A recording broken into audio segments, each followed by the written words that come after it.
The Chicago Bears host the Buffalo Bills on the lakefront this evening. Sunday night football, preseason week 2, Bears-Bills.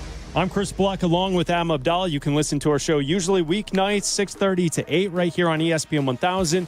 And on Bears game days, we get things started 4 hours before kick. So Bleck and Abdallah will get you covered for the next 2 hours until 5 o'clock. And that's when we have our network pregame show with Silvy, Dionne, and Waddle taking place inside Gato, live from Soldier Field at the Dr. Pepper patio. Stop on by if you're going to the game. If you're entering the south end zone, you can't miss them. So check it out. That's the pregame show from 5 o'clock until about kickoff. And you'll hear kickoff right here on ESPN Chicago with Jeff Joniak, Tom Thayer, and Jason McKie. If you're looking for the conclusion of the White Sox and the Royals this afternoon, you can hear the conclusion of that game on WGN Radio.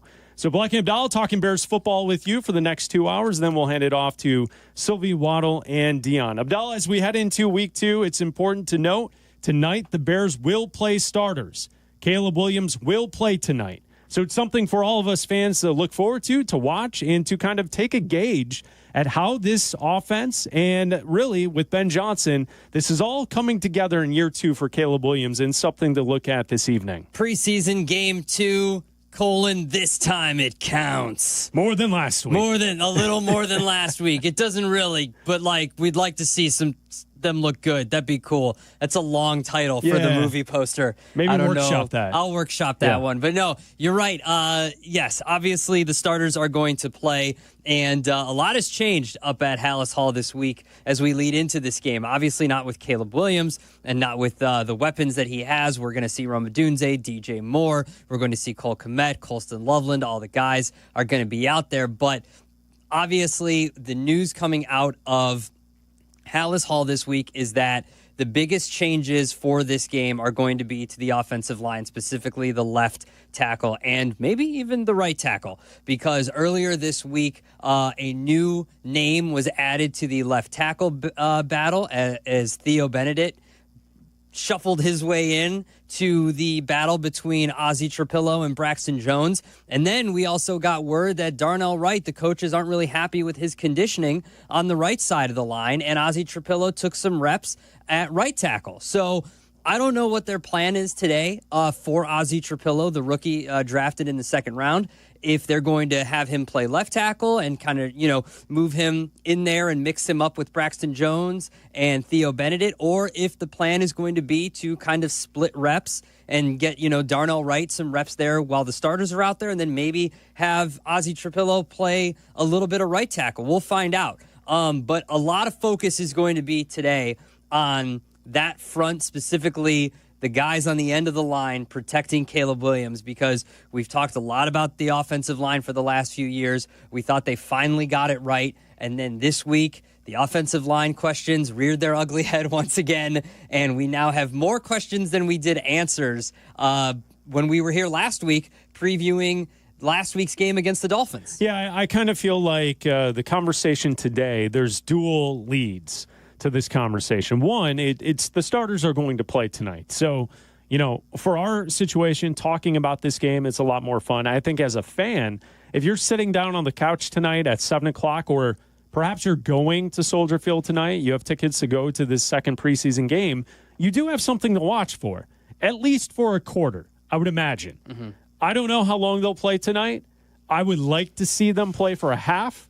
That would be the ideal situation for me, to have the starters out there for a full half of football. I don't know if that's what we'll get.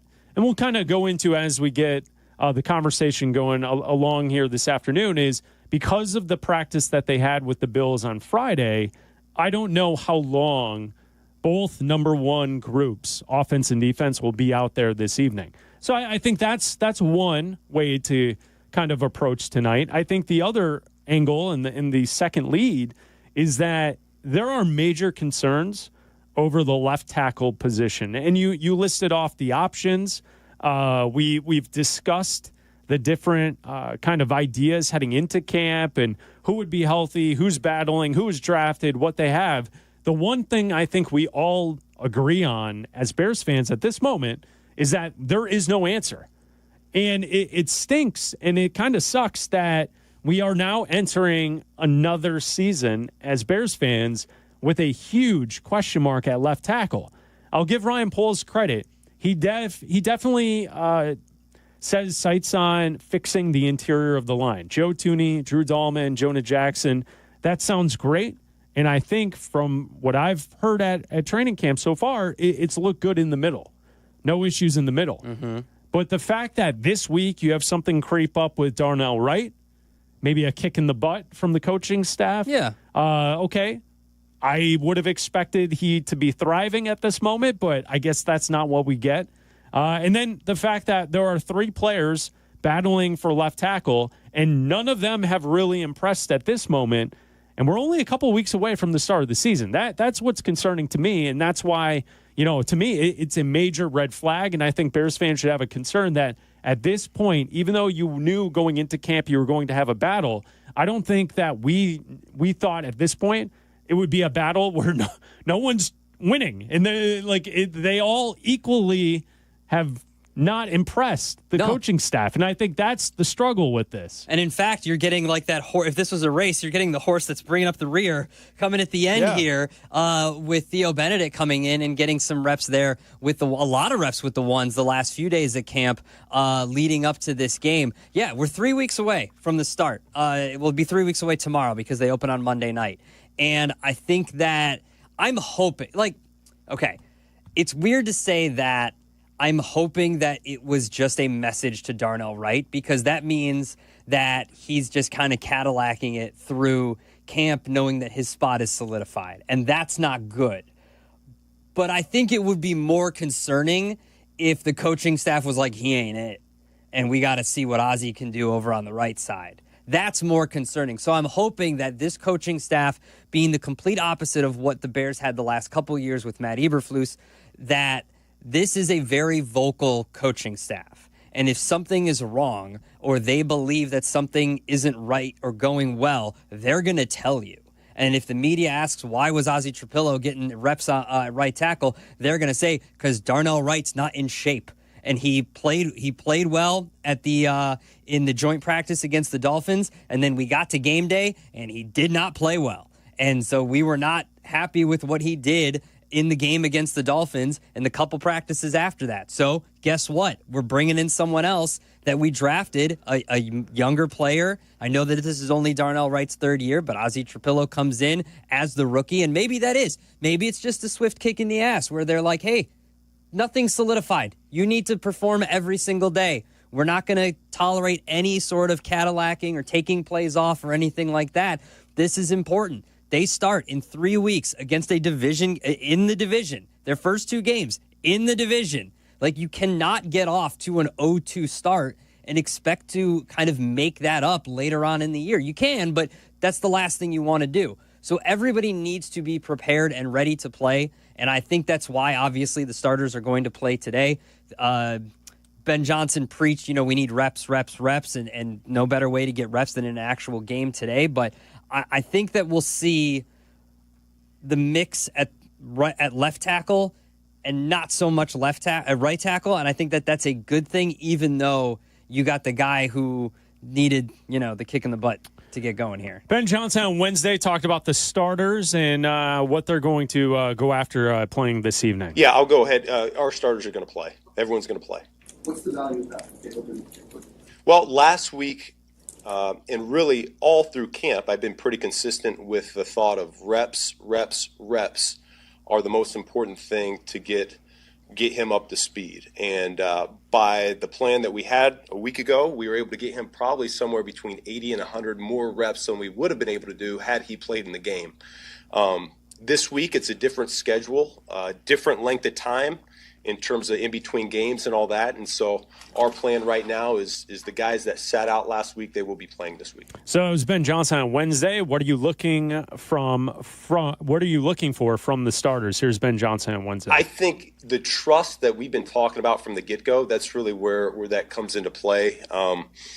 We haven't been here with this group, as a coaching staff. And so that trust has been earning, and we've been developing that amongst each other. It's not a one-way street. It goes both ways. And so I think that's just another step in the progression. I think it'll be great for them. Also, it's a night game, and so the ability to get ready, at the hotel the night before the game. We kind of went through that with the Family Fest with those guys that didn't play the other day. Family Fest, we stayed at the hotel and then getting to the stadium early and going through that process. And then now it's a night game, and so it's a little bit different procedure. And it doesn't matter if you're a rookie or if you're a 10th-year guy. I think going through those steps with a new staff, I think those are already critical components. So as Ben Johnson on Wednesday, isn't that exactly to why we pointed to why the starters needing to play last week too?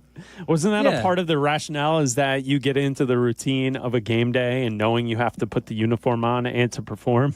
But they didn't take advantage of it. All right, fine. They didn't do that. Maybe they know better than we do.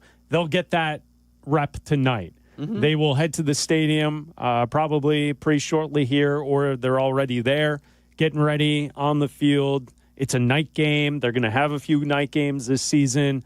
Know the routine of that day to get ready and to have the starters play. It should be good. It should be a beautiful night. The weather's perfect. Mm-hmm. A little humid. It's hot. It's summer still. It's going to be a really nice day at Soldier Field this evening. So, there you go. The starters are going to play, and the left tackle position is the major question. Who will win the battle? And I think when we look at this conversation, Abdallah, you've listed off the options, and I think what we're finding out is that Braxton Jones is exactly who all Bears fans thought he was, and he hasn't improved any. And it's like you see him in these spots, like the preseason game last week against Miami, where he is just giving up rushers at the quarterback. Mm-hmm. And throughout the week at practice up at Hallis Hall, we've heard that the joint practice, Buffalo Bills were taking advantage of Braxton Jones. We've seen it from the Bears' own defense going against him throughout these practices. He's just not a starting left tackle in the NFL. And the problem that now we've seen is that Ozzie Trapillo, from what it sounds like, might be a better right tackle. Yeah. But he's competing for the left tackle job, and now he is practicing on both sides. Benedette is there. He's a big body. Maybe he wins the job, but like you said, he's the dark horse in the race. And it's Karan Abagaji being injured for the last couple of weeks hasn't helped. It doesn't seem like the Bears have a good option to fill this left tackle position when Bears fans knew this was an issue going into the offseason. Yeah, and I think that the best case scenario for me going into the season opener would be if Braxton Jones wins the job and you continue to develop Ozzie Trapillo at left tackle and Darnell Wright gets it together. He stays at right, obviously. And then you have an option there next year. I got to look up Braxton Jones' contract situation, but he's still on his rookie deal, so you can move on if you need to. And then Ozzie Trapillo has a year to be a swing tackle, and he can develop and get better and watch and everything. And then next year he can be your starting left tackle because I think he has the strength, he has the athleticism. We've talked about how big he is, how large of a human he is, and I think he can end up being a solid left tackle. It's just that that's not his position. That's not his. He came out of college at right. He did play both a little bit, but primarily right tackle. So they admitted he looked better when he was at right tackle when taking reps away from Darnell Wright. So hopefully Darnell Wright gets it together. I mean, you're looking at other players that I think that when you start doing they didn't take an offensive lineman at 10. They took Colston Loveland. And everything that we've heard from people watching at practice and what they're seeing against in these joint practices is that Colston Loveland looks like an instant difference maker.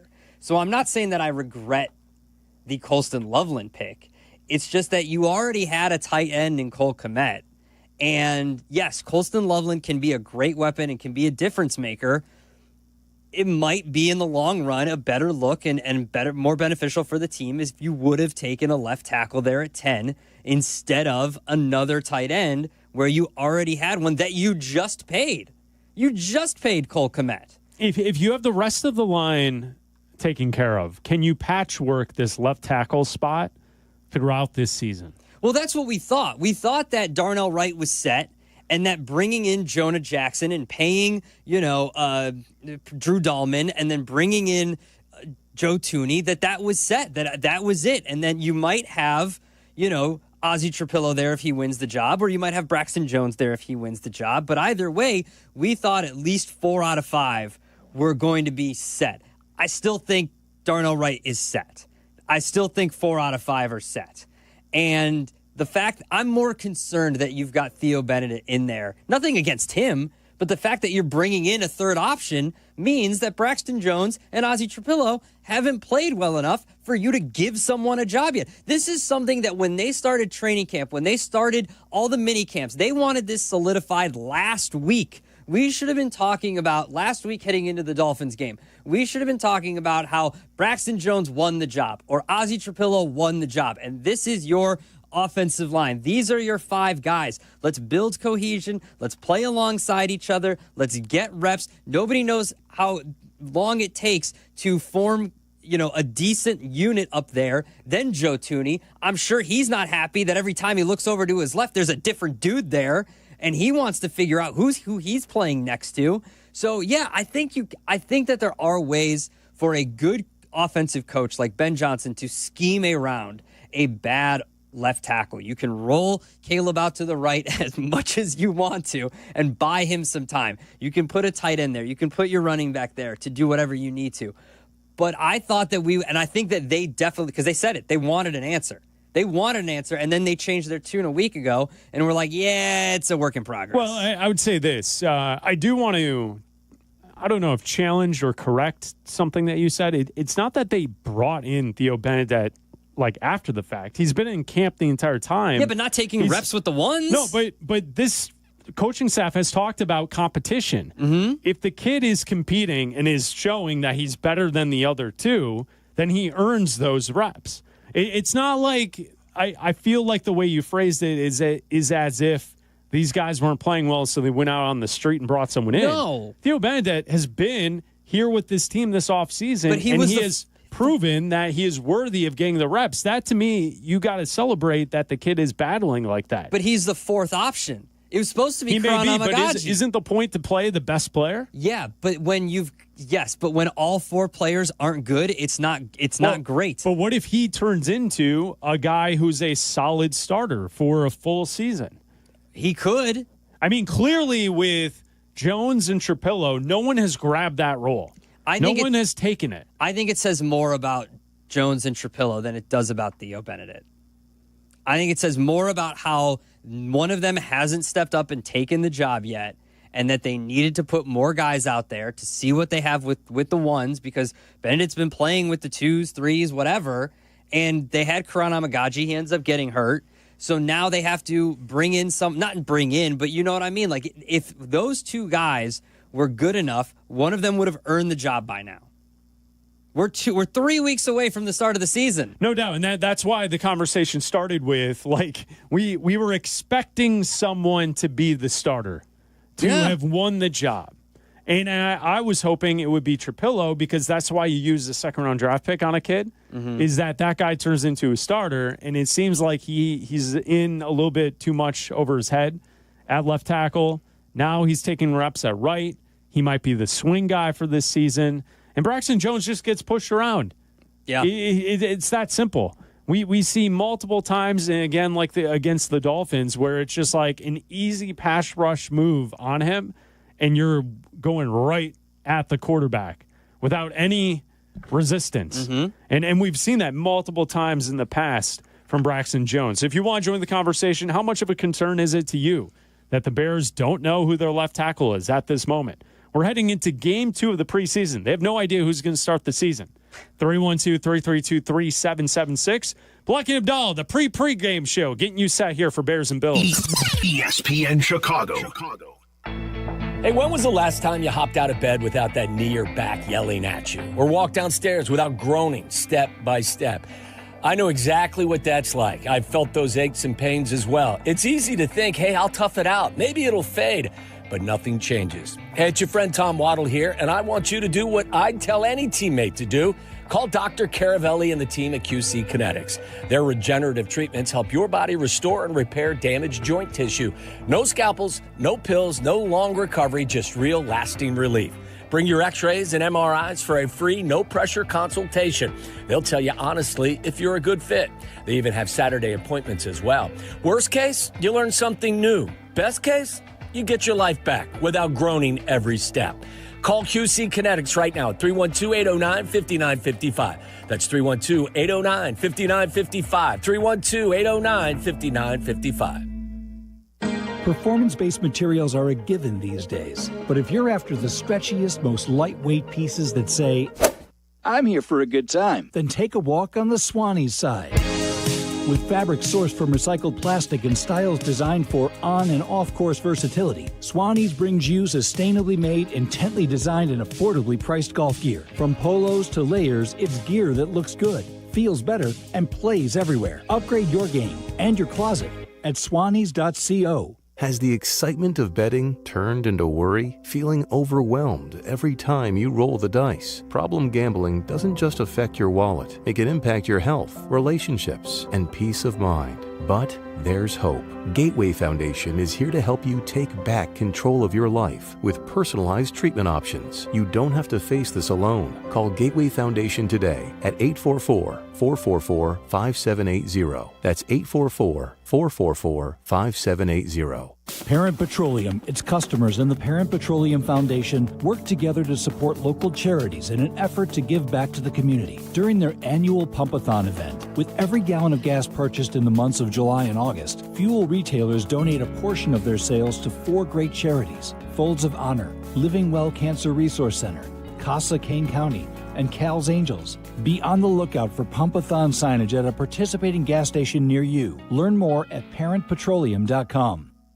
Tired of losing power? Feeling powerless? Call Four Seasons Heating, Air Conditioning, Plumbing, Electric today for a free estimate on a whole home standby generator. Never be without power again. Fully installed systems starting at just $99 a month. Power your sump pump, your fridge, your freezer, your garage doors, your heating and cooling so your home stays safe and comfortable. Four Seasons is the largest and most award-winning Generac dealer in Illinois. Right reasons.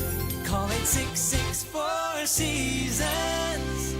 Man, look at that return of the old king, man. Oh, wow.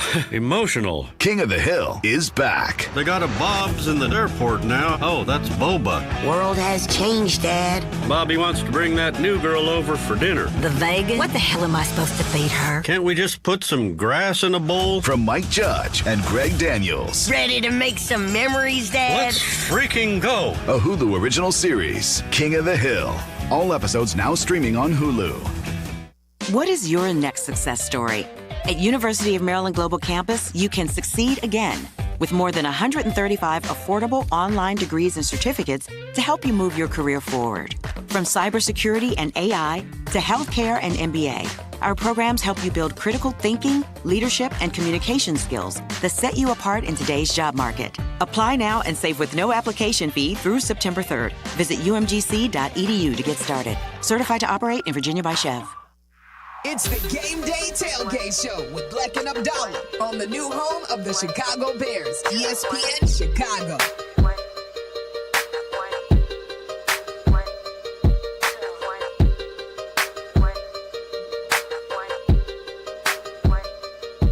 It's a pregame show with Bleck and Abdallah. If you want to join the conversation, you can call us at 312-332-3776. Bleck and Abdallah brought to you by Yingling. And if you're looking for the White Sox game, the conclusion of the White Sox game, they're in the top of the 8th with 2 outs, 2-2 score, Kansas City and the White Sox. You can listen to that game on WGN Radio for the conclusion of that game. Bleck and Abdallah here on until 5 o'clock, and then we'll hand it off to Silvy, Waddle, and Dionne for the pregame show right here on ESPN Chicago as we get set for the Bears hosting the Bills on the lakefront. Sunday night football. This is a nationally televised game as well tonight. So you know that on Monday morning, all of the national pundits talking about the Chicago Bears and the quarterback, Caleb Williams, they'll have their opinions ready to go Monday morning because this game will be seen from coast to coast. Abdallah, how about that? You ready for this? Yeah, I can't wait. Caleb better go out there and look good. Yeah, I don't think there's any, unless he goes, let's see, unless he has an 85% completion percentage, 2 touchdowns.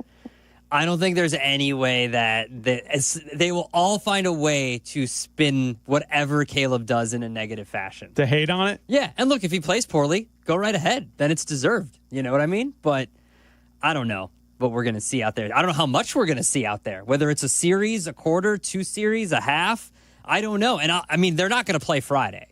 This is going to be it for the preseason. They're not going to play Friday night against the Chiefs because that's, obviously Ben Johnson alluded to that with reps, the way the games were spaced out. They have an off day tomorrow, and then another off day later this week leading into the game against the Chiefs, and then they have a few more days of camp before they start, getting ready for the Vikings, at least after the portion of camp. But I would imagine this is the only game action that the starters will see. Now, I don't know how much they're going to need to see Braxton Jones and Ozzie Trapillo on Friday, if they need to at all.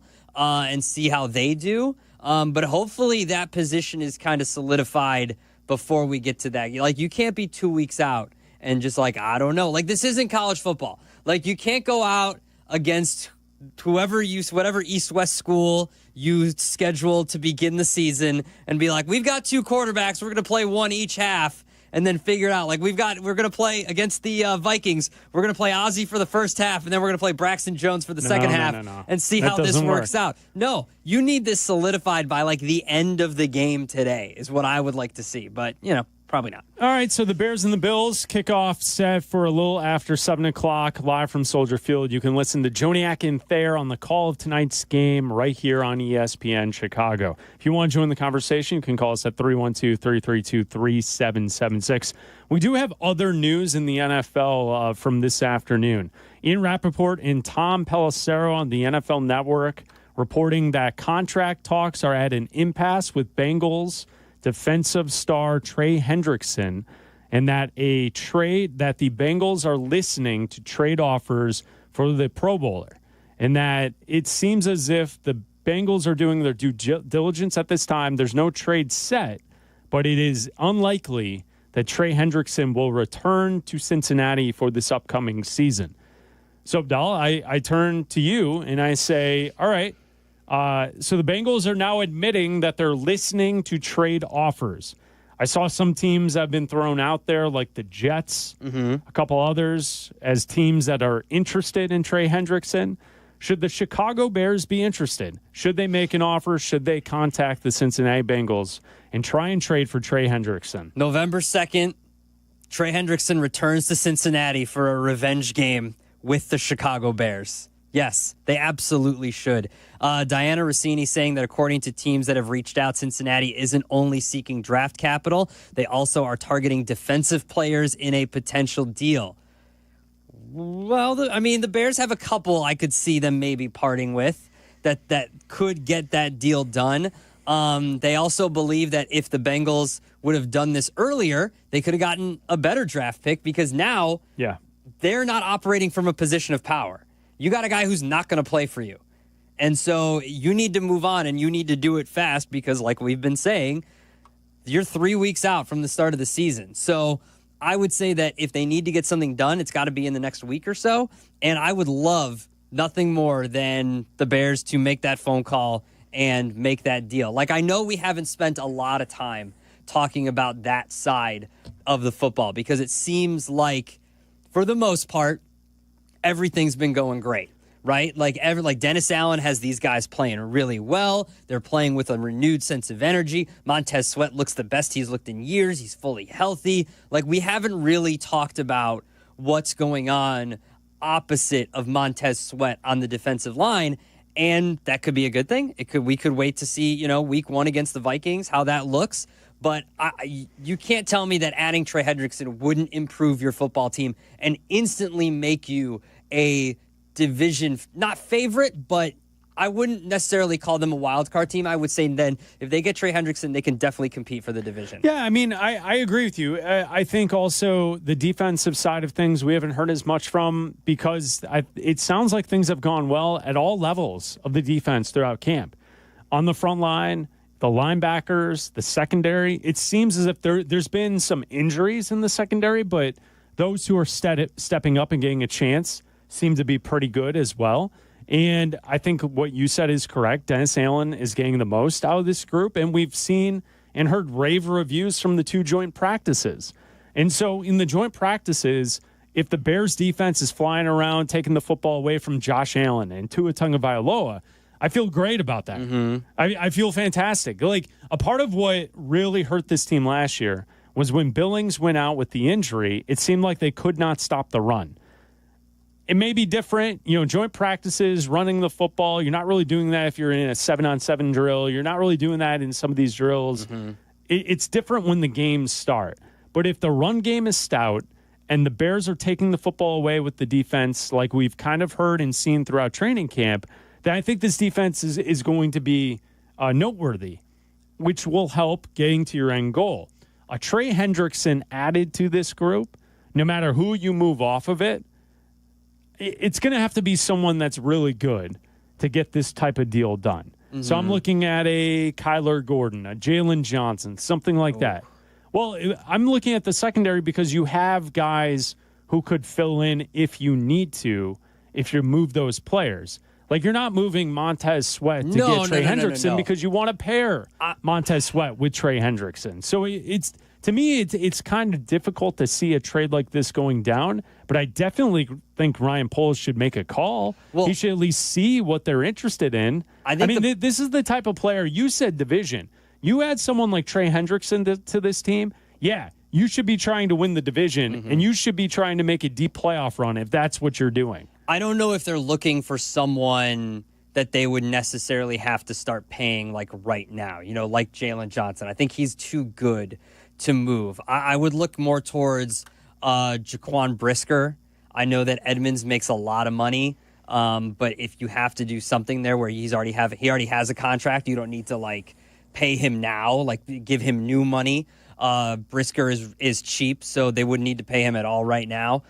So I would say that that's kind of more the defensive player that you're looking for rather than a guy that, just got might be looking for another, like Jalen Johnson might be looking for another deal in the next couple of years, the way these guys are getting paid. So I would say, and then, it might cost you a 2nd round pick. If it's a 2nd round pick and Brisker or Edmonds, I'm driving them to the airport and doing that because I think that, the way that Dennis Allen dials up defenses. Brisker's been playing amazing from what reports are at camp. Like, I'm fine with losing a Brisker or an Edmonds, something like that, for Hendrickson for sure.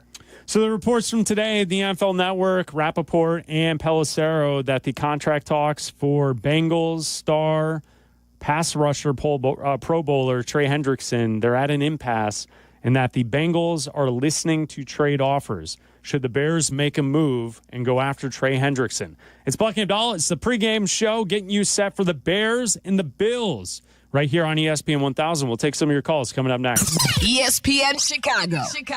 Hey, this is Courtney Cronin. If you're injured, you want a legal representative that gets you and where you come from. Exactly. When you call us, you're not getting some out-of-town mega firm. You're talking to Chicagoans. That's Julio Costa of Costa Iavoni, and his partner Anthony is also here. Thanks, Courtney. We're proud of the trust we've built here in town. There's an immediate connection with Chicagoans. They know we'll take the time to understand what they're going through. And then we will fight to win. At Costa Iavoni, we get you. Costa Iavoni, your trusted local personal injury attorneys at 708-4MILLION.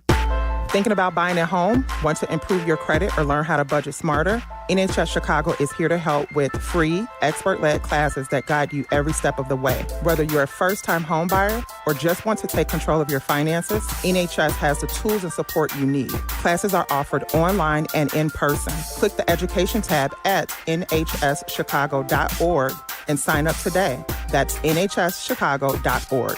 NHS Chicago, rooted in neighborhoods, investing in people.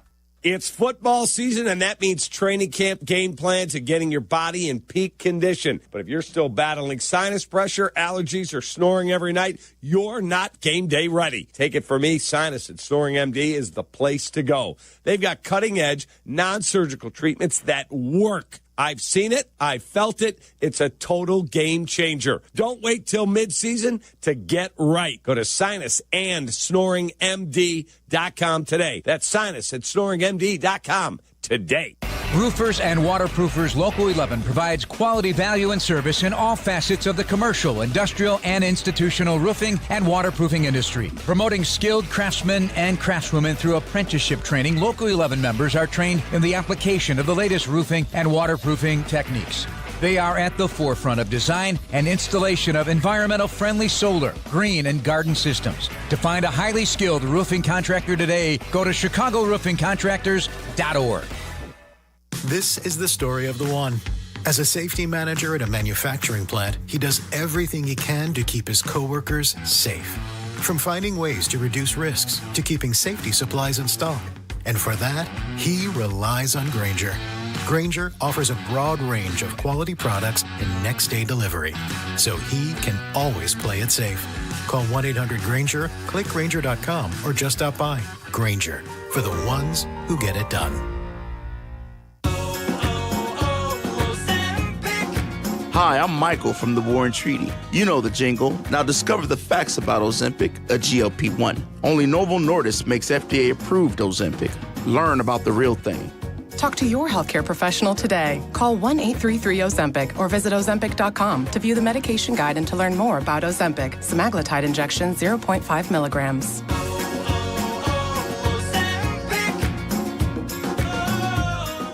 Every 40 seconds, a child is reported missing. That's 2,000 children every single day.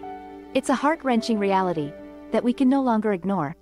Find the Children is a non-profit organization dedicated to helping find missing kids. You can be a part of their mission by donating your unwanted vehicle, running or not. Call 1-800-294-0222. We guarantee that you will receive the maximum tax deduction. We provide fast, free pickup with 24-hour response. Call 1-800-294-0222. Find the Children provides crucial resources to help find missing children and educational materials to teach kids how to recognize and avoid predators. Our recovery programs have a proven track record of reuniting kids with their families. It's time to act. Donate your unwanted or unused car. Help us build a world where every child is safe. Pick up the phone and call 1-800-294-0222. Together, we can bring these kids home safely. This advertisement was paid for in partnership with Cars R Us and Find the Children. Hey, it's Joe Aurelio, and it's time for Aurelio's Pizza, Chicagoland's oldest pizza chain since 1959. Indulge in our crispy thin crust, signature sauce, and 100% real mozzarella. Visit Aurelio'sPizza.com for the location nearest you. Aurelio's Pizza, it's a sauce.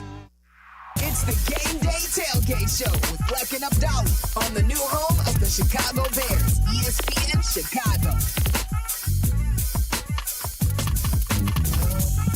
Bears and Bills taking place on the lakefront tonight, live from Soldier Field. You can listen to the game right here on ESPN Chicago. Silvy, Waddle, Dionne, they'll have the network coverage of the pregame show kicking off at 5 o'clock.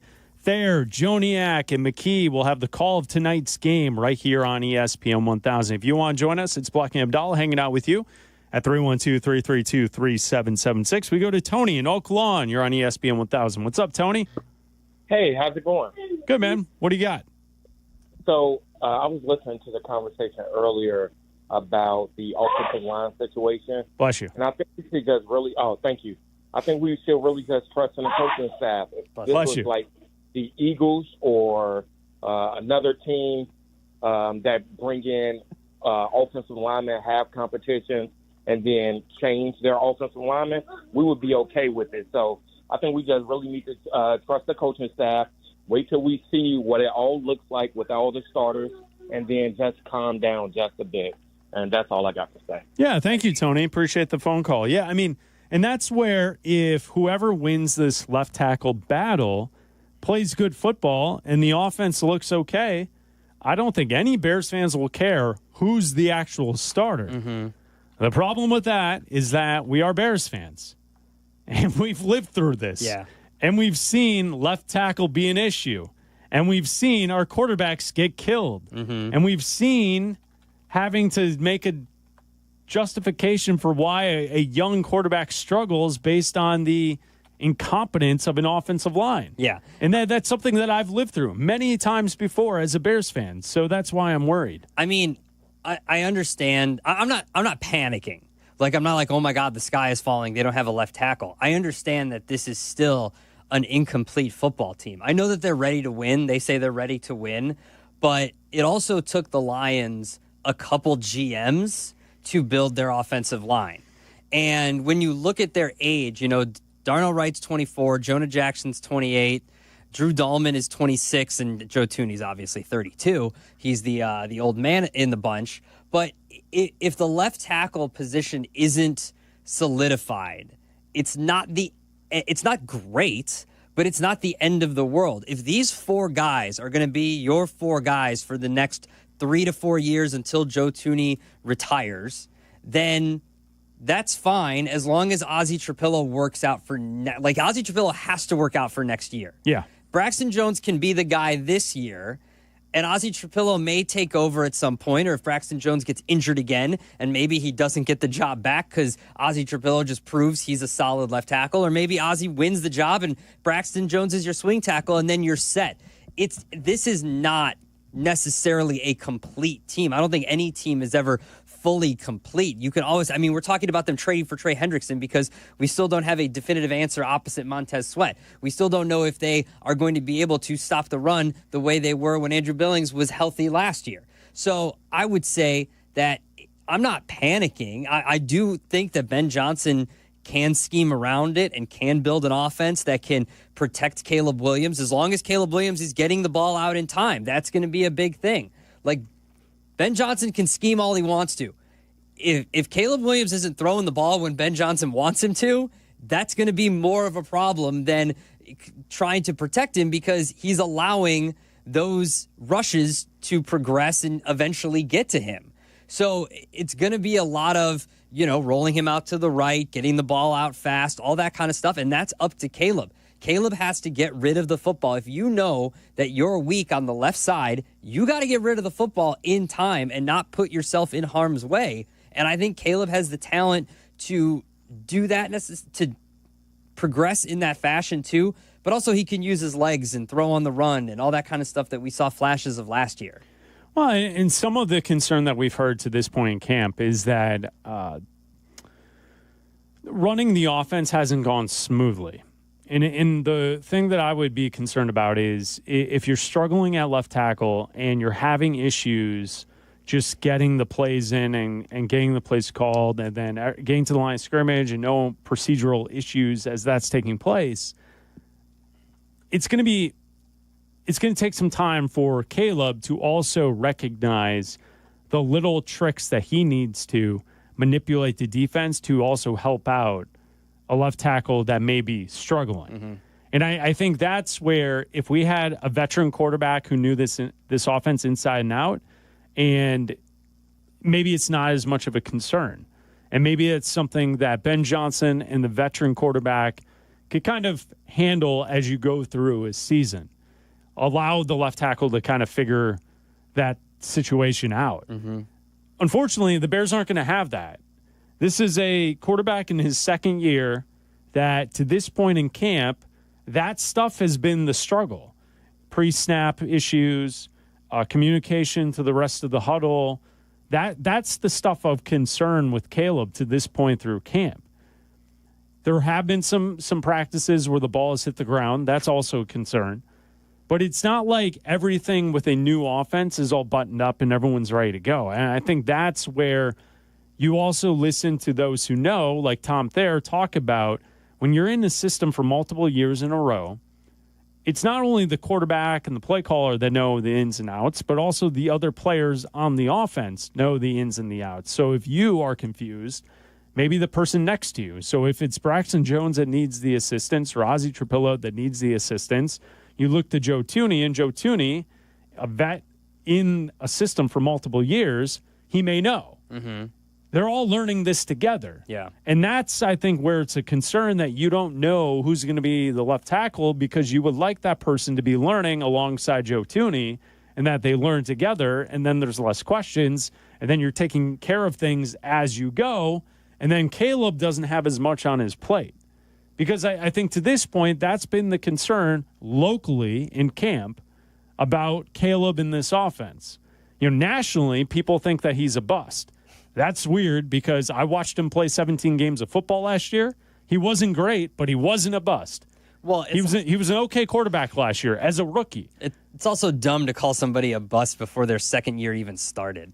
Sometimes you see it. Well, yeah, Zach Wilson looked like a bust from the jump. But a guy like Caleb, who won a Heisman, who was the number 1 pick in the NFL draft, you don't call him a bust until you see it for a couple of years. Well, right. And usually that year one that you see is usually a lot worse than what we saw from Caleb last year. And I think that's where. And so it all comes back to that left tackle spot. How do you fix left tackle? We need someone to be starting 17 games and playing good football at left tackle next to Joe Thuney and Drew Dahlman, and then to create that left side that's solid for Caleb. Yeah, that's what this is about. So then we can get the most out of the quarterback. No, and I think you're right. And, the national, you mentioned earlier, this is also obviously a national game. And I think that the good thing for the Bears is that we've seen for the last few days of practice, the offense finally strung together a decent week's worth of practices where it wasn't Caleb looked bad today and then Caleb looked good today and then he was okay this day and then he wasn't so good. Caleb and the offense have looked very good.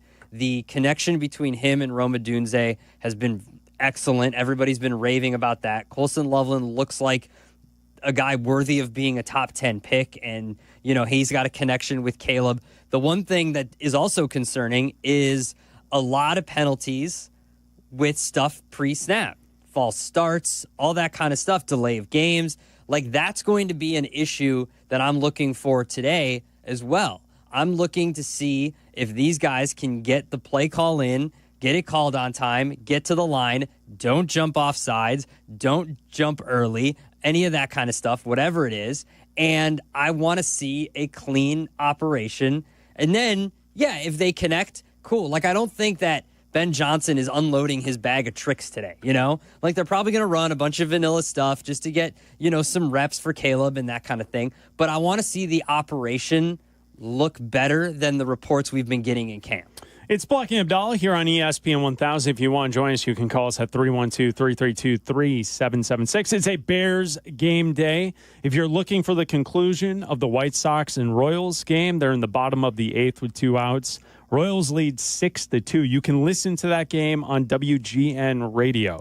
It's Black and Abdallah. We got more football conversation coming up next. The new home of the Chicago Bears. I'm living the life that I lived before I started having knee pain 10 years ago. Meet Julie, a woman who makes the most of every moment in life. But over the last years, those moments were filled with agonizing pain until she discovered QC Kinetics. Finally, the pain got so bad that people around me are like, oh, when are you getting your knee replaced? I was walking, hobbling. I listened to my last QC Kinetics commercial and I said, I'm done. I got to find out about this. What Julie found out was that QC Kinetics treats pain associated with osteoarthritis with regenerative therapy. Taking your body's own healing properties and concentrating them in the areas where you feel pain, helping heal and restore those damaged areas. No harmful steroids, surgery, or downtime. It changed how I'm living. I'm able to do the things that I wasn't able to do for a long time. Get back your life before the pain. Call QC Kinetics now for your free consultation. Call QC Kinetics, 312-809-5955. That's 312-809-5955. 312-809-5955. The Paramount Theater in Aurora is proud to present the Chicago area premiere of Come From Away. What can we say about Come From Away? Maybe we don't say anything, except that it's an important tale of acceptance when the world needed it most. Based on a true story, Come From Away is the start of Paramount's exciting new Broadway season. The season also includes White Christmas, Dear Evan Hansen, and South Pacific. Subscriptions and tickets available now at ParamountAurora.com. Come From Away at Paramount Theater in Aurora. Starts August 20th. Golf clothes that actually fit your life? That's Swannies. Swannies is dedicated to suiting you up in the best looking, best feeling, and best made golf gear without breaking the bank. We're talking clean cut polos, lightweight layers, breathable hats, and gear that works just as well at brunch as it does on the back nine. Swannies focuses on style, comfort, and versatility, so you can feel confident wherever the day takes you. Upgrade your golf wardrobe today at swannies.co.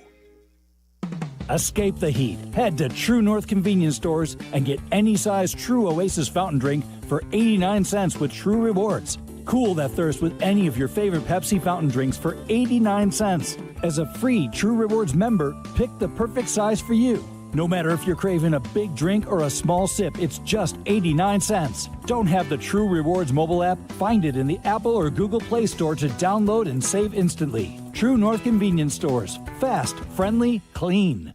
Hey friends, I'm Tom Waddle and I drive a Hawk. Find your next car at hawkauto.com. Choose from 12 Hawk Auto locations at Forest Park, St. Charles, Plainfield, Joliet, Carroll Stream, and now LaSalle, Peru. Shop thousands of vehicles from 13 big brands. Save with 0% financing or make no payments for 90 days. Plus save even more with our complimentary maintenance plan. Find your next car at hawkauto.com and drive what I drive. Drive a Hawk. HawkAuto.com. Financing and plan on select models with approved credit. We all hear the radio ads about the IRS. They tell you to be afraid, to be scared, and they try to frighten you into calling. I'm not here to do that. Tax Relief Advocates is different. TRA is here to tell you that if you owe money to the IRS, whether it's $5,000, $50,000, or $500,000, we have a solution. It doesn't matter if you're sitting in your car, at work, or with your kids. No matter where you are, call now. 800-575-6759. Don't lose hope. TRA can eliminate or reduce what you owe to the IRS. Generous programs are now available that can give you a fresh start. Our passion is taxes and helping individuals fix their IRS problems. We have over 1,000 five-star reviews on Google and an A+ with the Better Business Bureau. You don't need to be afraid of the IRS any longer. End your tax nightmare today by visiting us online at TRA.com or call 800-575-6759. That's 800-575-6759. Tax Relief Advocates. Real solutions for real people. It's the Game Day Tailgate Show with Black and Abdallah on the new home of the Chicago Bears, ESPN Chicago.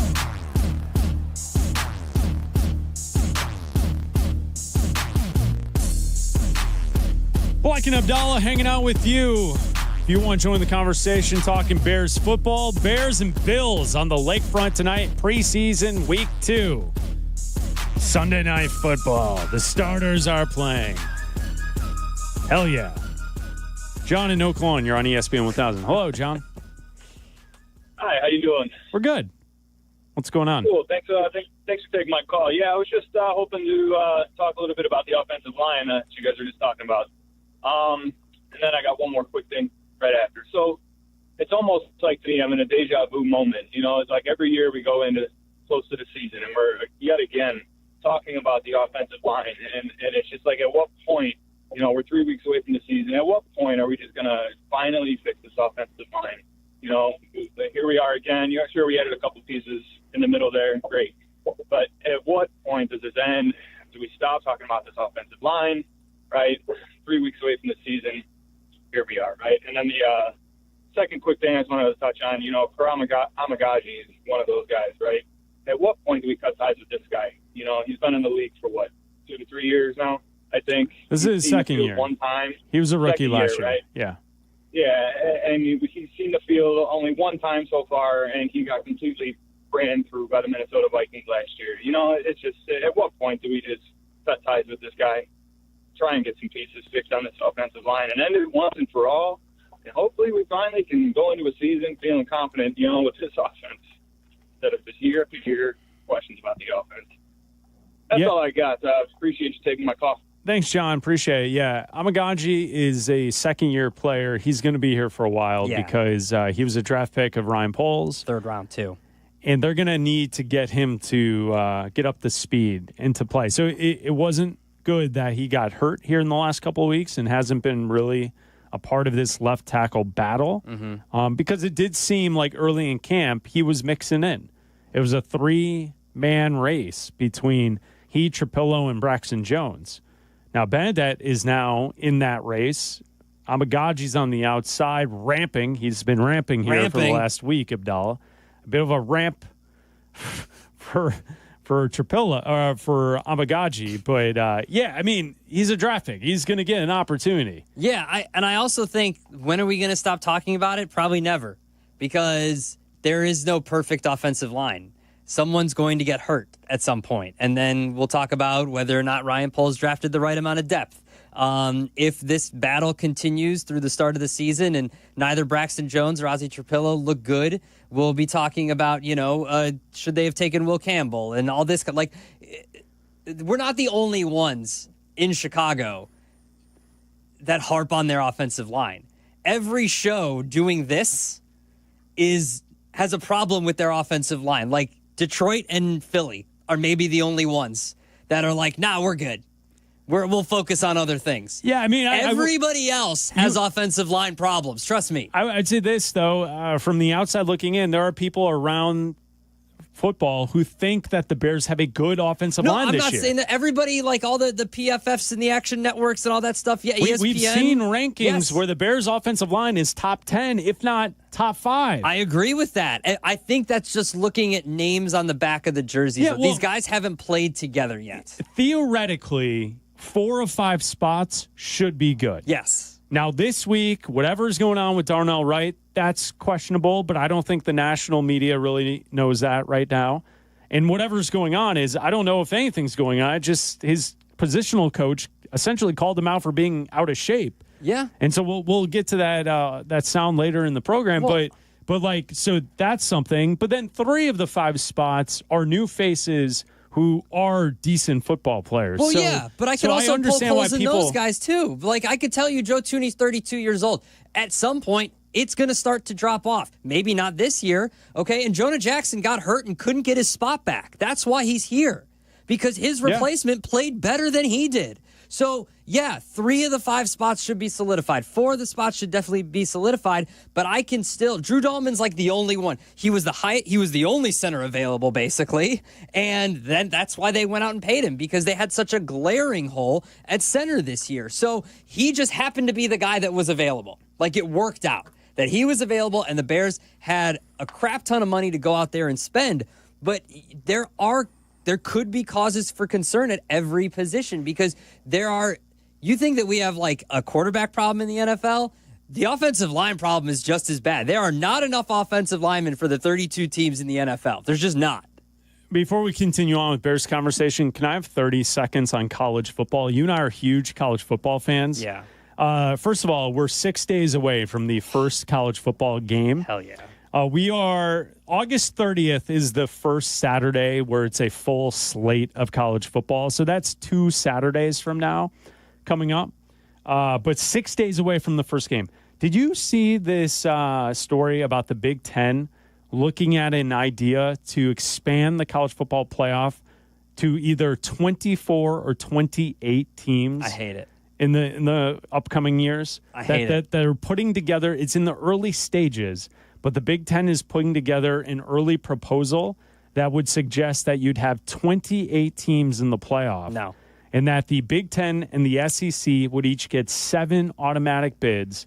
The ACC and the Big 12 would each receive 5. And then there would be 2 auto bids for the non-Power 4 conferences and then 2 at-large teams. What's the regular season for then? What's the point of the regular season? If you're just going to have 7 teams make it, that's what the regular season is for, is to figure out like which 2 teams should go. We've already made conference championships a thing of the past, because basically this format, I know, they're saying that would eliminate the college. You've already eliminated the championship weekend at the end of the regular season. You've already eliminated it, because you've told me basically the 2 teams that are in it are already going to get in. Yeah. So what's the point of playing that game if I'm going to see basically that game in a month later? I hate it. I hate it so much, and it's probably going to happen. I hate it, and it's probably going to happen. That was the news that broke yesterday from Pete Thamel on ESPN.com, that the Big Ten is preparing an idea to possibly expand the college football playoff to 28 teams. It's Black and Abdallah. We're getting you set for the Bears and the Bills. We'll be back in 2 minutes. Chicago Bears pregame. It all started back in 1971 when Rocco Polisi and his wife Nancy brought a taste of Italy to Chicago. That's right, Nancy's Pizza, home of the original stuffed pizza. Rocco crafted his recipe from scratch, and when you cut into that crispy crust, you get a gooey molten blend of mozzarella and your favorite fillings that's just perfection. Also, try Nancy's Thin Crust, crispy on the edges with that caramelized cheese. It is sure to hit the spot. Taste a piece of Chicago pizza history. Stop by my guys at Nancy's in the West Loop on your way to the game, or order from any of their locations throughout the suburbs. Hey guys, it's Silvy for Window Nation. It's the end of the summer here in Chicago, but blink and you'll be back to dealing with cold and windy days again. Time to have Window Nation replace your home's windows in 1 day or less. Right now, get 50% off all window styles plus 0 down, 0 payments, and 0 interest for 2 years. That makes Window Nation more affordable on average than other companies. Hurry, Chicago. This sale ends soon, so don't miss out. Schedule your estimate right now at 866-90Nation or windownation.com. That's the ease at which you get information. You want it, you get it. Like that. Ask your phone. Group chat. Smartphone. You're always connected and informed in real time. No waiting. So if you're diabetic and still using finger sticks to read your blood sugar, what are you waiting for? Knowing your blood sugar levels instantly is important for managing diabetes. Call US Med at 888-665-0696. To learn more about continuous glucose monitors, a real-time instant method to track your blood glucose, US Med is an approved provider for Medicare and over 1,000 private insurers. And the best part? Call 888-665-0696 and we'll give you a free insurance benefits check today. So call 888-665-0696 today. That's 888-665-0696 and manage your diabetes as easy as... This is the home of the Bears, ESPN Chicago, WMVP, WTBC HD2, Chicago.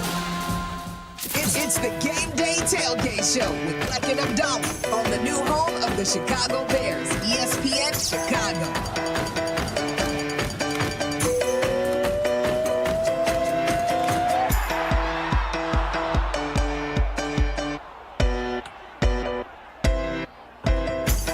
Week 2 of the preseason, the Chicago Bears host the Buffalo Bills. You can listen to the game right here on ESPN 1000 after 7 o'clock. Joniak and Thayer will have the call of tonight's action live from Soldier Field. In 1 hour, we will hand it off to the pregame show with Silvy, Waddle, and Dionne inside Gato, broadcasting live from the Dr. Pepper patio inside Soldier Field. If you're entering the stadium from the south end zone, you cannot miss them. Right before you walk up to the seating bowl, the big steps right there, the stage is right there. There's TVs. You can watch all the games taking place this afternoon. You can stand there, listen to the show. There's a bar right there. It's a great spot to pregame as you get set for Chicago Bears football. So the network pregame show will start at 5 o'clock tonight. It's Black and Abdallah with you until 5. If you're looking for White Sox baseball, they lose to the Royals today 6-2. The White Sox are now 44-80 on this season. Jeff Meller has the postgame show live right now on WGN Radio until the conclusion of the postgame show. Black and Abdallah talking Bears football with you. We have week 2 of the preseason. The starters are playing tonight. Yes, I love it. Because it's a game day. The Bears have a game today, and it's great. But when you see that the starters aren't playing, to me, it loses a little juice. If I see the starters, give me a quarter. Give me 2. That's all I need. I just need a little fix, a little Bears football fix this evening. And I think that will be good to watch and to see how this offense looks with Ben Johnson and the starters all out there tonight.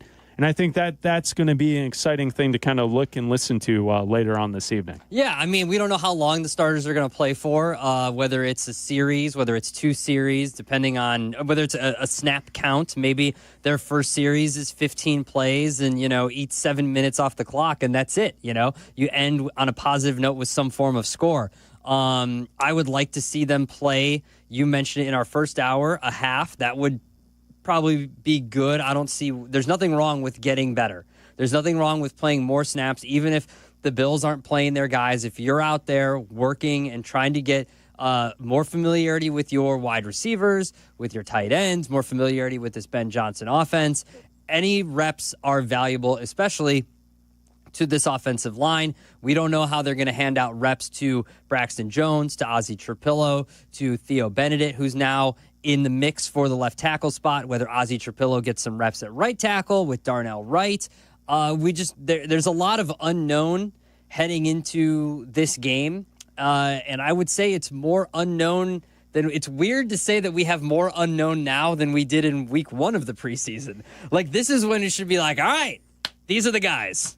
They're going to go out there for a quarter, and then they're not going to play on Friday against the Chiefs, and then we'll start the season in 3 weeks from tomorrow against the Vikings. But there are a lot more questions than answers than we had going into this game against the Dolphins last week and going into this game today against the Bills. Yeah, in the last 2 preseason, so tonight's preseason game and then last week, so both of those matchups, Miami and Buffalo, joint practices took place on the Friday before the game on a Sunday. So with that, the coaching staff has told us that they got valuable reps in those joint practices against Miami before last week's preseason game, and then this past Friday against Buffalo. The reviews that we saw on Friday from the first-team offense were pretty good. It was that Caleb looked good. He found Luther Burden. He found Zacchaeus. He found Rome Odunze multiple times in the end zone in the red zone drill. And so the reports at the end of the week seemed to be a little bit different than how the week started. The week started with tough practice against Miami. Things looked okay. Day off. You got a workout before the Dolphins game. No starters play. Monday, the starters come out for practice at Hallis Hall, and a lot of balls hit the ground, and the offense didn't look good. Mm-hmm. And so there were concerns at the start of the week, like, is anything going to take here? Are they actually going to make progress in learning this offense? By the time we got to Wednesday, Thursday, and Friday of this past week, things actually looked pretty good. And the reports are that Caleb in the offense were starting to pick it up and starting to make plays. And so that's why I think tonight is interesting. Because if the offense goes out tonight and has another stumbling block and they don't really play well and there's pre-snap issues, then it's like, did we waste opportunities last week to get that work in? I understand what Ben Johnson said last week and the valued reps before the game, but a game's a game. I'm old school. I think you get better in games. Yeah. Like, I don't think imaginary reps without helmet, pads, or anything and pretending you're going through the whole Russell Wilson imaginary defense situation, I don't know if that quite does it the same. And I'm mentioning that, like, Russell Wilson, when he's warming up, pretends to go through the handshake line, and he calls the plays in the huddle, and there's no one on the field with him. It's like, buddy, what are you doing? No, it looks weird, and I agree with you. So I want to see the offense come out tonight and look crisp. That would be nice. Yeah, and part of that is a lot of what we heard this week and the past couple weeks from training camp is the offensive line, and I'm not even talking about who's playing left or right tackle. I'm talking about the false starts. I'm talking about the delay of games. I'm talking about the pre-snap operation not being smooth and as smooth as it needs to be heading into the season. You know, when you line up week 1 against the Vikings, you're going to see a lot of weird stuff. Like, you're going to see a lot of exotic blitzes. You're going to see a lot of what Brian Flores can bring. He's going to bring everything at this new offensive line. And don't think they don't know that there's issues at left tackle. Like, they're going to know. And they're going to try to expose your weaknesses. And right now, the weakness is left tackle. So everything that you can control, you need to. And I know that sounds dumb and obvious, but, like, you can control getting the play in on time and not jumping early and not, having a delay of game and not having a false start. You can control that. Now, if Braxton Jones lets a dude go by because he's just not great, okay, then so be it. They're going to need a new left tackle, But you can't be setting yourself back. If you gain 4 or 5 yards on a first down and then second down you have a false start or you have a delay of game, those are self-inflicting wounds that you need to avoid, and especially with the new offense where everyone needs to be on the same page and everybody's kind of learning new terminology and new stuff. All right, so let's address it. The left tackle situation, it's been the most talked about battle of training camp to this point.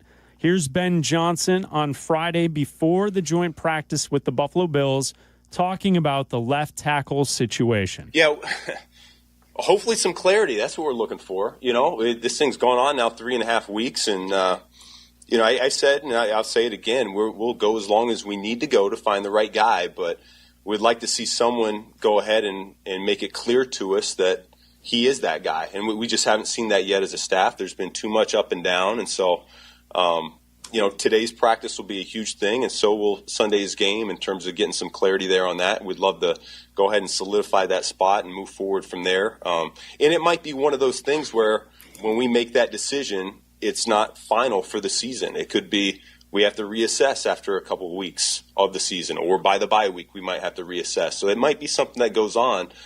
Wouldn't be ideal, but that's the name of the league. So, specifically, what is your focus area of improvement with him? It's really play speed. There are times where the feet have gotten a little bit slow at times, both in the run game and in pass pro. So the mental of just speeding up, ball snap, let's go ahead and get in a good physical position here to block the man in front of me. It's been a little bit of up and down. Where does Theo fit into the tackle competition right now? And is that a 3-man competition, a 4-man competition at this point? I think he's right in the middle of it. I've been very, very excited about Theo and what he's done both on the right and the left side. So I don't think he's a guy. I know he was probably overlooked to start this competition, but the longer this thing's gone on, there's a strong argument for what he's put on tape. So that was Ben Johnson before practice against the Bills on Friday. They had that joint practice, and Johnson spoke before the practice took place. And that last 5 to 10 seconds there, the Theo Benedette commentary from Ben Johnson leads me to believe that if Benedette looks good in the final 2 weeks here and in tonight's game, he does have a chance to win this job. I don't think they view your status rolling in here as a disqualifier to why someone can't be the number one anything. I think this coaching staff truly believes this is competition. And that's why the question was asked by Chris Emma, is it a 3 or a 4 guy battle at this point? Ben Johnson didn't answer that part of the question, if you notice. But I think the reason is I don't think they view it as, well, it's only a 2-man competition and the others are just filling in reps. I think it's whoever proves to us is the best player, that guy's going to play, whether it be someone who was a starter last year each and every game who's been here, a guy drafted in the second round, or a guy in the last few weeks who's outplayed everyone and now is getting the opportunity to get these reps with the first team. Yeah, and that's my concern. My concern is that Braxton Jones and Ozzie Trapillo at left tackle have allowed a 4th option. Karan Amagaji was taken out. He might not be ready. I think he was done a disservice by the last coaching staff, not being ready and not brought along properly in his development. He might also just not be that great. That might be on Ryan Poles as well.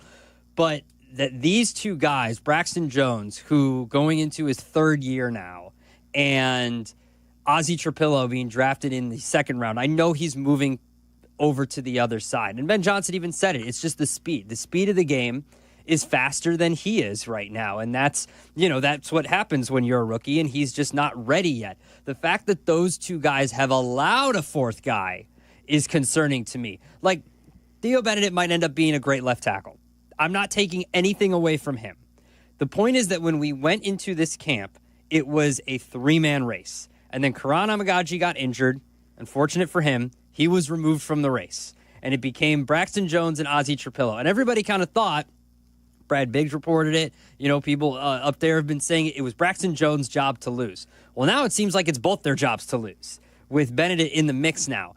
And the fact that I don't want to say that Ben Johnson sounded frustrated, but when he said, we're going on 3 weeks now, and neither guy has kind of shown themselves to be... He sounded frustrated. Yeah, and I go back to what they said before camp. Before camp, they said they wanted this solidified last week before the game against the Dolphins. And then on Friday before that game, they said, well, it's a process, and and you heard him right there say, it's going to take as long as it takes. Well, it can't. You got 3 weeks left. It can't take more than 3 weeks because you need someone out there, a starter who separates himself from the other two to be out there against the like. You couldn't start with a worse opponent than the Vikings. Oh, yeah, for this situation. Yeah, no doubt. Like, there couldn't be a worse option. They send the house. Yeah. Often. Every single time. Brian Flores comes after your quarterback. Now, and I expect, though, that you have a better offensive mind in Ben Johnson, if not one of the best offensive minds. We believe and hope that here he's going to be the next McVay, the next Shanahan, all that kind of stuff. If he is that good, you can scheme against that. He is. Book it. You can find a way. Lock it in right now. And you're getting Lock it in right now. Look, you're getting. I'm guaranteeing you right now, Ben Johnson's going to be as good as McVay and Shanahan. All right. Lock it in. Lock it in. Feet to the fire. Do you agree? Your mouth to Ditka's ears. Agree or what? Your mouth to Ditka, we do Bears things. Coach? Yeah, Coach. All right. Lock it in right now. Are you in or out on Ben Johnson? Oh, in. This is right now. You have to lock it in. Way in. All right. All the way in. So you're in as well. He's going to be in the conversation with Shanahan and McVay. All the way in. All right. Perfect. All the way. Easy. Dan Roshar, the offensive line coach, spoke to the media after practice on Wednesday. This is what he talked about with his conversations with Braxton Jones throughout camp. On the day off, he and I had a little communication, and I thought on Friday against Miami in the one-on-ones, and I'm not speaking out of the side of my mouth here, I saw him set with balance, his hips were down, and he used his length, and I saw a player that we can win with. When I watched him Sunday, as I told him, I said, you reverted back to whatever this is for you, but that's not acceptable. And so every day we have to go in and we'll have a standard. We'll maintain that standard or hold those guys to that standard because what he does or anybody that's playing the left tackle or any other position impacts the entirety of our group. So is Dan Roshar talking about Braxton Jones. And then they go on to the right tackle situation with Darnell Wright. And I think this piece of audio maybe caught some of us by surprise during the week. I did not expect what we will listen to here in a second to be said about Darnell Wright. It's not great for a second-year player, right? No. Who's a third-year player who's supposed to be a leader of this offense, a top 10 pick, a guy that's supposed to be hopefully a star for years to come on the offensive line for what is said. Here's the audio from Roshar, the offensive line coach, talking about Darnell Wright earlier this week. A little bit too inconsistent. There's moments where, as we look at him, when he loses focus or fatigue starts to set in, we see a decline in play. But when he's on point, I've seen Darnell do some things that you get excited about. He's just not been able to stack it play after play after play, which isn't uncommon for a young player. But right now, I feel like there's been moments where I've seen this growth. Is it as fast as I want it to be, or he wants it to be? No. My job is to inspire, to get him there, to understand exactly what we're doing, and to challenge him when it's not right, which we do.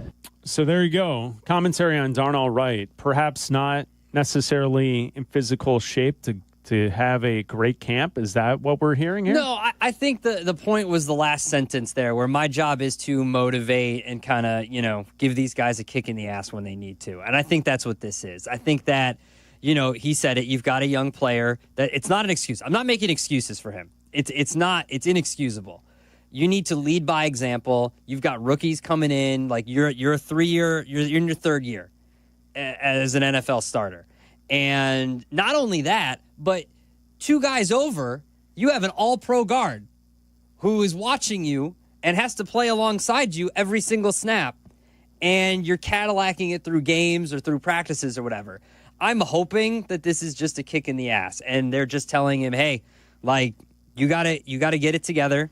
Every rep counts. They know what it takes to, I know the Lions haven't won anything, and Ben Johnson comes from that, and they never actually won anything, but they've made it pretty much as far as you can go, being going to the NFC Championship game. So I think they know what it takes, and obviously the guy 2 guys down knows what it takes to be a champion. He's won multiple rings. So I think that this is just Roshar giving Darnell Wright and the coaching staff giving Darnell Wright a kick in the ass, and Ozzie Trapillo will be not necessarily the left tackle, but in the mix for that left tackle spot. It's Black and Abdallah hanging out, getting ready for Bears and Bills week 2 of the preseason. The new home of the Bears. The ESPN Chicago Vegas Vacation. Come with us and meet the full ESPN Chicago team to Las Vegas for a packed football weekend. True Fan Travel and ESPN Chicago have teamed up for this once-in-a-lifetime trip. Round-trip airfare, 3-night hotel accommodations, entry to special ESPN Chicago live broadcasts, and all-inclusive tailgate, and tickets to the Bears-Raiders game. Go to TrueFanTravel.com. Limited travel packages remain, so log on now. TrueFanTravel.com for the ESPN Chicago Vegas Vacation, September 26th through 29th. The ESPN Chicago Vegas Vacation. 1. Some say it's the loneliest number, but when one is a collection of many, one can stand for all. Blue Cross and Blue Shield of Illinois is one company serving their communities across one country for nearly 90 years. And as they continue to empower whole person health with compassion and innovation, one member at a time, Blue Cross looks forward to keeping you and the ones you love at the center of everything they do. Blue Cross and Blue Shield of Illinois, through it all. Are you looking for a career in the beauty industry? Triton College can help you get there. Triton's new cosmetology certificate program offers hands-on training in a modern professional salon right on campus. With expert instructors, 8-week courses, and affordable tuition, you'll be career-ready in no time. Classes start this fall. Enroll today in Triton's new cosmetology certificate program. Go to triton.edu/cosmetology. That's triton.edu/cosmetology. Parent Petroleum, its customers, and the Parent Petroleum Foundation work together to support local charities in an effort to give back to the community. During their annual Pumpathon event, with every gallon of gas purchased in the months of July and August, fuel retailers donate a portion of their sales to 4 great charities: Folds of Honor, Living Well Cancer Resource Center, Casa Kane County, and Cal's Angels. Be on the lookout for Pumpathon signage at a participating gas station near you. Learn more at parentpetroleum.com. Guys, it's Carmen. You know I love the food scene in Elmwood Park, but we're joined by someone even more biased, the mayor of Elmwood Park himself, Skip Saviano. I've got the best job, Carm. The restaurants are amazing, but there's much more that makes me so happy in our little hidden gem of a community. So what makes it special? The people, no question. Elmwood Park's neighbors care for each other, the families thrive, and businesses succeed. I definitely feel that every time I come through. You know, we hook you in with a meal, and the next thing you know, you're moving in. Tell him, Mayor Skip. Elmwood Park is waiting for you. Save big on everything for your next project when you shop at Menards. Protect and enjoy your outdoor living space with Thompson's Clear Wood Sealer. It maintains wood's natural color and provides durable, year-round protection from water and sun damage in just one coat. View our entire selection of Thompson's water seal products on Menards.com. Plus, check out our weekly flyer and find all the great deals happening this week.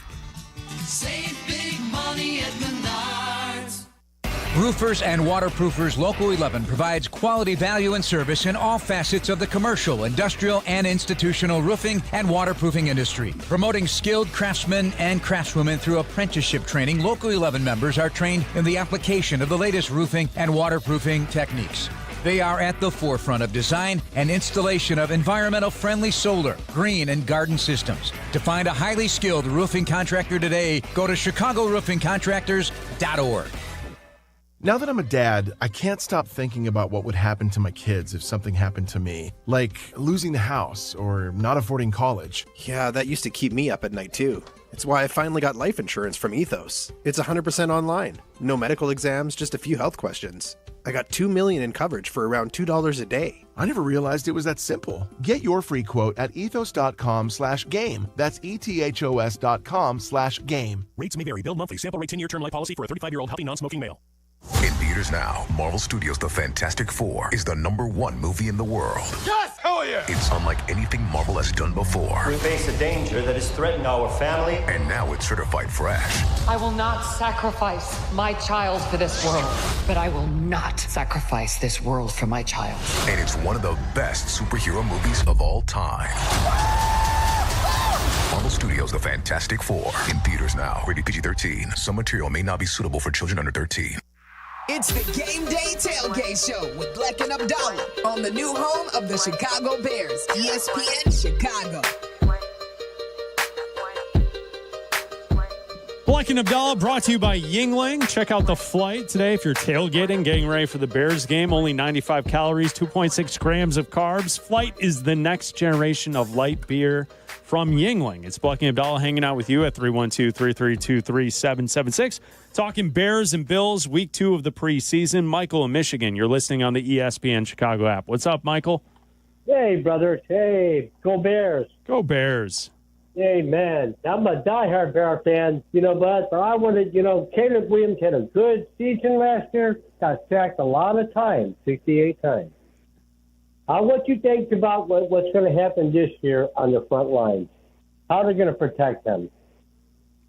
Okay, Michael, thank you for the question. Abdallah, what do you think? How will we protect Caleb Williams? He was sacked a league lead last year, most in the NFL. How do we protect Caleb Williams? I think that there's a lot of ways that you protect Caleb Williams. One, throw the damn football, get it out of your hands faster. I think also that the addition of the 3 guys or 4 guys, whatever it ends up being, but the 3 guys in the middle will help because that offensive line was basically a sieve up the middle, and he was constantly having pressure in his face. And then also, I think we've talked about it before. You can have good offensive play with a bad offensive line. If you have an elite offensive mind, you can scheme around weak spots on your offensive line. And if you have the left tackle that is weak, which it seems like it is right now, then it's on Ben Johnson to draw up a game plan that moves the pocket around and gets Caleb out running, whether it's to his right or how it is, or play action, whatever it is, that helps the quarterback and helps that offensive lineman win his battle with whoever he's going up against.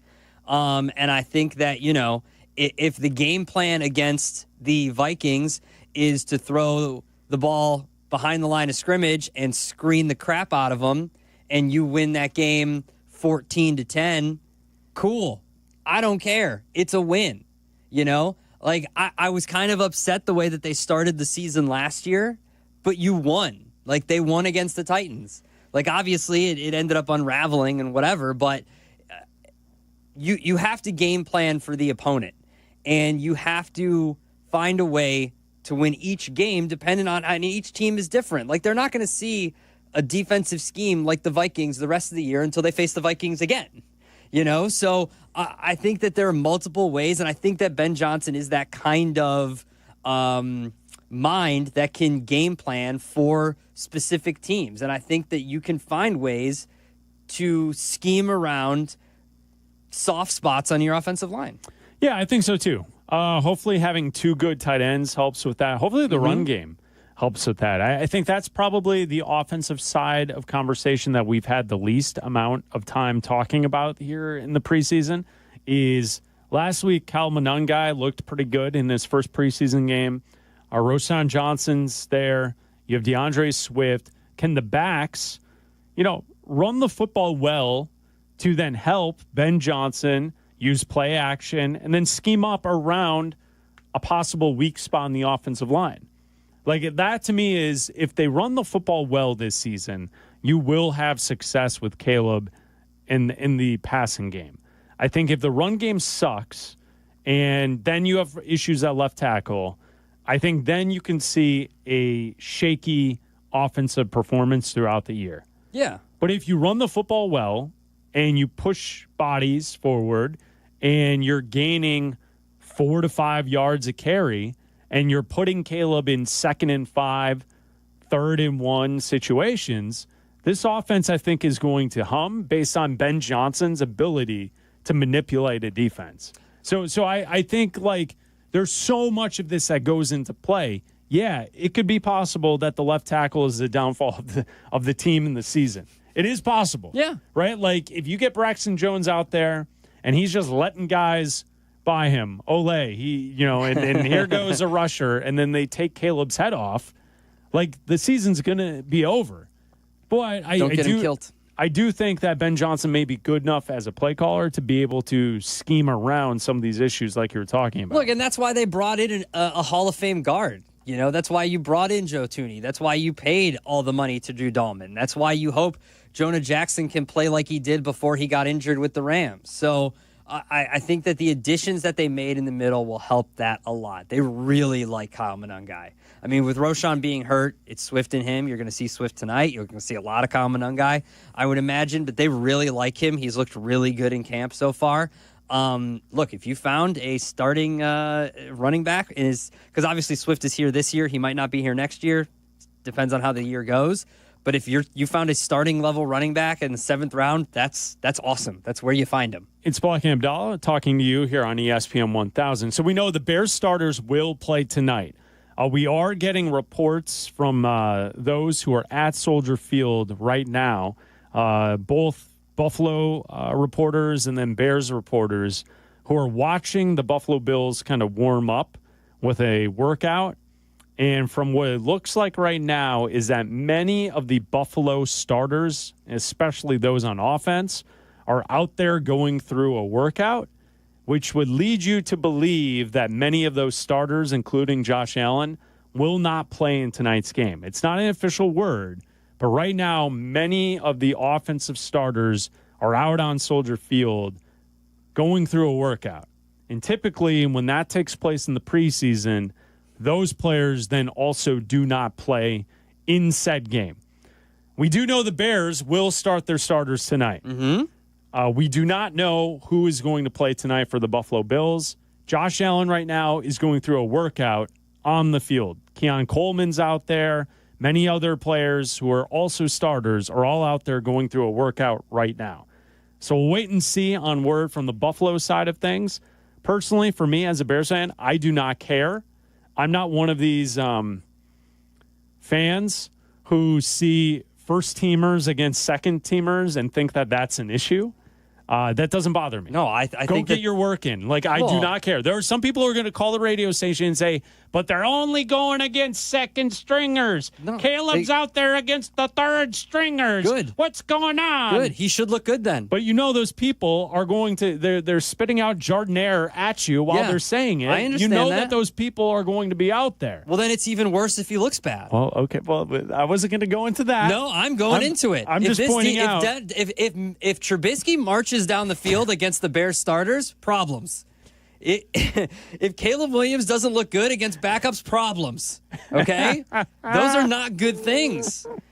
If the Bills are doing you a favor by saying, cool, get work against our scrubs, great. Thank you. I appreciate that. Take the work. Take the work, and you better look good. Take the work. I don't want to see a Trubisky revenge game. I don't need that. We already got one of those. He was with the Bills when that happened, right? Yes, he was. Yeah, I remember. Okay, yeah. You and I were on stage at the Fantasy Football Convention. Yes.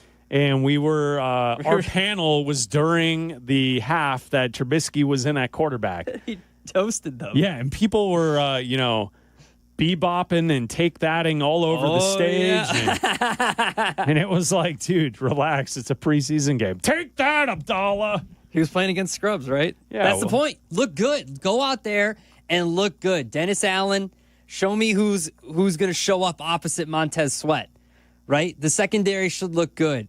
Caleb on the opposite side, no excuses if you're playing against second-teamers. Go out there, look crisp, look good. The operation needs to run smooth. Go out there, get your work in. Nobody gets hurt. Call it a day. Here's what we know right now. The Bears are playing their starters. For how long, we don't know. And there are multiple Buffalo Bills starters working out on the field right now, hours before pregame, which in most situations means they will not be playing tonight, but we'll see. And keep listening here on ESPN 1000, and especially during the pregame show, Silvy, Waddle, and Dionne, they'll let you know who is going to be playing for the Buffalo Bills tonight. Preseason game number 2, Bears and Bills. You can listen to the game right here on ESPN 1000. ESPN Chicago.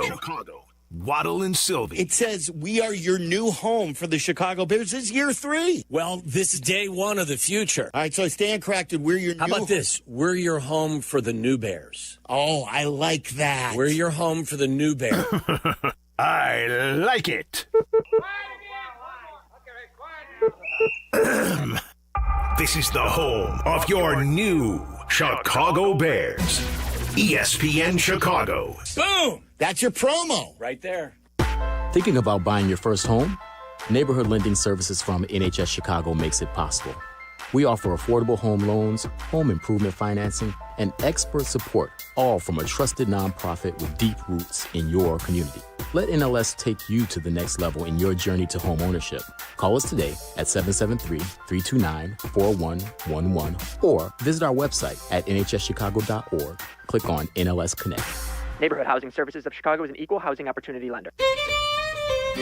When your team's best players have all been traded and the latest pick is overrated, just raise a glass with a friend or two and tell them more, tell them more, tell them more, do. May your team be great and your picks be true, and if it falls apart, you'll know what to do. Just raise a glass with a fan or two and tell them more, tell them more, tell them more, do. It's a crazy world, so what do? You tell them more, tell them more, tell them more, do. Hey! Tullamore Jew Irish Whiskey, 40% alcohol by volume, imported by William Grant & Sons, Inc., New York, New York. Property managers and GCs use FinishingChicago.com's contractors for finishes and protective coatings in the most iconic venues, interior spaces, and essential infrastructure. Our painters apply industry-leading commercial and industrial finishes inside and out, so your biggest assets always put their best square footage forward. FinishingChicago.com has your free list of painting, wall covering, glass systems, drywall finishing, and signage contractors. For a great finish, start with FinishingChicago.com. Who are you talking to? As a business owner putting hard-earned dollars into advertising, that question is everything. So who are you talking to? How about a very loyal fan base of a great Chicago team? Send your message out to White Sox fans all over Chicagoland. The Sox fan is hungry for a new start and ready to support a business that supports their team. So who are you talking to? How about you start with talking to us? Send an email to whitesox@goodkarmabrands.com. That's whitesox@goodkarmabrands.com. I thought I'd book a trip to Italy to celebrate retiring. We didn't speak Italian. We didn't then. We do now. Because of Babbel. Babbel is the refreshingly easy-to-use app for learning a new language. Babbel uses immersive lessons to teach you vocabulary and grammar in a way that sticks. Save up to 50% on your Babbel subscription when you sign up at Babbel.com. That's Babbel.com. Babbel.com. Hi, I'm Michael from the War and Treaty. You know the jingle. Now discover the facts about Ozempic, a GLP-1. Only Novo Nordisk makes FDA-approved Ozempic. Learn about the real thing. Talk to your healthcare professional today. Call 1-833-OZEMPIC or visit Ozempic.com to view the medication guide and to learn more about Ozempic, semaglutide injection 0.5 milligrams.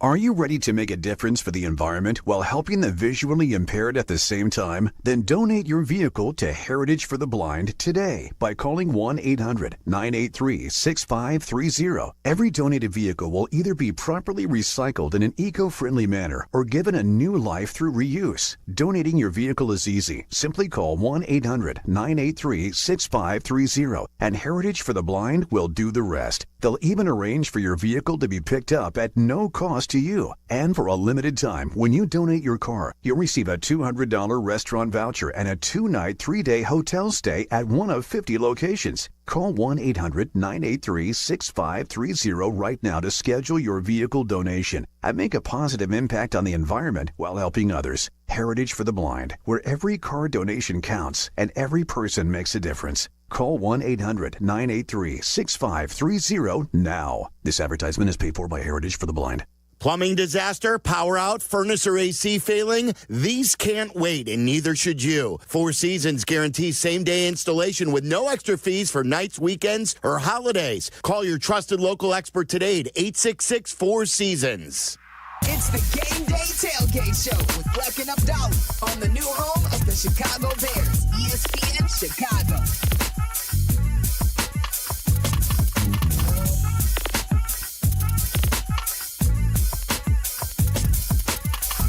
We are 22 minutes away from the network pregame show of Chicago Bears football right here on ESPN Chicago. Silvy, Waddle, Dionne inside Gate O at Soldier Field, broadcasting live from the Dr. Pepper patio. So check them out, say hello. And Abdallah has a quest to try and get a fan to bring a beer bong to Silvy at some point throughout the regular season this year. I think Matt in Streamwood, didn't he say he said he was going? He said he was going to try. I don't know if they allow it in or not. Well, you could try. You could always try. Yeah, it's also not like winter yet, so everybody's not packing in with big coats. Well, here's the key. This is what you do when you get up to security and they say, "Sir, we can't let you in with the beer bong." Beer bong. Just say, Marc Silverman said it's okay. Yeah. Say Silvy said it's okay. That's not what I thought you were going to say. What I think you should do is go up there, put a little vest on it, and tell everybody it's your emotional support bong and that you have to take it with you. Get a little doctor's note and have it with you. And when people ask, this is my emotional support bong. Yes. And I need to take it into the stadium. You know how the dogs have a little... it's not just dogs anymore. There's like potbelly pigs. That's my There's point. Little horses. That's my point. All kinds of things. At what point do we get Parakeets. inanimate objects to be emotional support?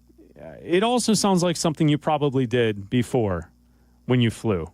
Me? This is my emotional support bong. Yeah, exactly. And I have to hit it in the bathroom. It's just plastic. I don't see why you can't bring it in. It doesn't set the metal detectors off. So I would say, I'm not saying you should, I'm saying you could. You could also, and that maybe we should not be giving people ideas, but you could wear the funnel as a hat. As a little hat. And then you could put the tube down your pants and be like, this is a part of my catheter. Oh, catheter. That's what you were going? Well, right? Like, I'm trying to think of how you could explain this to get this through. I thought you were just going to say, wear the little hat and then tell everybody you're gifted. I mean, you know. Well, all right. Just being like, what? You got a problem? Sure. You could do it that way, I also don't think Silvy wants to do a beer bong that's been in your pants. Well, you could wrap it. You could put a plastic wrap around it. Wear it as like a tie and see what they do there. But the point is that we're going on year 3, damn it, and I need Silvy to do a beer bong. And they will be there for every home game inside Gato, live from Soldier Field. We have the call of tonight's game, Bears and Bills, preseason game number 2, right here on ESPN Chicago. Joniak and Thayer will have the play-by-play. Jason McKie will be working the sidelines. And then also, after the game, 2 hours after the game, Peggy and Yurko have the post-game show right here on ESPN Chicago. All right. Can't wait. It's going to be great. What are you laughing at? Well, I'm always laughing because I always fast forward to tomorrow when Yurko is tired for Carmen and Yurko because he was here. Working a night game? Until midnight. Working a night game? Yeah, working a night game. Whenever I see the night games on the schedule, as you and I produce Carmen and Yurko every day, I always am like, all right, well, Yurko's going to need some extra coffee tomorrow to get him through Carmen and Yurko. Carm From needs noon to 2. Carm will have to stretch. Yeah. Oh, and be yeah. prepared. Yeah. Especially if there's baseball conversation to be taking place. There's a lot of baseball conversation to be taking place. There's a huge series that starts tomorrow. 5 games, Brewers and Cubs. Well, and the Cubs won this afternoon. The Brewers finally lost a ball game. Yes. So what? For the first time in like weeks, the Cubs actually gained a game? Yeah, they're only 8 games out now. And the series, so there's a doubleheader tomorrow. There is. Against the Brewers. So the big Brewers series, what were we told? This is going to be the one to take the division, but now hopefully they can just crawl back in within 3 if they could. If they sweep a 5-game series, why not? I thought that series could only be 3 games, Chris. Not 2 or 4 or 5. Why don't you let all of those listening here on the radio in on what you're talking about? Because I don't know. Do your own detective work. No, you've got something secret going on where you're making fun of Cap, but you're not saying that you're making fun of Cap. Cap is saying that the Cubs have never been swept. Ever in the history of the world? This year. This season. But they lost a 2-game series in Japan to the Dodgers to start the season. And he is now saying... You were swept. Yeah, you were swept in a 2-game series. He's now saying that a series has to be 3 games or it doesn't count. Yet, someone... a fine sleuth out there. I'll give him at AL2K12 on Twitter. You're just saying numbers and letters. I am. Has searched through David Kaplan's tweets at the Catman, and he is saying that the White Sox had a 2-game sweep of the Cubs at Wrigley Field back in 2022. So back in the years before, Cap would say that a 2-game series where you lose both games was a sweep. But not this year. But this year it's not because it doesn't work. Yeah. All right. Well, you could have just texted Cap this. You didn't have to bring this onto the show. You said we were talking baseball, so I brought it to the attention. All right. The Cubs win today. They gain a game. They're what, 8.5 or 8 games back of the Brewers? 8 games. 8 games back of the Brewers, and a 5-game series starts tomorrow from Wrigley Field. Black and Abdallah talking Bears football. We have the Bears and the Bills coming up tonight. Soldier Field, game 2 of the preseason. The starters for the Bears will play.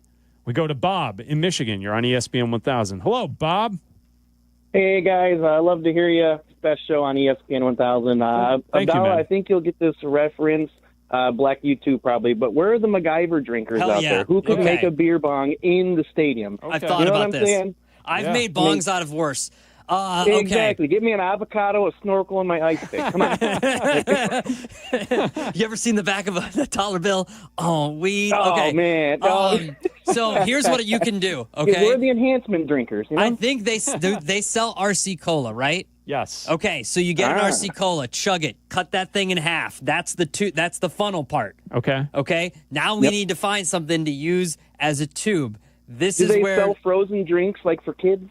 I don't. Do they sell like the long yardstick drinks? Yeah, you get them at zoos all the time. They have like big. Yeah, like what? What they would put the drinks like down in New Orleans. Yeah, like I know at Wrigley you could buy like a bat as like the beer bats. Yes, yeah. I don't know if they have anything like that. If they do, you find that. You take some chewing gum, you put that together, you wrap that around. I think you can bring tape into the stadium. There's nothing wrong with bringing tape. Chewing gum gasket, that would do it. Whatever you need. There you go. There's a makeshift beer bong that you can make inside. Not saying you should. Not saying that. You know that this show is broadcasting inside Soldier Field right now, right? I'm well aware that we are broadcasting and inside. Bears personnel, they're listening to this program. I am well aware that they've probably flipped to something else at this point. They've gone Thank to you, music. Bob. Appreciate you. Oh, yeah, thanks, guys. We go to Mike in Romeoville. Mike, you're on ESPN 1000. Hey, gentlemen, nice to talk to you. I have the way to get a beer bong into the stadium. It's as simple as this. You put the tube as your belt. You wear the funnel as a hat. Perfect. You put it together inside. Done. Love it. I think that's a great idea, Mike. I've seen worse. Beautiful belt you have there, Mike. That's a nice belt. That's a nice tube belt. It's fashion. It's fashion. It's high fashion is what it is. And it'll go through the metal detectors. Yes, of course it will. Of course. And you wear the duct tape on your wrist like a bracelet. Exactly. Thank you, Mike. Appreciate it. Thanks, guys. I love it. I love it. Shout out to the Bears and all of those inside Soldier Field. Chase on the south side. You're on ESPN 1000. Hello, Chase. Black, what's happening, man? What's up, dude? Abdallah, hey, what's happening, man? What's up, Chase? Hey, Abdallah. Hey, I got something, right? What? Hey, let's say your boy Mitch goes out and bursts out for 4 touchdowns. How would you feel about that? I don't care about Mitchell Trubisky. Why do I care? I don't care. How would you feel about that, Chase? Chase? Here's the thing, Chase. If he does it against the Bears' first-team defense, I would say, okay, let's talk about some things. Abdallah, if Trubisky was on this Bears team, don't you think he'd find a good quarterback here with this Bears team with a Doomsday, DJ Moore, Colston Loveland, and Ben Johnson as a coach? Don't you think that Trubisky might do well with this Bears team? I don't think the Bears receivers are tall enough to catch the passes that Trubisky would sail over their heads. Oh, boy. The just like you, Trubisky hater, just like Black is a Zach Levine hater. But anyways, let me go back to my point of why I called you guys. Oh, you had a different point? Huh? Go ahead. Listen, I am one of the few people that is not concerned about the left tackle position. Okay. And the reason why I say this is because you got to think about this, guys. Remember, Waddle used to always say the most concerning positions is more pressure from the middle more than the edge. So, it's like this offensive line is much better now than they were last year. Because you remember the biggest concern we had last year and the year before was the guard and the center position, right? Remember we had guys like Lucas Patrick and Cody Whitehair at center, and then we had Nate Davis and Tevin Jenkins who couldn't stay healthy. But now we upgraded our interior, and get Drew Dahlman, who's one of the top centers in free agency. Then we went out and got traded for Joe Tooney, who's a future Hall of Famer and a Pro Bowler, and we went out and got Jonah Jackson, who's a pretty good, all pro guard. So they upgraded the middle, which always affects a young quarterback is pressure in the middle. So there's ways to maneuver around a weak link, because you're always going to have a weak link on the offensive line. There's no such thing as having 5 great O-line. You're going to have a weak link. As long as Ben Johnson, who we know, if we trust him like we say we do, we should have faith that he's going to find ways to be creative and not allow that whole left tackle position be a detriment to the offensive line and the whole offense. So that's my point. That's why I'm not as worried about the left tackle position as many others, is because our interior is much more improved than it was last season and the year before. Yeah, that's a good point, Jason. Thanks for the phone call. Yeah, I mean, it is across the line more improved. Yeah. It is still a concern, though. Yeah, it is, because you've got to face a bunch of elite defenses, and I'm worried about it. We will continue to get you set for the Bears and the Bills coming up next. ESPN Chicago.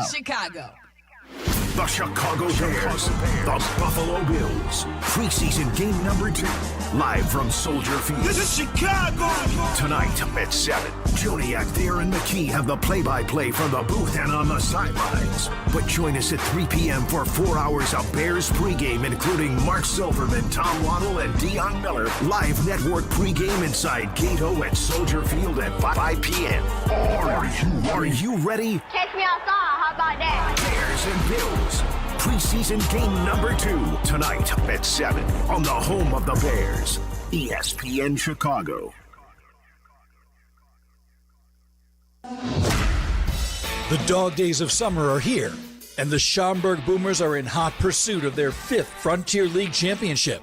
August is packed with big games, family fun, and can't-miss promotions at Wintrust Field.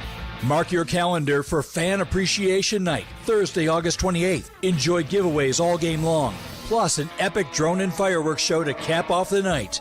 Get game and ticket information at boomersbaseball.com. Feel the boom. Do you ever scream at your screen when your 5G internet freezes? It's the worst. So why not switch to Astound?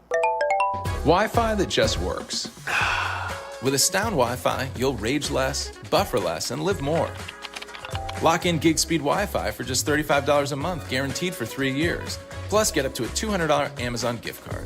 Astound Wi-Fi, it just works. Visit astound.com today. Roofers and Waterproofers Local 11 provides quality value and service in all facets of the commercial, industrial, and institutional roofing and waterproofing industry. Promoting skilled craftsmen and craftswomen through apprenticeship training, Local 11 members are trained in the application of the latest roofing and waterproofing techniques.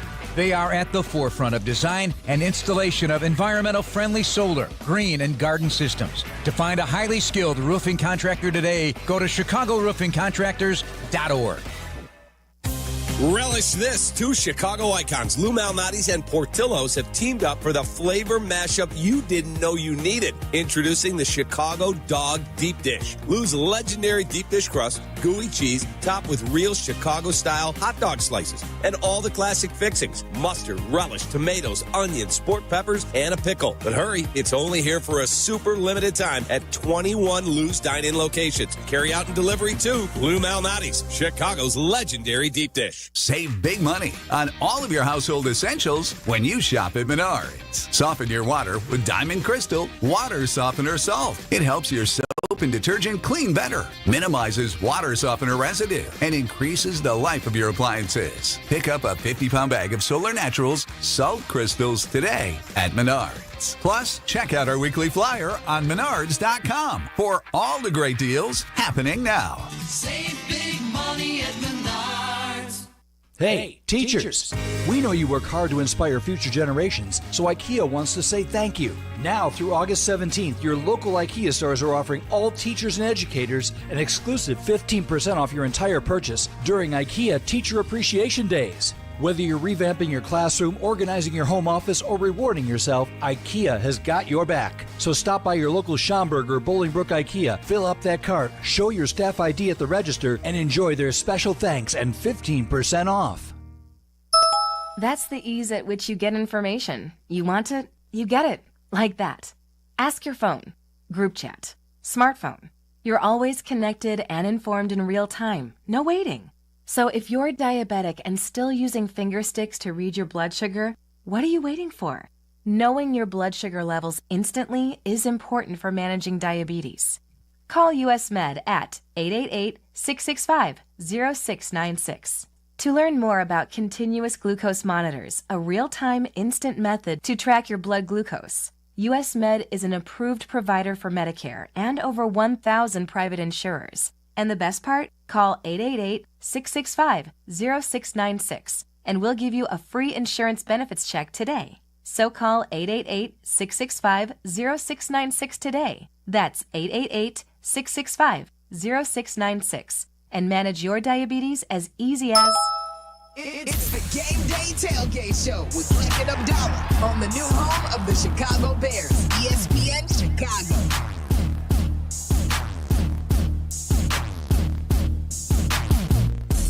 Black and Abdallah here on ESPN 1000. Thank you to Justin Ponger and Hannah Lamata for producing today's show. Coming up in 5 minutes right here on ESPN Chicago, the network pregame show with Silvy, Waddle, Dionne, Inside Gato, live from Soldier Field. Broadcasting from the Dr. Pepper patio. Stop on by if you're going to the game. Say hello. If you're entering the south end zone, you cannot miss them. Before you walk up the steps to go to the seating bowl, they're right there. Hang out, say hello. The Bears Network pregame show. Silvy, Waddle, Dionne, broadcasting live from Soldier Field. They kick things off in 5 minutes right here on ESPN Chicago. Joniak and Thayer have the call of today's game. Right after 7 o'clock, Jason McKie will work the sidelines. In post-game, Yurko and Peggy, you can hear them for 2 hours following the Bears and the Bills right here on ESPN Chicago. Okay, Abdallah, here we go. Preseason game number 2. The Bears starters will play today. What are you looking for from Caleb Williams in the first-team offense? I'm looking for clean operation. I'm looking for getting the play in on time, getting the play called on time. Like, I don't want them you're not trying to burn clock in a preseason game. Like, there should be no reason to take the play clock down to 1 and barely get the play off, right?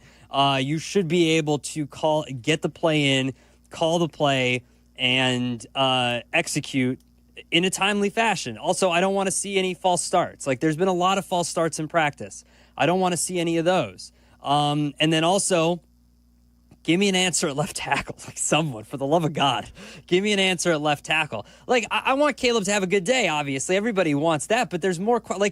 Like Caleb's not going to lose his job in this game. You know what I mean? Like, it'd be nice to see the operation look good, but if it's a little clunky, the sky is not falling. There are other questions about this team. For us, it's not, but this game will be on television for national audience to consume on Fox television tonight. So if it doesn't look great, the hot takes are going to be flying tomorrow morning. Cowherd, you know that from coast to coast. Good for Cowherd. For anyone, people are going to watch tonight's game and try and formulate an opinion about Caleb Williams. I'm looking for the operation to be smooth, like you're saying, and I want to see the head coach and the quarterback in rhythm. Mm-hmm. So I want to see Ben Johnson calling the plays, Caleb running the offense. I'm not looking for points or any stats specifically. I just want to see it look smooth. And hopefully you see the run game married with the passing game and you see some big plays. I would like to see that. So tonight, game 2 of the preseason, the Bears and the Bills. You can listen to it right here on ESPN 1000. The network pregame show starts now. The new home of the Chicago Bears. White Sox fans, a day at the ballpark is a classic summer activity, so grab your crew and take advantage of savings all summer long with our summer savings section, presented by Wintrust. Now through the end of the season, enjoy select lower-level tickets for $20 on all weekday games and $25 on all weekend games, while supplies last. It includes fees. To purchase tickets, visit whitesox.com/section. Thinking about buying your first home? Neighborhood Lending Services from NHS Chicago makes it possible. We offer affordable home loans, home improvement financing, and expert support, all from a trusted nonprofit with deep roots in your community. Let NLS take you to the next level in your journey to home ownership. Call us today at 773-329-4111 or visit our website at nhschicago.org. Select NLS Connect. Neighborhood Housing Services of Chicago is an equal housing opportunity lender. NMLS number 276722. Do you have trouble getting in and out of the bathtub? Are you afraid you'll slip and fall entering or exiting a tub? Safe Step walk-in tubs can transform your bathtub from an area of concern to a calming refuge. Call them today at 1-800-731-4558 and save $1,600. Safe Step walk-in tubs and showers are proudly made in Tennessee and offer an ultra-low step-in, avoiding that difficult climb over a traditional bathtub wall. They also offer a variety of therapeutic benefits that may help soothe your aching muscles and joints, increasing your mobility, boosting your energy, and improving your sleep. Safe Step walk-in tubs are designed to easily fit your existing tub space and are often installed in as little as one day. Just dial 1-800-731-4558 today to save $1,600 and receive a free shower package. That's 1-800-731-4558 for a free no-obligation consultation and to save $1,600. Safe Step walk-in tubs. Safety never felt so good. This is the home of the Bears. ESPN Chicago. WMVP, WTBC HD2, Chicago.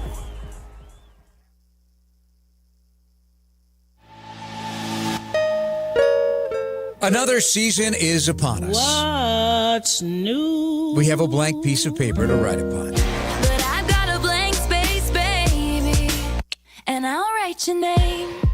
Will that paper be filled with joyous touchdown celebrations? Touchdown! Touchdown! Touchdown, Bears! Or frustration? New head coach Ben Johnson has no shortage of new plays that he's implementing and a bunch of new talent to help execute the new plans. We can do it together, you and me, but mostly me. New coaches, new players, new ideas. Heck, they give us fans a lot of room for hope. We dream big. We dream super big. We dream Super Bowl big. But the time must be put in. The learning must happen. The learning must lead to growth, and growth must strengthen the team. I get nowhere unless the team wins. Man, we've just gotten started, and that blank piece of paper is already filled. The rest is still unwritten. Dreams, hopes, plans.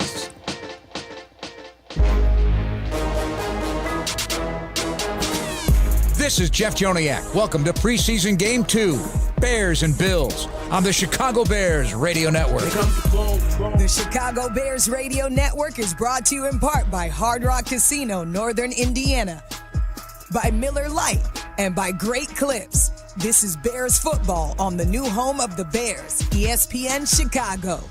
Here comes the goal. Now, the Bears pregame show, live on the Chicago Bears Radio Network. Please welcome Tom Waddle, Dionne Miller, and Marc Silverman. It's a beautiful summer evening here at Soldier Field. We are ready for preseason game number 2. The Bears and the Bills, and our first look at the Bears starters this year. How long? We'll have to wait and see in a couple of hours from right now. And we are just over 3 weeks away from a little here preview today, if you will, of primetime football at Soldier Field when the Bears will open the regular season against the Minnesota Vikings on Monday Night Football. So, Waddle, this is a great little look ahead as we will get the vibe, the feeling for playing football under the lights here at Soldier Field like they will do for real for the first time this year. Yeah, it's a dress rehearsal for everybody playing under the lights. It's a beautiful day. The weather is perfect, and you're going to see their starters on both sides of the football for the first time this preseason. So it should be an exciting day. And by the way, that opponent they'll be facing is a Super Bowl caliber team, so this should be a good test. They are, and they are a really good team that's been there and done that. I know Ben Johnson's going to talk about that in a little bit. We'll hear from Courtney Cronin, Joniak and Thayer, J-Mac, and as I mentioned, the head coach of the Bears, Ben Johnson. Dionne will be alongside here at about 5:30, so she'll be with us shortly. She's doing some television on the sideline right now. And speaking of the sidelines, I think today was the first day you've been on the field here at Soldier Field in several years, or were you here for an alumni day where actually during the game you got to go on the field? Yeah, but I think it was 3 years ago. So it's just there's nothing like stepping onto a National Football League stadium field. It's a glorious place. The conditions are fantastic out there. Kenny Marc and his crew, that they're in charge of making sure that the field is in top shape, and it is right now. Just a glorious night for football. I got a little bit of a little goosebump activity out there. And when you walked on the field, you even said to me, boy, it's a lot different. Yeah. I think for about the last handful of years, certainly since it was the one thing that Eberflus did very well, he was very hands-on with the turf. Yeah. That they resodded here. And I feel like that is an old story and one that we used to talk about many years ago. Yes. That these last several years, the field at Soldier has looked pristine. Yes. And now they're adding these blue end zones that we touched on last week, and it was really the first time ever we've seen that at Soldier Field. Yeah, as I said, it's glorious out there. Things couldn't be more perfect. And look, I mean, without being a jerk, it's what you expect. You get $270 million invested in your players out there. You might as well put them on a field that is tip-top and in perfect shape, and it is out there today. So it should fast track. I think the footing is great out there, and you got a group of athletes. I think that this group, Ryan Poles and Ian Cunningham and the Bears organization, they've done a really nice job over the course of the last couple of years adding athletic players, and like to see him out there on a fast track tonight. And speaking of being here at Soldier Field, if you're arriving to the game, the gates are just opening. If you're out there tailgating, and you'll be in a little bit later, come on by and see us at the Dr. Pepper patio. We're right there in the stage. You can't miss us. It's inside Gate O. I was telling one of my buddies, he's like, where are you guys? I'm like, you walk in Gate O, and you can't miss us. We're right there. You'll hear the booming voices, too, coming through the loudspeaker. And come on by and say hello. And don't forget, you can always call us if you're not here as well on the Dr. Pepper hotline. In Chicago, football runs deep and Dr. Pepper runs colder. Today is a beautiful Dr. Pepper evening, too. It's one of a kind, and it's the best flavors in football. From kickoff to final whistle, it's a pepper thing. Waddle, you mentioned the Bills and how this is a Super Bowl team. They've come so close. You and I both got an up-close and personal look at the Bills on Friday at Soldier Field. Josh Allen, the defense is quite underrated in my opinion, too. Yeah. What did you see from the Bills, and what did you see from our Bears against the Bills when they went starters against starters? The first thing I noticed was, and this is not a shock, is the Bills are very good at the line of scrimmage on both sides of the football, with Rousseau and now Joey Bosa has joined them, and Epineza. They've got guys that can rush the passer, and I think that when they found themselves in some one-on-one drills with the offensive tackles, I think they had their hands full a little bit with some of the edge rushers from Buffalo. That was one of the things I looked at. And on the other side of the ball, they do an excellent job protecting Josh Allen. And why wouldn't you want to invest in your offensive line when you've got the reigning league MVP out there protecting him? So I noticed how good the Bills were at the line of scrimmage. And 7-on-7, I was really impressed with what the Bears did on both fields. You jockey back and forth from the left side, and you're watching the Bears defense go 7-on-7 against the Bills offense, and then you go to the right side of the field, and then you watch the Bears offense try to dissect that Bills back seven. And I thought the Bears did really good things on both 7-on-7 fields. I thought Caleb was sharp. I thought Rome Odunze stood out probably more than anybody else. Zacchaeus has had as good and as steady of a camp as anybody on their roster. And then I think, you've got to love the energy and the ability that Jaquan Brisker brings to that secondary. Kevin Byard was also out there making plays, but they've got some talent in the back end of that defense. And I thought they more than held their own. In fact, I thought the Bears in 7-on-7 drills actually won on both sides of the field. I thought it was a little bit more murky when they went 11-on-11, but I expect some of that. The Bills are a little further ahead at this point than the Bears are. But good things nonetheless. Yes. And you made so many good points there, so there's so many for me to build upon of what you just said. Let's talk about that.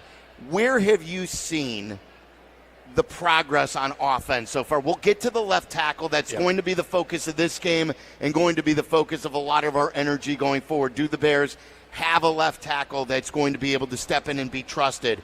But before that, as a whole, how both offensively and defensively, we've been at a lot of these practices since the start, since even mini camp. Where have you seen the progress so far? Well, I think offensively the operation's been cleaner, which is paramount. And I'm sure it gets repetitive for people to hear me constantly say, getting the play call in the headset, getting in the huddle, speaking the play to your 10 teammates as the quarterback, getting to the line of scrimmage and getting the play run without any hiccups. I think that process has become cleaner.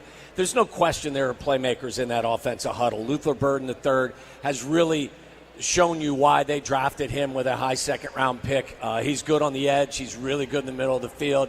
He's strong. He's fast. I think they're using Cole Kmet in the way that can best utilize his skill set. I thought that Colston Loveland had a little bit of a rough day on Friday, which is understandable for a rookie tight end that a lot is going to be asked from. I think tonight, keep an eye on him. I think he'll bounce back. But you notice the weapons. Obviously, I mentioned earlier, I thought Rome stood out better and more than anybody on that Bears offense on Friday's practice. I thought he made plays in traffic. I thought he made plays on the edge. He showed leadership. He was out there talking. I thought he was fantastic. And defensively, you notice Dennis Allen's approach. They're aggressive. Like, they are going to come after you, which means they're going to leave their corners on an island quite a bit. They're dealing with some injuries right now. Not having Kyler Gordon out there, that's a huge loss for them. Not having Jalen Johnson, who's a top 5 cornerback in the league, and they still look good. Yes. They still look good out there. And again, I think their safeties have done a fantastic job making plays. I think Tremaine Edmonds has also flashed quite a bit. He's had a good camp so far. Had a really good camp. So I think the back seven, really I've seen more of the back seven than I have seen from the front four. Tonight I'll get a better look at that. You know how it is at training camp. Usually the big boys are down on the other side of the field, and we don't get a great look at them. But playmakers are there. I think the quarterback's more comfortable with the offense. Defensively, I think the secondary, which is probably the deepest part of their defense, is out there flying around and taking the ball away. You read my mind, and you brought him up earlier about Jaquan Brisker. I was thinking about this all week, that even with Jalen Johnson out, and of course you want Jalen Johnson back, and once they start for real, you're going to notice if he's not out there. And then what you were talking about, too, in Gordon, because they just gave him a check. He's so important to this defense. Yeah. But the way Brisker, you just see they have a different energy when Brisker is out there. I don't know the best way to sum it up, Waddle, if he's the heart and soul of the team. I think he's the leader of that defense, even at a young age and having missed a ton of time, because I think he's, you need somebody out there that gets in the huddle and actually demands a lot from different players. And just because he's only been in the league 3 years, I don't think that, that keeps him from being a vocal leader in there. He's flying around out there, to use a Wani phrase. He's active. He's getting his hands on the football. He's around the ball. And I think he's an inspiration inside that defensive huddle. I don't know how many loud voices are in there. I think I saw Tremaine Edmonds being very active and being a vocal leader out there. But I don't know how many of the other guys out there really. I think TJ Edwards is such a good, sound player, but I don't know how vocal he is. Brisker brings that element, and for an attacking defense that wants to talk a little trash, he's a guy to keep an eye on for sure. Yeah, and then, of course, the left tackle position as we go back and forth. That's the energy, isn't it? That's the question here. Yeah. It was the question coming in, and we'll talk to Thayer about that coming up next. So let's have a discussion, because there have been many names who have been put in this competition. Who is still alive? Who has a real shot? Who's going to start tonight for sure? I don't know if we have that information, whether it's going to be Theo Benedette or if they're going to go back to Braxton Jones. Benedette, who's an undrafted kid from Canada, he was here last year, then he got hurt, and they kept him on a futures deal. He got a lot of the first-team reps this week, so we'll talk to Thayer coming up about that. Don't forget to call us at 312-332-3776, and at halftime, I take your phone calls. And I'm sure we're going to have more opinions today than last week with the starters playing, how the offense and the defense looks. So call me at halftime, or call me now, 312-332-3776. Again, it is the Dr. Pepper hotline. We'll talk to Tom Thayer, the Super Bowl champion, and there's no one better talking about the offensive line than Thayer. Bears and Bills. We're about an hour and 45 minutes away from kickoff on a beautiful night for football here at Soldier Field. It is the Bears Radio Network. $3.5 million. The Verdoyak Law Group wins again for their clients. You heard that right. The Verdoyak Law Group recovered $3.5 million for a client who was injured in an auto accident. If you're injured, make sure to call the Verdoyak Law Group. Hey, it's the good kid. Let me tell you, playing pro football and being on the radio for years, I've had the chance to endorse many companies, but I've never endorsed one owned by close friends until now. The Verdoyak Law Group has been helping people for over 60 years, including my friends and neighbors. When you need a lawyer, experience matters. The Verdoyak Law Group has recovered over $9 billion for clients, serving over 40,000 cases in personal injury, auto accidents, workers' compensation, medical malpractice, and more. Their proven results and commitment to clients make them the right choice. They've helped my neighbors and friends, and they'll help you too. Call 8444-VLG-LAW today. The Verdoyak Law Group. Experience you can trust. Reason number 354 to visit the city of Countryside, Chicago's Western Gateway. How about Flag Creek Golf Course, one of the finest 9-hole golf courses in the Chicagoland area? This Greg Martin designed course offers something for every skill of golfer. Conveniently located off of I-55 and 294. So book your tee time today at flagcreekgolfcourse.com. Looking for a new home base? Visit the city of Countryside, Chicago's Western Gateway. Hey, Bears fans, it's Silvy. Steinhoffels is a proud partner of the Chicago Bears, and this season, they're teaming up with Special Spaces Illinois to create dream bedrooms for kids battling cancer. Every time the Bears defense causes a false start at home, Steinhoffels donates $1,000 to Special Spaces Illinois. Steinhoffels, now with 7 locations, has Chicagoland's largest selection of furniture and mattresses, all styles, every budget, and they're 100% employee-owned. Shop in-store or online at steinhoffels.com. At Four Seasons Heating, Air Conditioning, Plumbing, and Electric, we make home service easy. We guarantee same-day service and installation with no extra charge for nights, weekends, or holidays. Family-owned for 53 years, Four Seasons has over 30,000 5-star Google reviews and an A-plus rating with the Better Business Bureau. For all your plumbing, heating, cooling, and electrical needs, for all the right reasons, call 866-4 Seasons. For all the right reasons, call 866-4 Seasons. You feel that? It's in the air. Tailgates loading up, fantasy drafts heating up. And that countdown to kickoff, nothing beats it. It's the perfect time to crack open a Yingling Flight. Light, crisp, and made for those preseason vibes. Only 95 calories, 2.6 carbs, and full of that game day energy. So while we wait for the first snap, raise a flight. Yingling Flight, the beer of football season buildup. DG Yingling & Son, Pottsville, PA. At UI Health, compassion isn't just care, it's commitment. UI Health's team of experts listens to your story, understands your experience, and embraces your voice. That's because UI Health is with you every step of the way. Whether it's your stroke emergency, your cancer journey, or your transplant victory, UI Health's care heals and saves. UI Health, expert care for your journey. Learn more at uihealth.care. Hey, I'm ordering dinner. I was thinking burgers. Boom! I just earned a $650 bonus for opening up a checking account at Old National Bank. Sorry, what'd you say? Burgers? No, I definitely said 40-ounce dry-aged tomahawk steaks. Yep, with those little sautéed mushrooms. Earn up to a $650 bonus when you open an eligible checking account and complete qualifying activities. Visit oldnational.com/checking and get old. Member FDIC. Additional restrictions apply. Offer valid through October 31st, 2025. Chicago's home for sports is the home of the Chicago Bears. ESPN Chicago. Sync us up with your TV on the ESPN Chicago app. Welcome back to the Advantage Dealer Group pregame show on the Chicago Bears Radio Network. Find your next Chevy, Acura, or Toyota and drive off in under 60 minutes, or they'll make your first car payment. Where Dionne gets her car, you should too. Check them out today at the Advantage Dealer Group. Waddle and Silvy together. Dionne will be along after 5:30.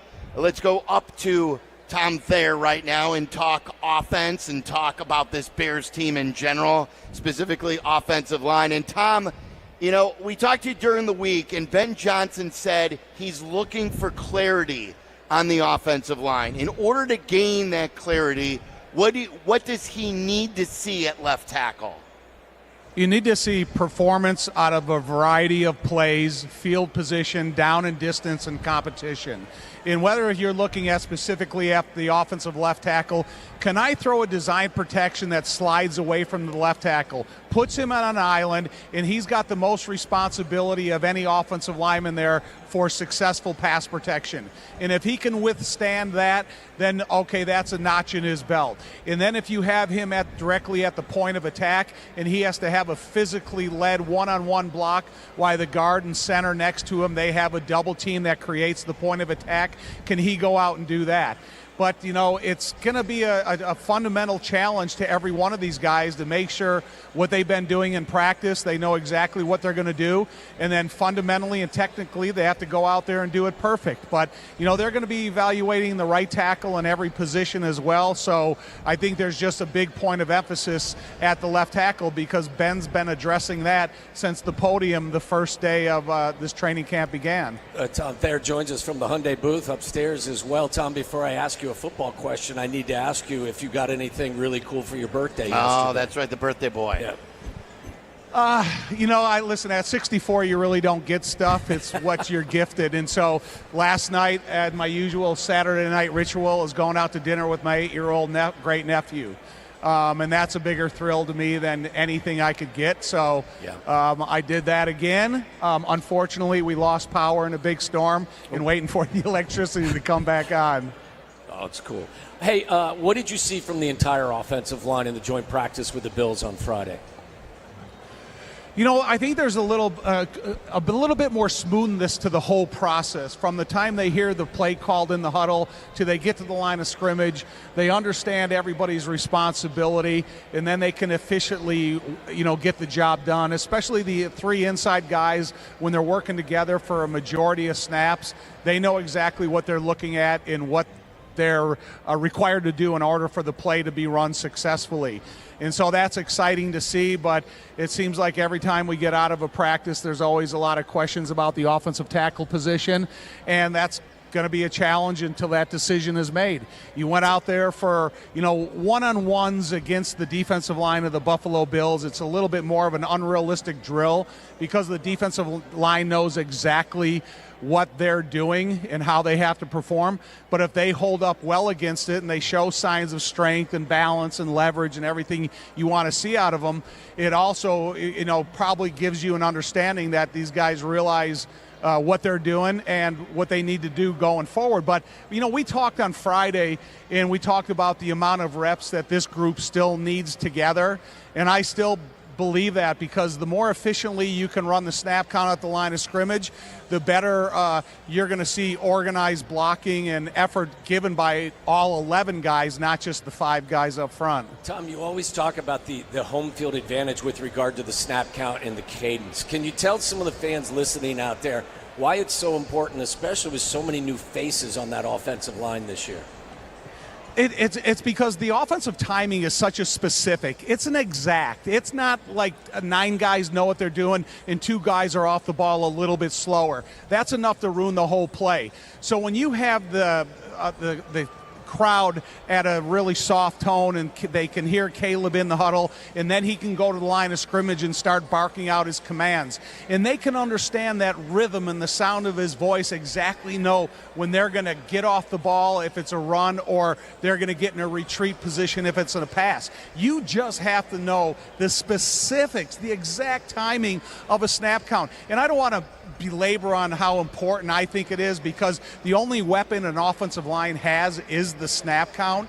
And if you can use it efficiently, you can becoming an attack offensive line. And if you have a deficiency at one of the positions until it grows to where ultimately you need it to be, things like play action pass can be such a weapon that these guys can take into battle with them, especially at home, and be successful and then get the ball downfield. And as Ben says, yards after catch. So it's how it affects specific plays, specific designs of pass and runs, and then how it can help out players that need continued development to get to where they need to be. He's a Super Bowl champion, and he's been in the Bears booth. This is his 29th season, and yesterday was his birthday. It's Tom Thayer. He's brought to you by UI Health. Expert care for your journey. Visit uihealth.care. Tom, as you know, no one's going to overanalyze what they see today from Caleb Williams. So specifically, what do you want to see from him to make this a successful day for the offense? I want to see him do the basic things perfectly. And whether it's an outlet pass, whether it's a screen pass directly on the line of scrimmage, whether it's a 1-2 receiver read with good protection, I want him to do the basic requirements super efficiently and perfect. And then if Ben Johnson wants to challenge the protection of the offensive line and give him a couple of reads that are 9 yards or more downfield, and then see how he processes that information. Because there's a lot of things that can be basically done in any NFL game, home or away, that those are the things that you need done perfectly. And I think if you get the basic things done correctly, that's when you're talking about a successful team. Because when you're talking about the ESPN top 10 plays each and every day, they're just remarkable plays that are made once or a couple times throughout the course of a season. But if you have these quarterbacks that do the basic things perfectly, then you're talking about having a winning team. Tom, I think in training camp we all get infatuated with the passing game, and we forget that Ben Johnson's the foundation of his offense is running the football. And I know the starters didn't play last week. Last week the Bears ran the ball 24 times for 90 yards. That's less than 4 yards per carry. Would you like to see them? I know everyone wants to see the ball in the air tonight against the Bills. But knowing you, I think you would probably rather see them try to establish their running game, whether it's the 1s, 2s, or 3s out there. Oh, 100%, because that's the foundation of any good offense. Because a good, solid running game leads into play action, and that leads to downfield opportunities. But, I think they had 22 first downs last year. If they can go in there and average 25 first downs per game, then you're talking about a little bit more time of possession that results into field goals or touchdowns. And then you're talking about giving the opportunity for Dennis Allen to be a little bit more aggressive in his defensive thinking. And so I'm kind of excited to see, what our TJ Edwards and Tremaine Edmonds and the rest of the guys are going to offer the line of scrimmage. Because you guys, when we were out of practice the other day, looking at the size of the offensive line of the Buffalo Bills, they're enormous. I don't know if any or how many of those guys are going to play, but that's a big group of guys. Yeah. Tom, will catch up with you, Joniak, and J-Mac a little bit later. Thank you and happy birthday. Thanks, Tom. Thank you, man. See you guys. There you go. He's the best. Tom Thayer.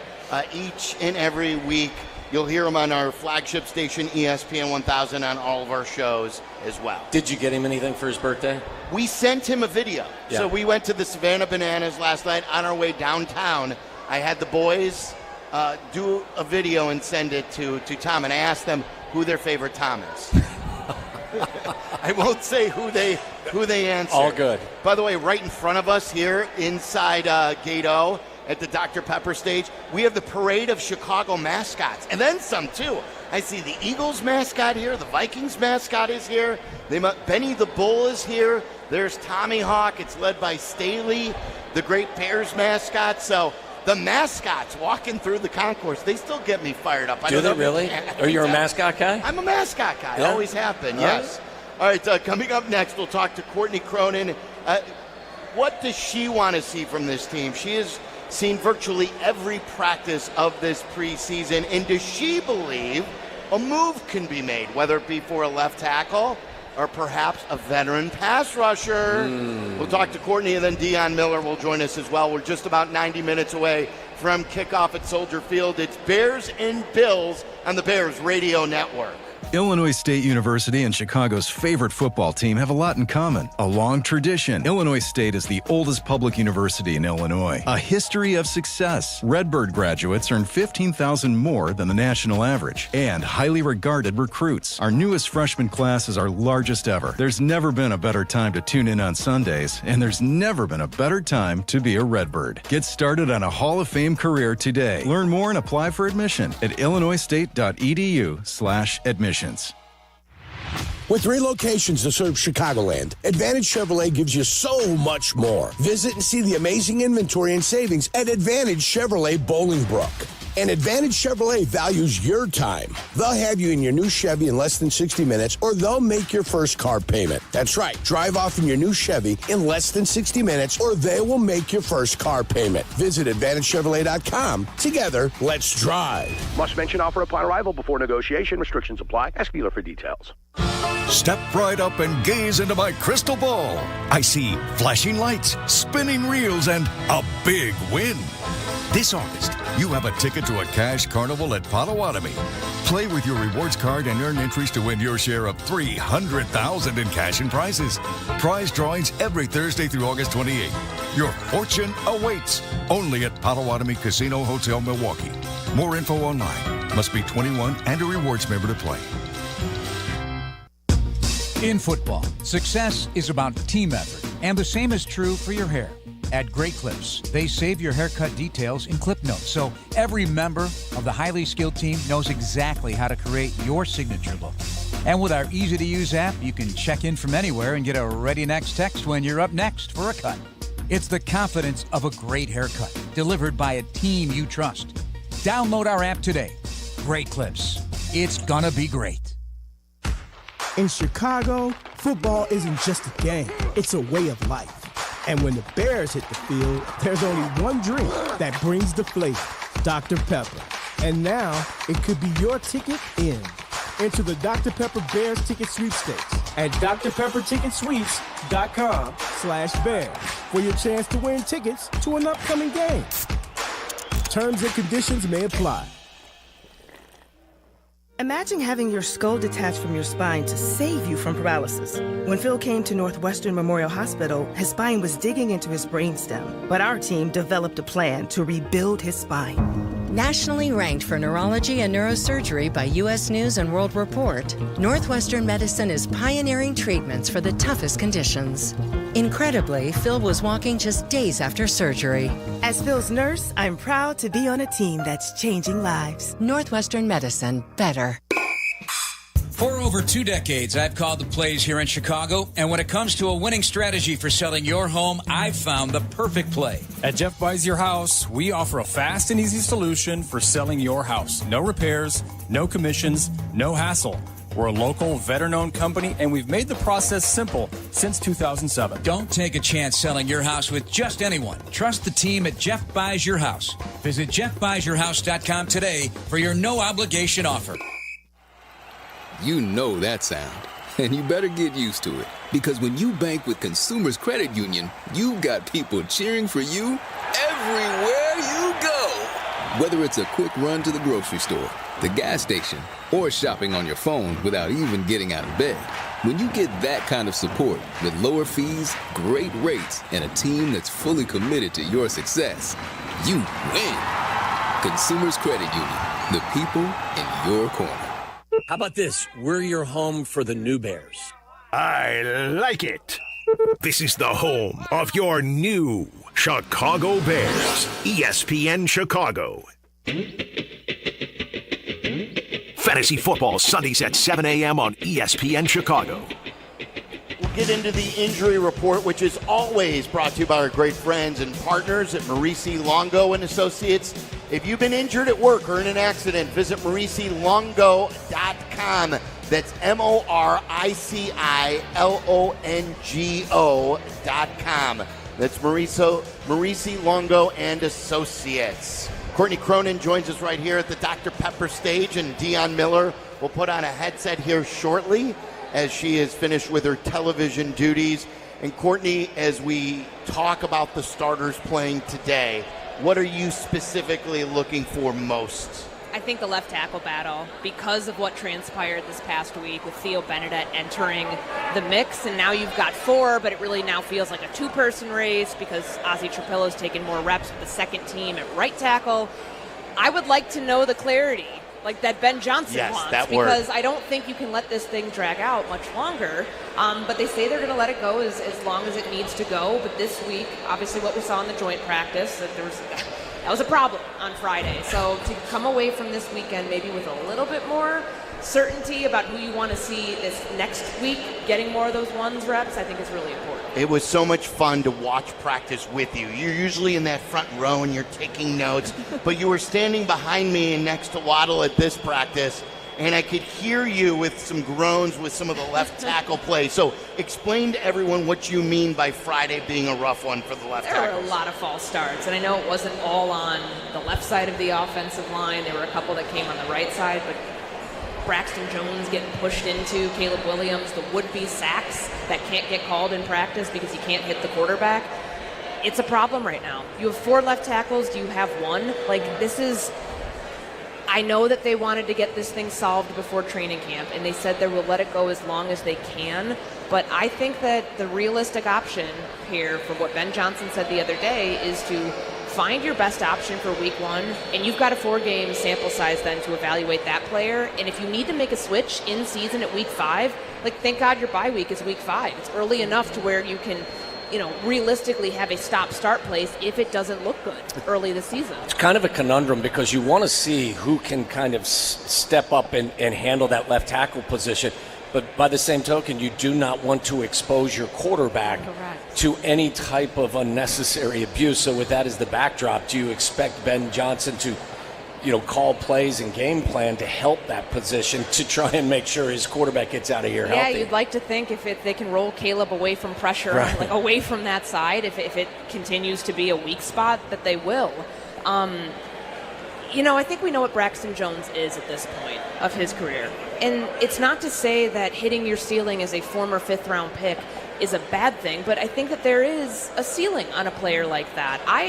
I'm a little bit more surprised on, it feels like Ozzie Trapillo, I don't want to say the word regress, but like the play speed aspect, the footwork, like, no kidding, he was a right tackle the last 2 seasons in college, and all of a sudden you expect him, he was replaced at Boston College because he wasn't very good at left tackle. So like it's kind of maddening that all of a sudden 3 weeks into camp, 3.5 weeks into camp, you come up with those answers. And I get you want to cross-train guys, you want to see them in different positions, but to all of a sudden enter somebody into the mix who was on the practice squad last year and say that you think he was overlooked at the beginning of this, what are we doing? What are we doing? Courtney, this whole conversation is so remarkably disappointing. Like, how did we get to this point where especially when you flip the entire interior of the offensive line, right? Like and this is something. You spent so many resources on it. This was supposed to be the year. The offensive line wasn't a conversation all spring. It was okay. No. They fixed it. It's solved. But now that it is, it's like kind of at the same song and dance of the last couple of years. I wonder if the starting left tackle that we finished with is even on the roster at this point. That's kind of where I start to think. I heard Ryan Poles talk about I'm never satisfied with the roster, and with cuts coming up, you never know what might happen. They might have to make a change, especially because they've said out loud, we need someone to step up and take this position, and no one has. That's so disappointing. I said to Silvy earlier in this week, I said, as bad as this may sound, last year's version of Braxton Jones before he got hurt, he's got 40 starts in the NFL. That version of Braxton Jones I can live with. You still want to be better at that spot, and you would hope that he would progress and become a guy that is being talked about being a Pro Bowler. The version I'm watching right now, Courtney, is a guy that doesn't look 100% healthy, a guy who had major surgery in the offseason or whenever it was, and hasn't been able to work on the strength of his lower body. And this version of Braxton keeps me up at night. I mean, he's got a narrow base. I don't know. How do you fix that? You tell me as a football guy. I don't think you can. No, you can work on your lower body strength, but when you've got legs that mimic what an NBA player has, there's only so much you can do there. I worked for years on these, and there's better legs on tables than the ones I have. So, you're right. There's only so much you can do. What do you say, chicken legs? Is that what you call it? Yeah. It's not good. So I want to ask you, and that goes right into what you were saying too, Dionne, is regarding a left tackle. Not that they're out there, not that they grow on trees. We were out on the field before the game. Ryan Poles was getting in his steps like he normally does. He was on the phone. I'm not saying he was calling teams. But look, is there anything he can do at left tackle? And then Waddle's guy, Trey Hendrickson, still is in his stalemate with Cincinnati. That's on the other side of the ball at the end. Those were the two questions going into camp, and I think it still remains questions. Yeah, I think with left tackle, I mean, there's a reason that all of these contract hold-ins, holdouts, guys who are unsatisfied, like none of them are on the offensive line because it's such a critical position of importance that you get those guys paid. So, and this is a bad example, but it just reminds me of a couple years ago, they weren't certain with what their offensive line combination was going to look like. I believe it was 2022 when they claimed Alex Leatherwood. Mm-hmm. Yes. Like, and remember they picked up all those guarantees. It obviously didn't work out, but if there is a player like that out there, obviously if someone of that caliber gets cut, there's a reason, and it's probably more of a red flag than you want to deal with, but if it's better than the option that you have on your roster, you do it. And there will be there will be guys that get released, guys that get waived when the 53-man rosters get put out 2 weeks from now. And that might be your best option to bring some more competition in. That obviously doesn't make you feel great going into the season, and you probably would be starting somebody that's in this mix and then finding a way to maybe implement somebody else in at a later date, but that could be an option. I think the Trey Hendrickson thing is interesting. Like, now Cincinnati's like, all right, we'll actually listen to trade talks, apparently. So, but does that solve their issue at left tackle? No. As far as I know, that's on the other side of the ball. So, like, I feel like that's null and void for them until they figure out what the heck's happening, at the blindside blocker. I felt like the whole motivation in upgrading the interior of the offensive line was to make your young quarterback feel more confident behind center again after 68 sacks and running for his life and just trying to survive. And now you've got this left tackle blindside question that makes him unnerved. I don't know how mentally he gets past that when it's not stable. And tonight I think it's a good test for that because it's obviously his first time we're going to see him out there. First time he can get hit because they really can't hit the quarterback in any of the preseason, any of the joint practices we've seen. I think if he gets exposed that way because the offensive line on that side gets exposed, first off, Ben's going to have to get him out of there. But that's just a safety thing for your quarterback. And it would raise this to an even more pressing issue for the team. I think most offensive linemen would tell you that it's easier to go forward than backwards. So maybe focus on running the football. Yeah. Maybe run the ball and get a lather going before, maybe don't call 3 pass plays to open up in the opening series. Now, I don't have any idea what Ben Johnson's going to do, but to me, and again, you go back to, Ben ran the ball exceptionally well in Detroit the last 3 years. And I think that, I said it to Tom Thayer earlier, I think all of us, we go to practice and we get thrilled with the balls in the air. We forget that the running game is going to be essential for this offense. So maybe tonight it's something that they work on.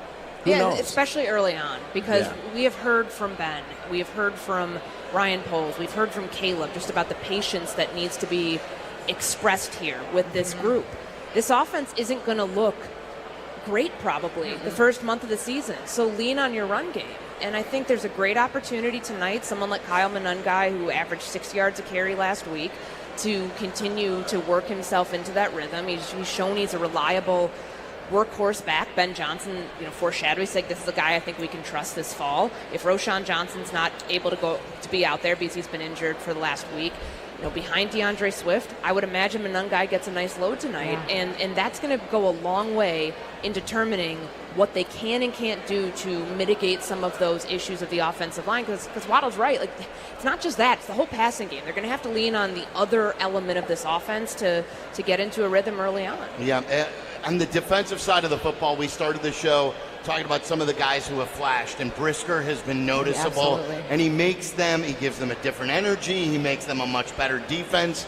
Is there any concern in a preseason game where they don't like to play guys to begin with coming off the concussions of him being out there, or is he a guy that needs to be out there because it's been so long that he's played in an actual game? I think he would balk at the idea of having to sit out. That is not his personality. He is somebody who wants to play. He doesn't shy away from contact, and for better or for worse, he's going to play the way he plays. Like, he said that since the moment he came back this offseason, and I think it's a good thing for him to lay some hits on guys tonight. I mean, he's been doing it in joint, not just in joint practices, but in like the most physical practice that's ever gone down at Hallis Hall in the history of the world, the one like 2 Tuesdays ago.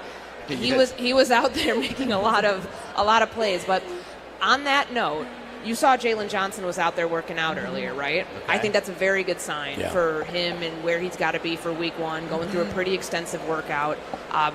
He's obviously, before he does anything, he's got to get cleared from the NFI, but that to me is a good sign for a secondary that's a little banged up right now. I was going to ask, too, Kyler Gordon, any update on Kyler Gordon? It's a hamstring. Week to week, and I think you've got to really be cautious with that one because he's dealt with these before. He was out a significant amount of time last year with a hamstring injury, and, they've got depth at nickel, which I think is good. Josh Blackwell has really leaned into that role. Nick McLeod getting some reps there this week, too. You certainly want Kyler Gordon coming off the contract extension you just gave him. Like, you expect him to be a critical part of that defense, and then they play dime a lot. He's moving around the formation. They're playing him outside. They're playing him at nickel. But I would imagine they're going to probably try to be a little cautious with that one. Courtney, great work as always. We appreciate you. Thanks, Courtney. Courtney Cronin, our Bears insider, joining us as she does each and every pregame show. We will play you some of the interesting sound bites from Hallis Hall this week, including a position coach putting a couple of guys on notice, or blast as the kids like to say. We'll talk about that coming up next. I won't do that again. Don't do that. It's Bears and Bills. We're at Soldier Field. We're an hour and 15 minutes away from kickoff on the Bears Radio Network. Oh, hey. Hey, thanks for meeting me here. It's just, you're my only lawyer friend, and I need your professional opinion. Do you see that brand new Hyundai Tucson out there? That's all I paid for it. Let me get back to you on that. Deal so right, it almost feels wrong at the Hyundai Getaway Sales Event. Right now, for a limited time, you can lease the Hyundai Tucson for $239 a month or get $1,750 bonus cash. Offers end September 2nd. Call 224-661-0068 for details.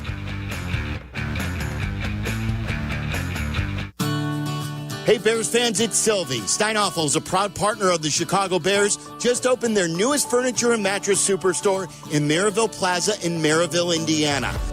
That makes 7 Chicagoland locations with the best selection, unbeatable value, and styles for every space and budget.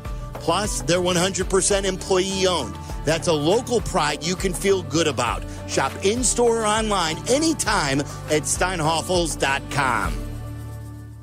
Are you confident your retirement game plan is as strong as steel? Hey, it's Yurko from Mitch Lyons Wealth. MitchLyonsWealth.com is full of tools for you to access at no cost to make sure you're positioned to win retirement. Go to MitchLyonsWealth.com today and get a free copy of Mitch's book or his retirement documentary. You can set a no-obligation 10-minute call with Mitch and his team to see if strategies they are utilizing might improve your retirement. That's MitchLyonsWealth.com, your best game plan to protect, grow, and win retirement. Hey, parents throughout Chicagoland, if you're like me and only want the best and safest option for your kids, you've got to go check out my guys at FenceWorks, a.k.a. the guy on 41. FenceWorks is the premier spot for playgrounds, fencing, trampolines, and basketball hoops. I recently got a hoop installed by FenceWorks, and my kids are thrilled. FenceWorks has been treating families like mine to quality, safety, and exceptional service for over 58 years. Swing by their Northbrook showroom or check out theguyon41.com. You've heard their name around town, Costa Iavoni, and I'm talking with personal injury attorneys Julio Costa and Anthony Iavoni. You guys have built a serious rep in Chicago. What's the playbook? We grew up here. Southside baseball games in the summer. Football battles on Sundays in the fall. We know the city, and we fight hard for the people in it. Exactly. We recognize that our clients are the same people we see in the stands with us at those games. That's what being local is all about. We get you. Costa Iavoni, your local personal injury lawyers at 708-4million. If you're turning 65 or new to Medicare, Humana might just have the health plan you're looking for. Our Medicare Advantage plans offer coverage and care you can count on. You could get a plan with a $0 premium or an all-in-one plan that may include medical and prescription coverage, as well as routine dental, vision, and hearing. Learn more at gethumana.com. Humana, a more human way to healthcare. Humana is a Medicare Advantage HMO and PPO organization with a Medicare contract. Enrollment in any Humana plan depends on contract renewal. Miller Lite, the legendary light beer. The originator, the inventor. If this beer could talk, it'd tell stories about that one time, that night, that one guy, that one gal. Writing a story 50 years long and 50 million friends wide. Because legendary stories start with a light. Here's to 50 years of Miller time. Celebrate responsibly. 2025 Miller Brewing Company, Milwaukee, Wisconsin. Reason number 354 to visit the city of Countryside, Chicago's Western Gateway. How about Flag Creek Golf Course? One of the finest 9-hole golf courses in the Chicagoland area. This Greg Martin designed course offers something for every skill of golfer. Conveniently located off of I-55 and 294. So book your tee time today at flagcreekgolfcourse.com. Looking for a new home base? Visit the city of Countryside, Chicago's Western Gateway. This is the home for every Bears game. Touchdown! Touchdown Bears! ESPN Chicago. Bears Monday starts with Cap and Jay Hood on ESPN Chicago.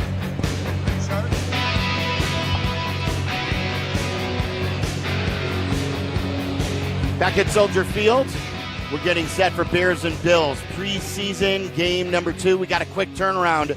On Friday, we'll have Bears football once again, and then we're ready for the regular season, and this will probably be it as well for today. But who knows? We'll see how the starters play. Dionne Miller, Tom Waddle, and yours truly, Marc Silverman, here inside Soldier Field at Gate O at the Dr. Pepper patio. Come on by and say hello. And don't forget your phone calls at halftime at 312-332-3776. Dionne, I want to get your opinion on what we heard during the week from Dan Roshar. Dan Roshar is the Bears offensive line coach, and we've got a couple of sound bites I want you to hear, because it did not make Waddle happy. Like, while we're talking about left tackle, we'll play the Braxton Jones sound in a minute, but first I want to play what he said about Darnell Wright. And Darnell Wright's entering his 3rd year. He's the 10th overall pick from a draft 3 years ago. He's been good. I don't think he's been great yet on the football field. And Dan Roshar, who's been a long-time NFL offensive line coach, had this to say about his right tackle. A little bit too inconsistent. There's moments where, as we look at him, when he loses focus or fatigue starts to set in, we see a decline in play. But when he's on point, I've seen Darnell do some things that you get excited about. He's just not been able to stack it play after play after play, which isn't uncommon for a young player. But right now, I feel like there's been moments where I've seen this growth. Is it as fast as I want it to be, or he wants it to be? No. My job is to inspire, to get him there to understand exactly what we're doing, and to challenge him when it's not right, which we do. What did you think when you heard that? Well, I think that it just echoes kind of what Ben Johnson was saying. Like, we want somebody to step up and take this, like, their job and take ownership of their job. And it sounds like Darnell Wright needs to do that a little bit more, too, on the other side of the line and take ownership of that and the way that he is playing as a pro and making sure that he's in the right shape. It also is so accurate to what Ben Johnson wants around him is truth tellers, right? Like, you want him not to just mince words and say, well, and he said, like, that can happen, but they need him to take a next step in his career. And now that he's in his 3rd season and being that consistent and being able to stack up the practices so that it carries over into the game. As an athlete, regardless, whether you're an NFL player or you're an 8-year-old playing in flag football, there's 2 things you can control: your focus and your conditioning. Mm-hmm. You have full control of that. And if you're not on top of both, especially at a professional level, it's unacceptable. And as you mentioned, Darnell's a good football player. He was drafted 10th overall. This is his 3rd year. This is the year where you expect him to take that next step and be mentioned in the same conversation as Lane Johnson and Penei Sewell. Now, he's not that good yet, but this is a year where you want Darnell Wright to be in the Pro Bowl conversation at the end of the year. Like, that's why you use the top 10 pick on him. So when your offensive line coach comes out and says, hey, he's not stacking plays together because of a lack of focus at times and fatigue sets in, well, that to me is just... And I hope this is a kick in the ass that he needs. Yeah. I think he's going to be fine out there. Don't get me wrong. I have more issues on the left side than I do the right side. But first of all, I love when Coach says that. Like, he's being honest. I don't think he's calling Darnell Wright out. You ask a question, you're getting an answer. And these guys have clamored to be coached harder and to be held accountable. To me, that's holding Darnell Wright accountable and coaching him harder. We can't handle you not being focused at all times and not being in shape. When the ball's in the air Monday night against the Minnesota Vikings, he's going to be on the field for 60-plus plays. I can't have you lacking focus and conditioning because it will put your quarterback at risk. It will put your entire offensive, the whole function of the offensive line and the whole offense at risk. So it was. I've cooled off a little bit after hearing it. But it doesn't sound like it though. But it's you're not. right, It's though. not. It's really nothing you want to hear. You don't want to hear it, and he's in that third year, right, where he knows what's expected of him, and he's carrying a heavy load there. And if he needs to just take ownership of that in a different way. And here's he's hoping not he got doing the it. message. I hope so. I hope that he heard that. Let me play you one more from Dan Roshar. This is talking about Braxton Jones. And, there were many people, and many still think that he's eventually going to be named the starter. We will see. But this was after his reviewing the tape of Braxton in the game and the difference of what he saw at the practice field and then in the game. So this is Dan Roshar, Bears offensive line coach, talking about Braxton Jones. On the day off, he and I had a little communication, and I thought on Friday against Miami in the one-on-ones, and I'm not speaking out of the side of my mouth here, I saw him set with balance, his hips were down, and he used his length, and I saw a player that we can win with. When I watched him Sunday, as I told him, I said, you reverted back to whatever this is for you, but that's not acceptable. And so every day we have to go in and we'll have a standard, we'll maintain that standard or hold those guys to that standard, because what he does, or anybody that's playing the left tackle or any other position, impacts the entirety of our group. And then the interesting part about that was it wasn't just words. You saw it then with the actions where Theo Benedict came out of nowhere as an undrafted free agent from last year out of Canada. He hadn't started playing football until he was in the 9th grade. And now all of a sudden he's getting the first team ones. Braxton Jones still got some first team ones, but he was the only guy with the second team. It was never Benedict with the second team. So we'll see how they line up today. But I thought that was very, very interesting, especially the term that caught my ear was when he says, whatever that was, or whatever, as far as his approach or the way his fundamentals looked in the game. I liked when he said, though, we saw something we could win with, and so they believe that there's that potential there. And when we're talking about they may get to a point where they just pick someone, if they see those things more than they don't, it might end up being Braxton Jones based on experience and that sort of thing. But I also hear that he's not staying consistent, much like what he just said about Darnell Wright. He's not staying consistent, and that is a concern. Well, he's not a mauler to begin with. He's a tactician. He's a very smart player. He works hard. Technique is everything to him because he's not one of the bigger offensive tackles. He's got a thinner, lower half. When I watch him play, it just looks like he's not all the way back from that ankle surgery. That's the first thing that goes through my mind. And look, it was on full display. Whether it was the Canadian Eagle or it was Braxton Jones, they got a heavy helping of Joey Bosa and that Bills pass rush on Friday, and it didn't look good at times. Yeah, no, it did not. All right, we'll talk more about that. If you want to weigh in, 312-332-3776. That's the number for the Dr. Pepper hotline. Ring us up, 312-332-3776. We'll take your calls on who you want to see rock, who needs to rock in this game. First teamers will be playing. How long? We will see. I'm hoping it's a quarter at least. I would like to see more, but I'll take a quarter. And we'll take that and accept that. For now, let's pause 10 seconds for all of our stations to identify themselves. Bears and Bills here at Soldier Field. This is the Chicago Bears Radio Network. This is the home of the Bears. ESPN Chicago. WMVP. WTBC HD2. Chicago. You have heard me talk about how businesses are elevating their game in Bolingbrook. Here's Mayor Mary Alexander Basta to tell you herself. Thanks, Peggy. Bolingbrook remains the most desirable southwest suburban location to start or expand your business. I invite you to learn how welcoming we are to the many businesses who recently have made Bolingbrook their home. So if you're looking to elevate your future and the future of your business, visit bebolingbrook.com to learn more. Join us and be Bolingbrook.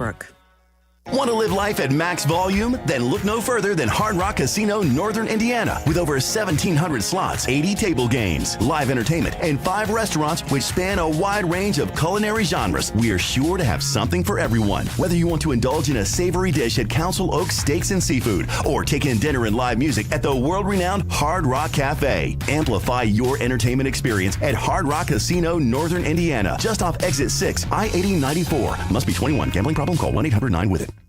Acura is a leader in reliability and style. Drive home in your new Acura from Advantage Acura of Naperville. With more selection to choose from and more savings, they're committed to providing a smooth and easy car buying process. Advantage Acura values your time. They'll have you in your new Acura in less than 60 minutes, or they'll make your first car payment. That's right, drive off in your new Acura in less than 60 minutes, or they'll make your first car payment. Visit AdvantageAcura.com or see them in Naperville. Most mentioned offer upon arrival before negotiation. Restrictions apply. Ask dealer for details. $3.5 million. The Verdoyak Law Group wins again for their clients. You heard that right.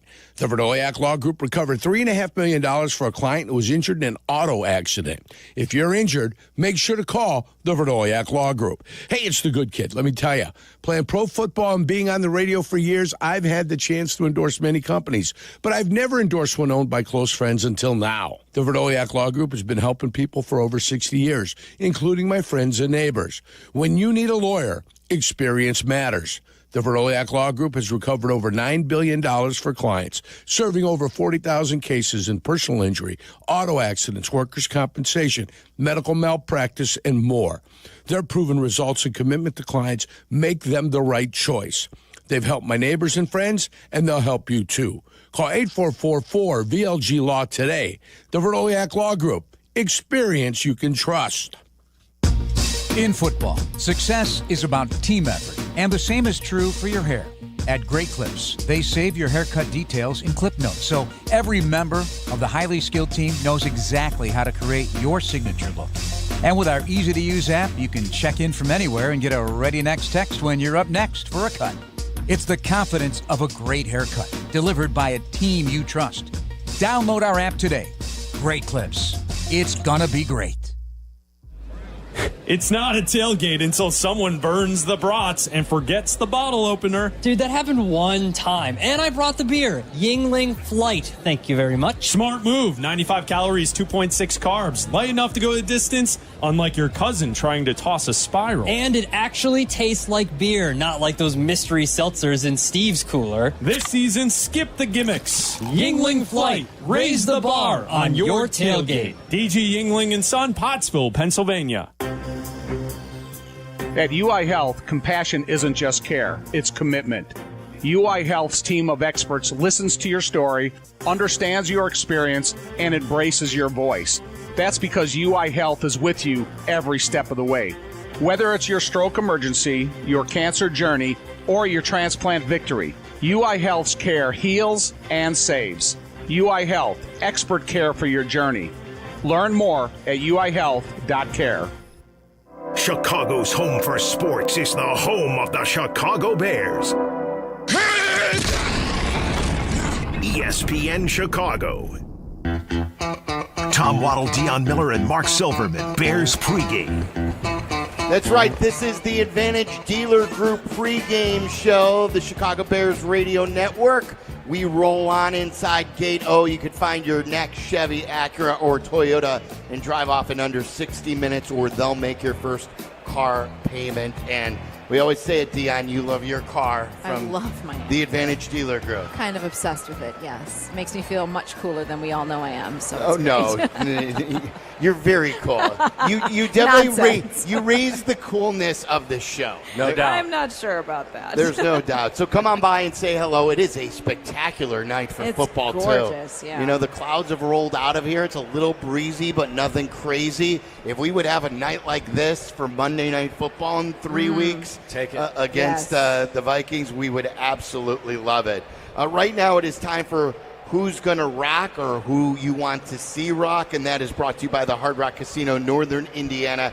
You can see David Lee Roth on August 19th at Hard Rock Live. That's coming up, guys. Tickets on sale now at Ticketmaster.com. The phone number to get through to us, whether it's now, any of our shows on our flagship station, or call me at a halftime or talk to Yerk and Peggy on the post-game show, 312-332-3776. All right, so the starters are playing, and it could be a starter. It could be another reserve who is in a battle trying to make this football team, guys. So feel free to give me a couple if you want. Who needs to rock in this game? Well, I don't want to low-hanging fruit here, but I do think we need to see some semblance of rocking from Caleb Williams. I don't need it to be these grand, glorious Superman-type plays. I need it to be good, clean football. Get in and out of the huddle. Make it look like you've made progress in that regard, even from Friday's practice, right? Getting everybody on the same page, less pre-snap penalties, less issues. His processing, which has been such a buzzword the last week, show us that you're processing things quickly. That's all I'm really looking for from that. I don't really care about explosive plays. I care about getting a first down or 2 or maybe 3 in the same drive. I mean, I'm not really asking for a lot here. No, you're not. Listen, I'm going to be even more boring. I really want to see them focus on running the football. So I want to see not just Monungai. I want to see DeAndre Swift. I want to see them establish the run. They really didn't do that last week. Again, their starters didn't play, but at the end of the day, they carried it 24 times for 90 yards. That's less than 4 yards per carry. And we know that the running game is instrumental in what Ben Johnson wants to do in totality. So run the football, especially if you got some questions at left tackle. I don't want to see Caleb Williams standing in the back, back in the pocket with whoever's out there on the left side in single coverage with Joey Bosa or one of their talented pass rushers. So run the football. Sometimes it's best for this offensive line to put their hand on the ground and go forward, and that builds a little momentum and gets a little bit of a sweat going. So I want to see their running backs, play a large role tonight. And building off of what you both said, as far as running the football, I want to see from this first team offense, okay, fine, I want to see them score, and I want them to look good. But what I do not want to see is 3 and out. I do not want to see a procedural penalty. We talked about that earlier. And then they get behind the sticks and it's 1st and 15. Yes. And then you can't run the ball. If you run the ball and then you set up a shorter 2nd and 3rd down plays, and then you gain some first downs. Put together a drive. And if you don't happen to score, I'll live with that if you can put together some first downs, and let's see some progress from this offense. And that goes hand in hand, too, as you said, Dionne, with the low-hanging fruit, whether it's Caleb or, for me, the left tackle. I want to see a game today where they come away saying, okay, we had a couple of guys play well, and now it's not becoming harder because everyone stinks. But now, this guy gave us something to look for, and this guy gave us something to look for. Now we maybe have something here. I do not want to see all of their guys struggle again. It's a good point, because you need to be productive on 1st and 2nd down, and you can't, as you mentioned, you can't continually find yourself behind the sticks because you had a false start or delay a game, and that's universal. Whether you're playing the Bills or the Lions. But when you line up Monday night against the Minnesota Vikings, the last thing you can be is 3rd and long, because that just allows that group to come after you. They pin their ears back, and they'll come after you. And if you can keep yourself in 3rd and short or 3rd and manageable, then you got a chance. And then you take some of the steam out of that defense. So start working on it now. It's never too early to start working on positivity on 1st and 2nd down. And you're right, Silvy. You can't be in 2nd and 12.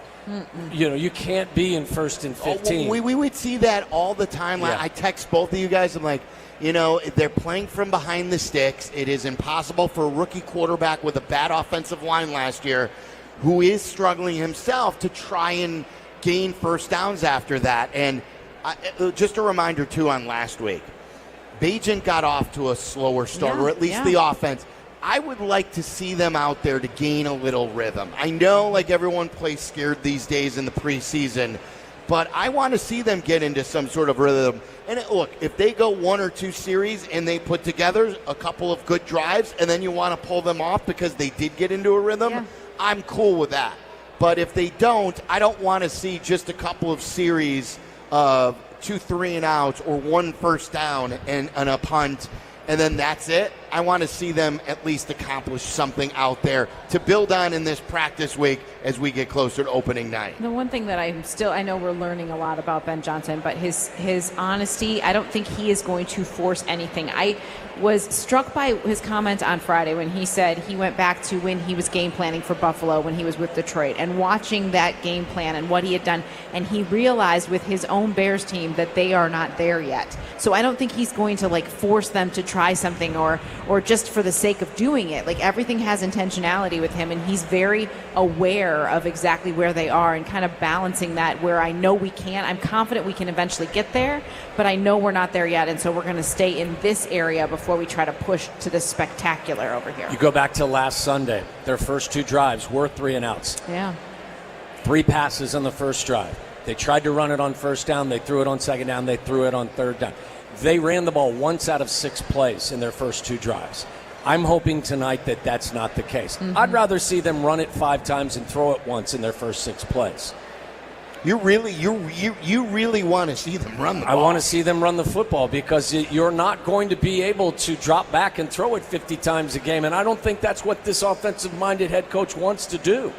They want to run the football, and why not go out there tonight, especially as you're trying to figure out who your left tackle is and not leave him on an island all night. Run the football. Mm-hmm.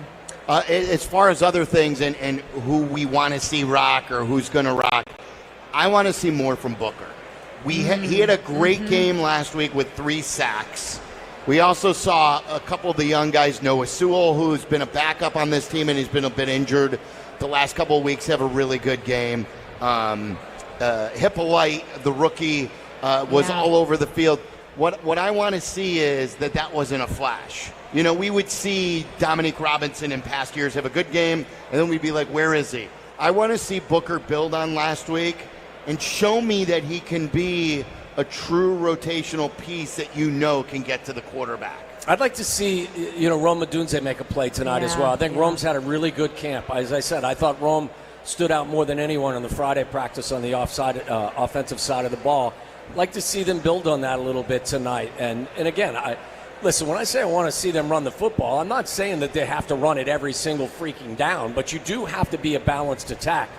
But I think Rome, by the end of this season, is going to be their number 1 guy, and I'd love to see them get the ball in his hands tonight. Yeah, that would be a lot of fun. On the other side of the ball, Tremaine Edmonds is somebody who I feel like has had a really, really good camp, much stronger than we've seen in the past. And going against his former team, I think there's going to be a little bit of energy from him tonight. I'd like to see more of that. And no doubt about it. He's had a great camp. Yeah. Let's go to JD in Danville. You're on ESPN 1000. Who's going to rock, JD? Hey, I think Colson Loveland's going to rock. And I also think we have to make sure we just trust the process with this team. I think Ben Johnson has a wonderful plan with this team, and I think this is a part of it. Go Bears. I love the word trust. I've mentioned it a lot, and I would direct that right to the quarterback. Trust your offensive coordinator. Trust your head coach who's calling these plays and is going to put you in position. Trust that you don't have to do it all by yourself. So it takes time to build that trust, but I trust their process, and I believe that the quarterback will do himself a favor if he trusts what his offensive-minded head coach is asking him to do. We've talked about that a lot in the preseason, on our shows, on last week's pregame show. I continued to focus on the coaching staff this week. The couple of practices that we were out there, it's not just Ben Johnson, and he is fantastic, believe me. I love everything he has said and done so far with the Bears. I love that he's playing the starters tonight and didn't just do it the way Detroit always does it, because this is a different team in a different stage. But the other coaches, we played the Dan Roshar stuff. Yeah. I don't know how many Bears fans would have known who the Bears offensive line coach was at this point in the season this early. But now that Dan Roshar got out there, I think he became a fan favorite quickly. And I think this is the way most of their coaches work.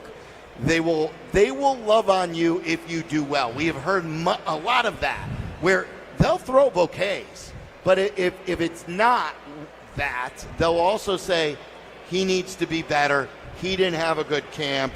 He didn't have a good practice, or he ran the wrong way. They're cool throwing that stuff out as well. I think Eric Bieniemy has made me giggle every practice I've been there. There's always a moment where he's coaching his guys hard and he uses colorful language and he gets his point across that that just you shake your head and you're like, yeah, that's the way it's supposed to happen. Yes. And I love when Ben Johnson, I keep hearing him say, I didn't want people to just tell me what I want to hear. I wanted a bunch of truth tellers. And then to have them publicly also tell the truth is very refreshing. Yeah, and Ben Johnson last week, I think a lot of Bears fans, too, finally saw what we saw in practice with, how this town is. This town wants to see a coach that's really into a game. And he was into it, whether he got excited with good stuff or he got angry a couple of times. We see that each and every practice. And I like for a rookie head coach, too, he's telling people, stay off the chatter. I don't want to get my line here in the communication all full of chatter because I want to have direct communication with everybody. There's one thing he can do to ice the cake before the ball's in the air in the regular season. Grow a mustache. No. Yeah, get Ben Johnson to grow a mustache.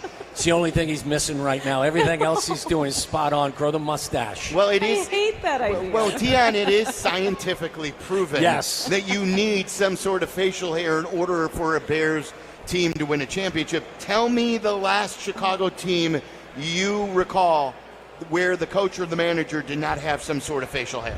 In all of our sports? Yes. Give me one. Oh, gosh. Exactly. Joe Madden? Yes. Joe Madden grew the scruff out. Sure he did. Yeah.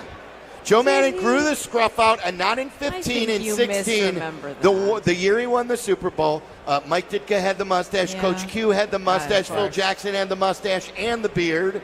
Ozzie Guillen had facial hair in 2005. Come on, T. If he walks out for the opening game of the season, he's got a Ditka stash. Listen. You'll laugh your rear end off. I will. That he needs to change nothing at this point. Okay. Don't go through any sort of glow up or something. No. Just be you. All right, no, maybe not that. Oh, yeah. Well, my goodness. I know. You just went into a Matt Nagyism. That was awful. Be you.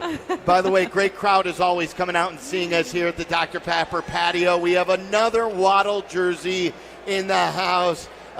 These women are holding it up very proudly. Last week we saw people wearing the Waddle jersey.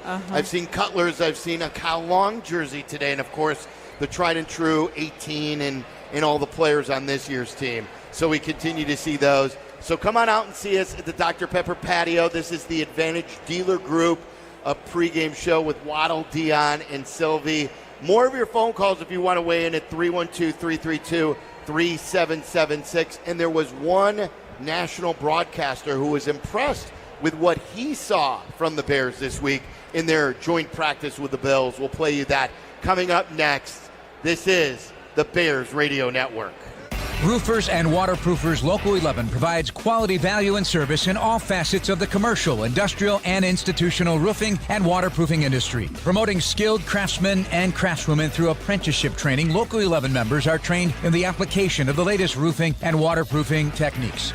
They are at the forefront of design and installation of environmental-friendly solar, green, and garden systems. To find a highly skilled roofing contractor today, go to ChicagoRoofingContractors.org.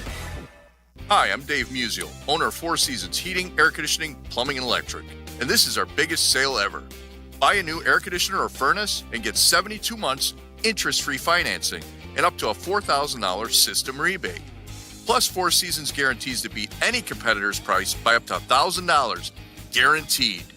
Call today for your free in-home estimate and same-day installation. For all the right reasons, call 866-4 Seasons. Jan from Toyota here, with live coverage of end of summer fun at Toyota's national sales event, with my special guest, Eli Manning. Thanks, Jan. Let's get into it. Down by the lake for some fishing, we've got Eric in his Tundra. He throws his line, and he's going long! Heck of a team effort there. That Tundra got him exactly where he needed to be. Sure was, Eli. Until next time, go Toyota! See your participating Toyota dealer for details. Dealer inventory may vary. Event ends September 2nd. Toyota. Let's go places. Hey, I'm ordering dinner. I was thinking burgers. Boom! I just earned a $650 bonus for opening up a checking account at Old National Bank. Sorry, what'd you say? Burgers? No, I definitely said 40-ounce dry-aged tomahawk steaks. Yep, with those little sautéed mushrooms. Earn up to a $650 bonus when you open an eligible checking account and complete qualifying activities. Visit oldnational.com/checking and get old. Member FDIC. Additional restrictions apply. Offer valid through October 31st, 2025. Hey, Bears fans, it's Silvy. Steinhoffels is a proud partner of the Chicago Bears, and this season, they're teaming up with Special Spaces Illinois to create dream bedrooms for kids battling cancer. Every time the Bears defense causes a false start at home, Steinhoffels donates $1,000 to Special Spaces Illinois. Steinhoffels, now with 7 locations, has Chicagoland's largest selection of furniture and mattresses, all styles, every budget, and they're 100% employee-owned. Shop in-store or online at steinhoffels.com. Illinois State University and Chicago's favorite football team have a lot in common. A long tradition. Illinois State is the oldest public university in Illinois. A history of success. Redbird graduates earn $15,000 more than the national average. And highly regarded recruits. Our newest freshman class is our largest ever. There's never been a better time to tune in on Sundays, and there's never been a better time to be a Redbird. Get started on a Hall of Fame career today. Learn more and apply for admission at illinoisstate.edu/admissions. I'm Courtney Cronin, here with lead attorneys at Costa, Iavoni, Julio, and Anthony. Hey, Courtney. How does being from Chicago help you in your job? Well, I think Chicagoans like directness. I try to always remember that in press conferences and ask straightforward questions, because that's who I am. We get that. It's the way we are with our clients. All they know is they need help, and they want a law firm to cut to the chase. You can do that when you're both local. It's about making a real connection, one Chicagoan to another. Costa, Iavoni. Your trusted local personal injury lawyers. We get you. Call them at 708-4million. In Chicago, football isn't just a game. It's a way of life. And when the Bears hit the field, there's only one drink that brings the flavor. Dr. Pepper. It's bold. It's original. It's the best 23 flavors in football. So whether you're cheering in the stadium, tailgating in the lot, or yelling from afar, make sure you've got Dr. Pepper in hand. Go Bears. And drink up. It's a pepper thing. This is the home for every Bears game. Touchdown! Touchdown Bears! ESPN Chicago. Get the Chicago Bears podcast on the ESPN Chicago app. This is the Advantage Dealer Group pregame show inside Soldier Field on the Dr. Pepper stage. Come on by and say hello. We continue to meet great Bears fans asking how many wins on the season. What'd you tell them? And what'd you say? I told them I've got them at 8 right now. Mm-hmm. I've got Show yourself out. But look, I will be happily eating crow. You could serve me up the crow again. I could see a world where they win more games, but if you're asking me my prediction, that's my prediction. Okay. What do you guys have in that? I've staunchly been in the 9-win camp. And while that's a huge difference right there. Well, it's a difference between a winning season and a losing season. That is correct. It's the difference in Vegas from the over and the under as well, because in Vegas the number's 8.5. So there is an enormous difference between 9 and 8. Yeah. You're not selling Dionne. I'm at 8.5. How about that? Like, I don't know. What do you mean you're at 8.5? Yeah, they're gonna tie something. You're not Vegas. I'm not. I can't, because I can't commit right now. Listen, the downfall from it's not going to be 10. How about that? I don't think they're there yet either, and I think we all reserve our rights to feel differently as the season rolls on. The one thing that would, as always, keep me frustrated and on edge is whether or not their offensive line can find a solution at left tackle, and can they find enough pass rush on the other side of Montez Sweat. Those have been 2 issues that have been on the forefront for quite some time. I'm not going to lie, I did not expect the left tackle situation to be as dire this early as it has been. So that would give me pause for concern. Yeah. I want to play you something Mike Trico had to say on the Waddle and Silvy show on the flagship station ESPN 1000. Mike Trico is the voice of Sunday Night Football and NBC, of course. He does the Olympics. He's going to be doing the NBA once again. He used to be the Monday Night Football voice as well. He's one of the best in the business, if not the best. And he joined us on Friday. He was at the Bears joint practice against the Bills. And the reason why he was in town was to see the Bills. He lives close in Michigan, and so it was a twofer really for him. He doesn't have the Bears until late in the season. They've got the Bills early. Mm-hmm. They've got the Bills on that Sunday night, the first Sunday night. So he does, remember that, the opener on Thursday, and he does the Thursday game, and then the Sunday night game is the Bills. And so with that in mind, he still obviously saw a lot from the Bears, and he told us that he was quite impressed with what he saw from the Bears. I'm going to tell you, the Bears look good. I'm going to forget the offensive line issue for a second. I'm just going to tell you that against a team that I think is in that group of 5, 6, 7 that are Super Bowl teams, and the Buffalo Bills are one of those, and every person who covers the NFL feels that about the Bills. But the Bears looked fine. They look good. Offense had moments. Defense had moments. That start of the joint practice, Josh Allen against the Bears' number 1 defense. The defense looked good, right? And I know we're not pass rushing and all that stuff. I just think if I walk away from there, I say, okay, the Bears are going to be all right this year. Now, Trico is not one of these guys who just goes and he fluffs the radio station for the sake of knowing that he's talking to Bears fans. He's joined us many, many years, and he's told us what he's thought, both good and bad. So I thought that was a nice thing, that they're going to be fine, that they should have a good season. And he's very impressed, too, he told us, with Ben Johnson. He knew Ben from the Lions, too, and he stood in the back of the press conference area, Dionne, and you would like this, too. He says he gets all of these meetings with head coaches in the production meeting. He goes, but what I really like to do is get a sense of how a coach has the command in front of a media, and that city's media fan base, and he felt like that he was very much in control. Oh, that's how it is all the time, because he answers our questions. We're not getting the coach speak. He looks at you with intentionality, and when it's so refreshing when someone says, like, what are you hoping to see from your left tackle position? He's like, well, hopefully some clarity. We don't know what we're doing. Like, yes, we're watching the same thing, and he does. He walks in, he's engaging, he makes jokes, he's fun, he's very normal, which sounds like that is what they all should be, but sadly they're not. This is the honeymoon phase. I know it is. My concern, because it's been so refreshing, my concern is like all NFL coaches, they become callous over the course of time because of all the different things that they hear and see and have to do. But I get a strong feeling that this is who he is and that this is who he will be. Oh, I do too. Going forward. I do too. I mean, even after a couple losses in a row, which will probably happen, like, I think he'll still be honest about where they are, because he is so self-assured. Like, he's not insecure. And when you're not insecure, you can do the things you want to do to get where you believe you're going to go. $13 million a year helps out with that, doesn't it? It does. He doesn't carry himself like a rookie coach. No, he doesn't. No, he doesn't. So we will continue to hear from Ben Johnson on this pregame show later in the show as he sits down with Jeff Joniak. But coming up next, speaking of Joniak, Thayer, J-Mac, we're going to crosstalk with the entire broadcast booth on a beautiful night for football here at Soldier Field. This is the Advantage Dealer Group pregame show on the Chicago Bears Radio Network.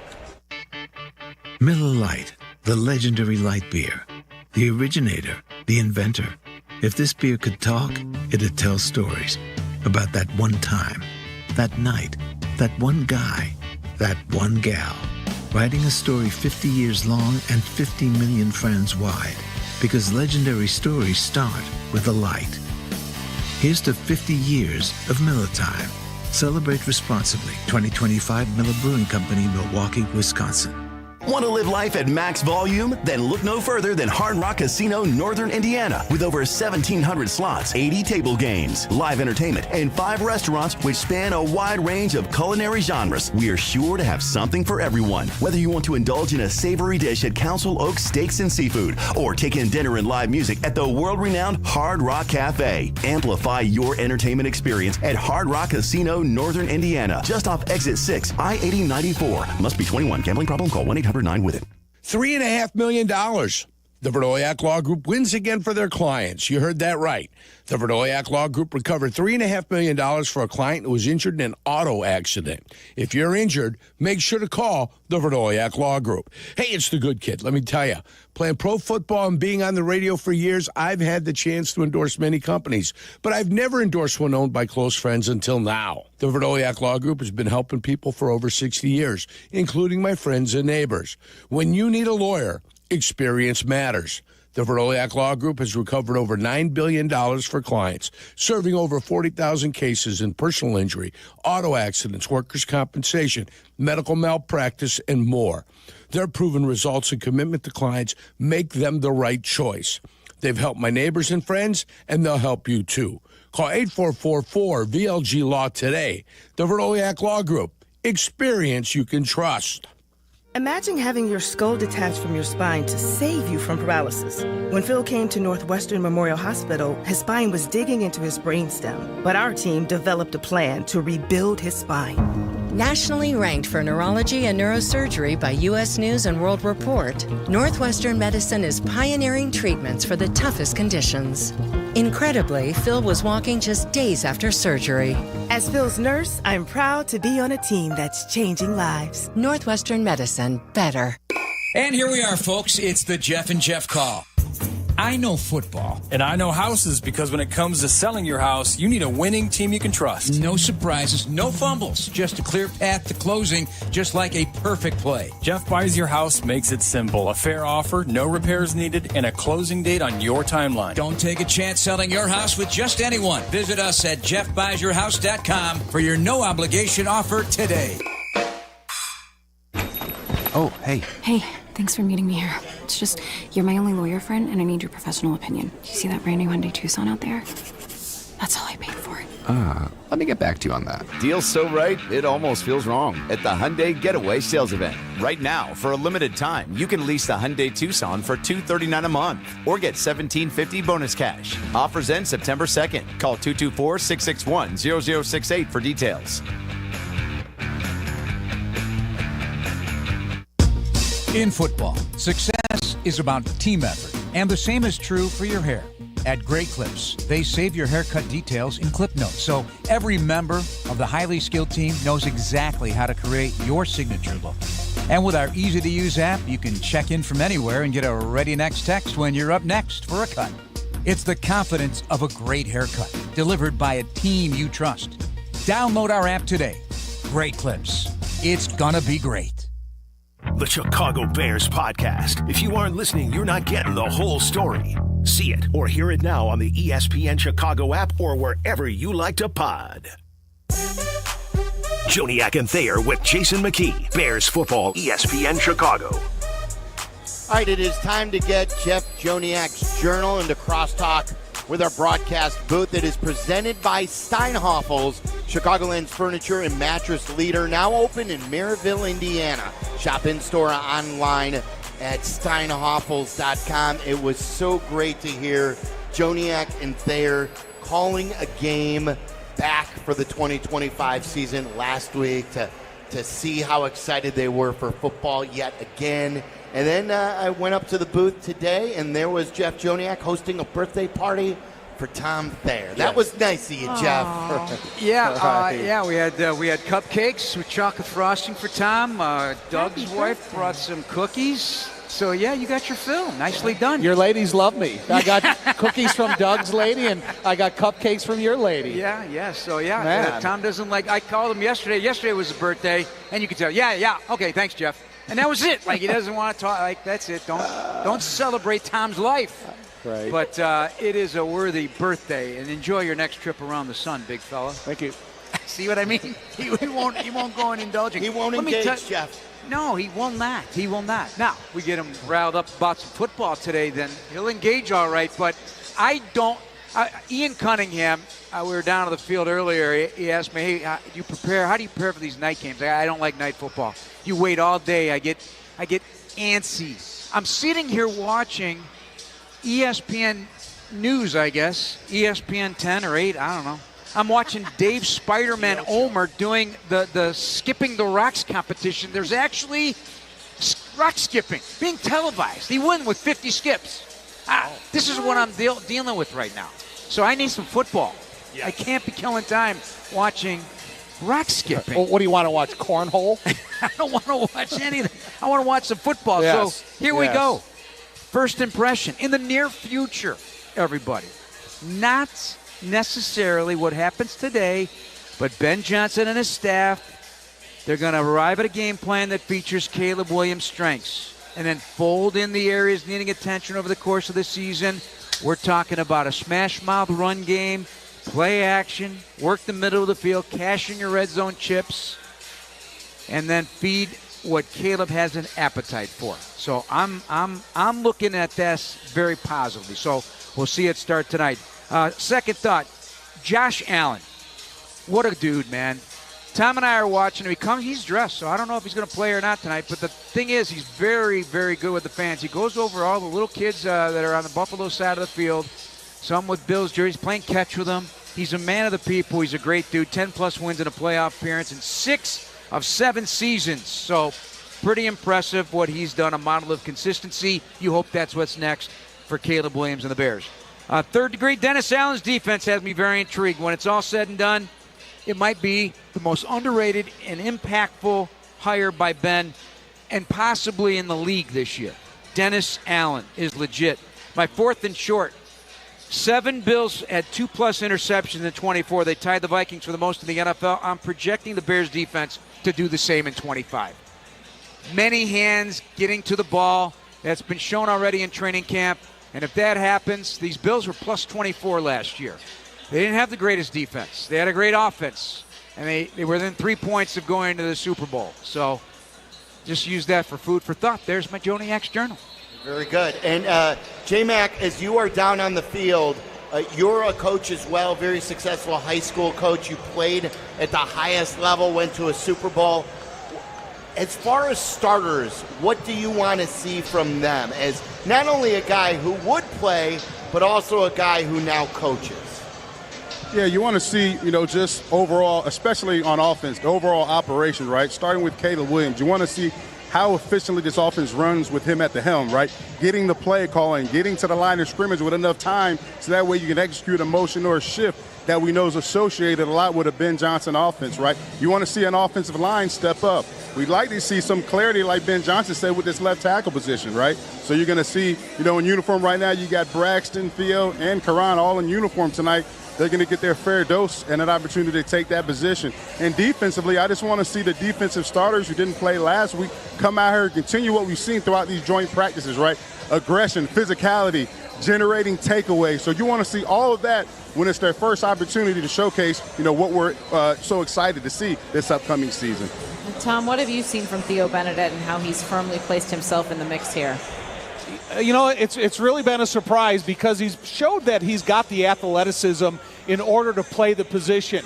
And now that you have the balance, do you have the striking ability, do you have the opportunity to work to that second level and make sure that 6'7" frame is underneath the linebackers that you're facing in today's game?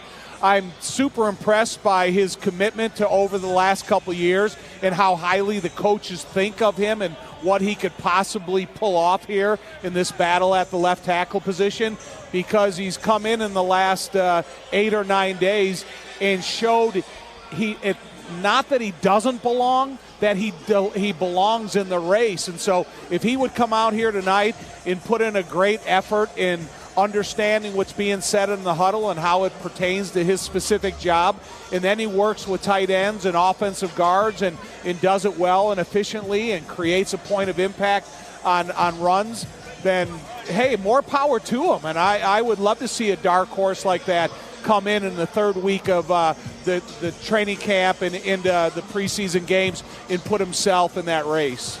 Tom and Jeff join us upstairs from the Hyundai booth. Jeff, you usually have your binoculars fixated on maybe a less heralded player. Who could you tell us you'd be looking at tonight who may stand out? Well, you know what? I want to see a follow-up performance by Ja'Day Walker. I just thought he was tremendous. He's had a tremendous week. He almost blocked what would have been a block punt, and that's his specialty at Texas A&M.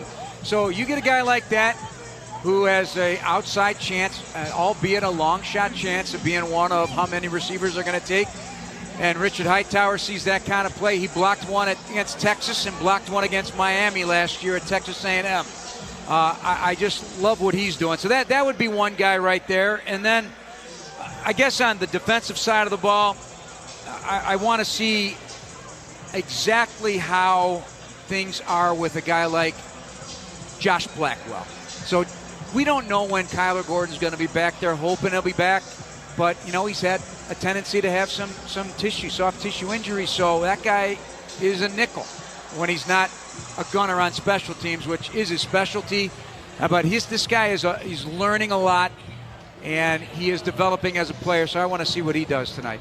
J-Mac, and for everybody really, but J-Mac, you're down on the field. There are reports coming in from many of the Bears reporters saying that Kyle Monangai is in street clothes tonight, something that Waddle has wanted to see them run the football more. Kyle Monangai averaged the 6 yards per carry last week. Do we know anything about Kyle Monangai and why he would be out?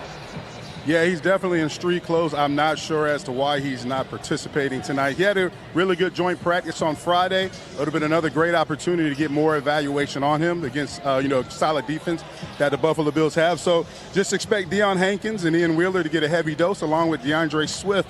Probably get, who knows how long he will get, but he'll be in the mix as well. But a great opportunity for those two young guys to showcase their ability. And, Tom, you would like to see them run the football tonight as well, wouldn't you? I mean, everyone is enamored with seeing the ball in the air with Caleb Williams and all these weapons, but sometimes the best way to protect your left tackle is to ask him to go forward, not backwards. Yeah, 100%. Listen, the foundation of this success of this offense is going to be because of the running game. And then if you can kind of figure out where your strengths of the offensive line is going to be. Is it going to be the inside three? Is it going to be one of the offensive tackles start taking control of that position? And Ben Johnson's talked about at the podium that he doesn't know if they're a two-gap team, if they're an inside zone, or if they're an outside zone team. So there's a lot of investigative work involving the running game that Ben Johnson has to see to think, how am I going to develop a game plan against Brian Flores and the Minnesota Vikings? Where is my strength that I know that I can run repeatedly to make sure this offense starts getting some traction? And then that will lead to how helpful that if you have a good running game, that play action can really benefit your team as well. Doug Coletti, 42 pass plays, 24 runs a week ago. If you're doing the percentages, Mr. Waddle, 64%, 36% pass run ratio. Keep it up. Keep running the rock. Is there is there a certain amount of time you guys would like to see starters play? I like to see production, Dionne. I don't want to go 3 and outs and then let them take their stuff off and get hot dogs for the rest of the night. I want to see the first team offense go in there and get a few first downs. See if they can stay in there for a double-digit drive. See if they can go in there and Ben Johnson can get not deep into his playbook, but at least on the second page. So I just want to see production of, give us a snippet look at what this offense can ultimately be. Yeah, I agree with Tom. The ups and downs we've seen throughout practice, especially with this offense, you'd love to see them come out here and hopefully get a quarter, right, to see if they can iron out some of those mistakes, especially in a live environment, a game-type environment, which is going to be much needed. And the great opportunity for them to be under the lights, as you know, they're going to be facing the Vikings on Monday Night Football. So it's a great opportunity for them to get as close to a game-like simulation as you can to help them prepare for the season opener. Guys, this is for all of you. We've all watched a ton of training camp being at the facility. So we know what they're lacking and what they need work on. We've hit that a lot with the left tackle position and other things. Where do you believe, since Ben Johnson has come to town, Dennis Allen, as you mentioned, Jeff, where the Bears, you've seen the biggest growth from the start of camp to now? I'm just going to stick with the intensity component and the idea that every coach and every player has regurgitated back, and we've seen it on the field, that they want to be aggressive, physical. Again, this is a conversation I had with Blackwell. He said, yeah, a lot of coaches come in, say they want to do this, and they don't really back it up. He goes, these guys are backing it up with every detail, with every meeting. There's not like Allen. Dennis Allen is all business all day. Ben is all business all day. Bieniemy, special teams, Hightower. I can hear him in the auditorium raising his voice at these guys. I mean, it's legit. So that alone has got everybody's attention that's involved here. And hey, I don't know what that means in the big picture, but it does mean that this is the expectation. So play like it. One thing I'd like to see, you guys, is I want to see the quarterbacks compute the pre-snap motion. if they have movement during the cadence and they're trying to get a tell from the defense as to if they can run the play that they have called or they have to go to the check play, part of that thinking process has to become innate.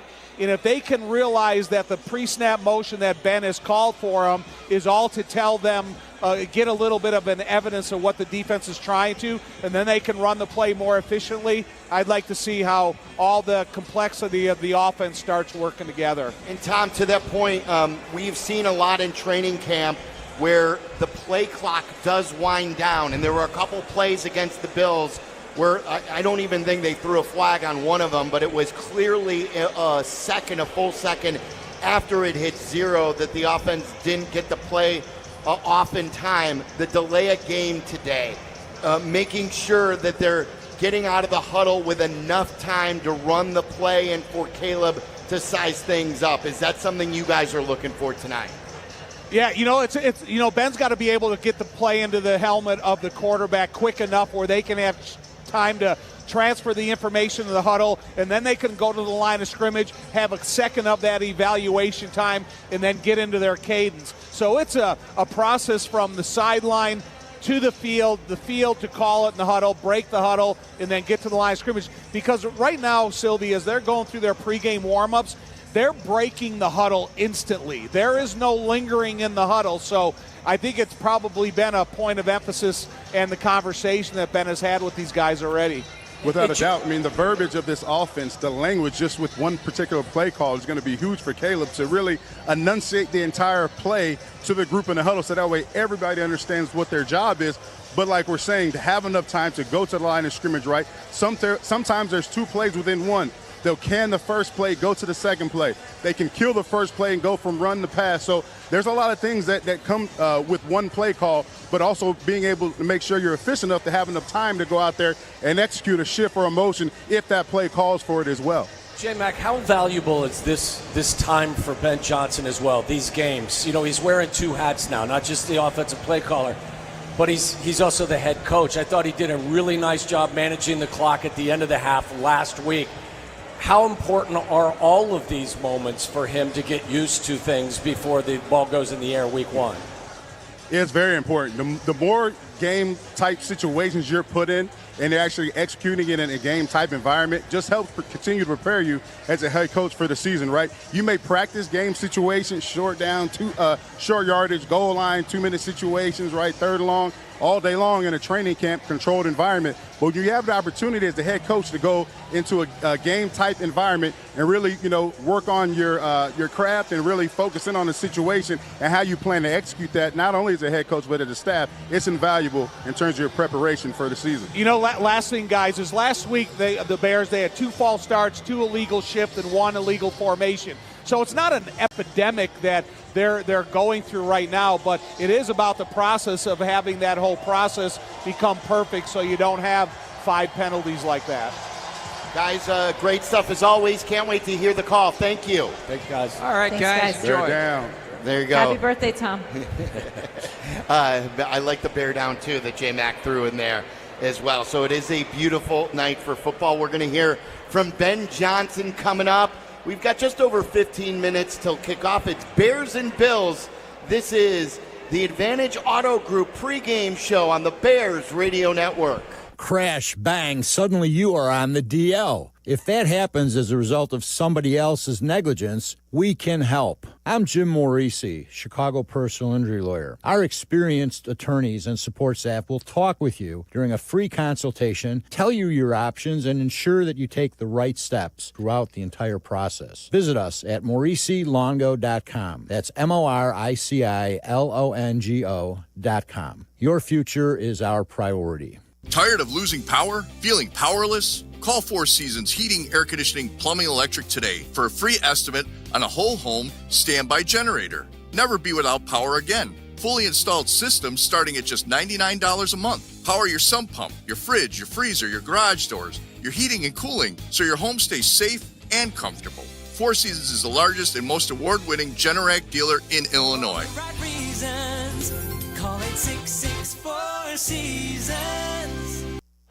Jan from Toyota here, with live coverage of end of summer fun at Toyota's national sales event with my special guest, Eli Manning. Thanks, Jan. Let's get into it. Down by the lake for some fishing, we've got Eric in his Tundra. He throws his line, and he's going long!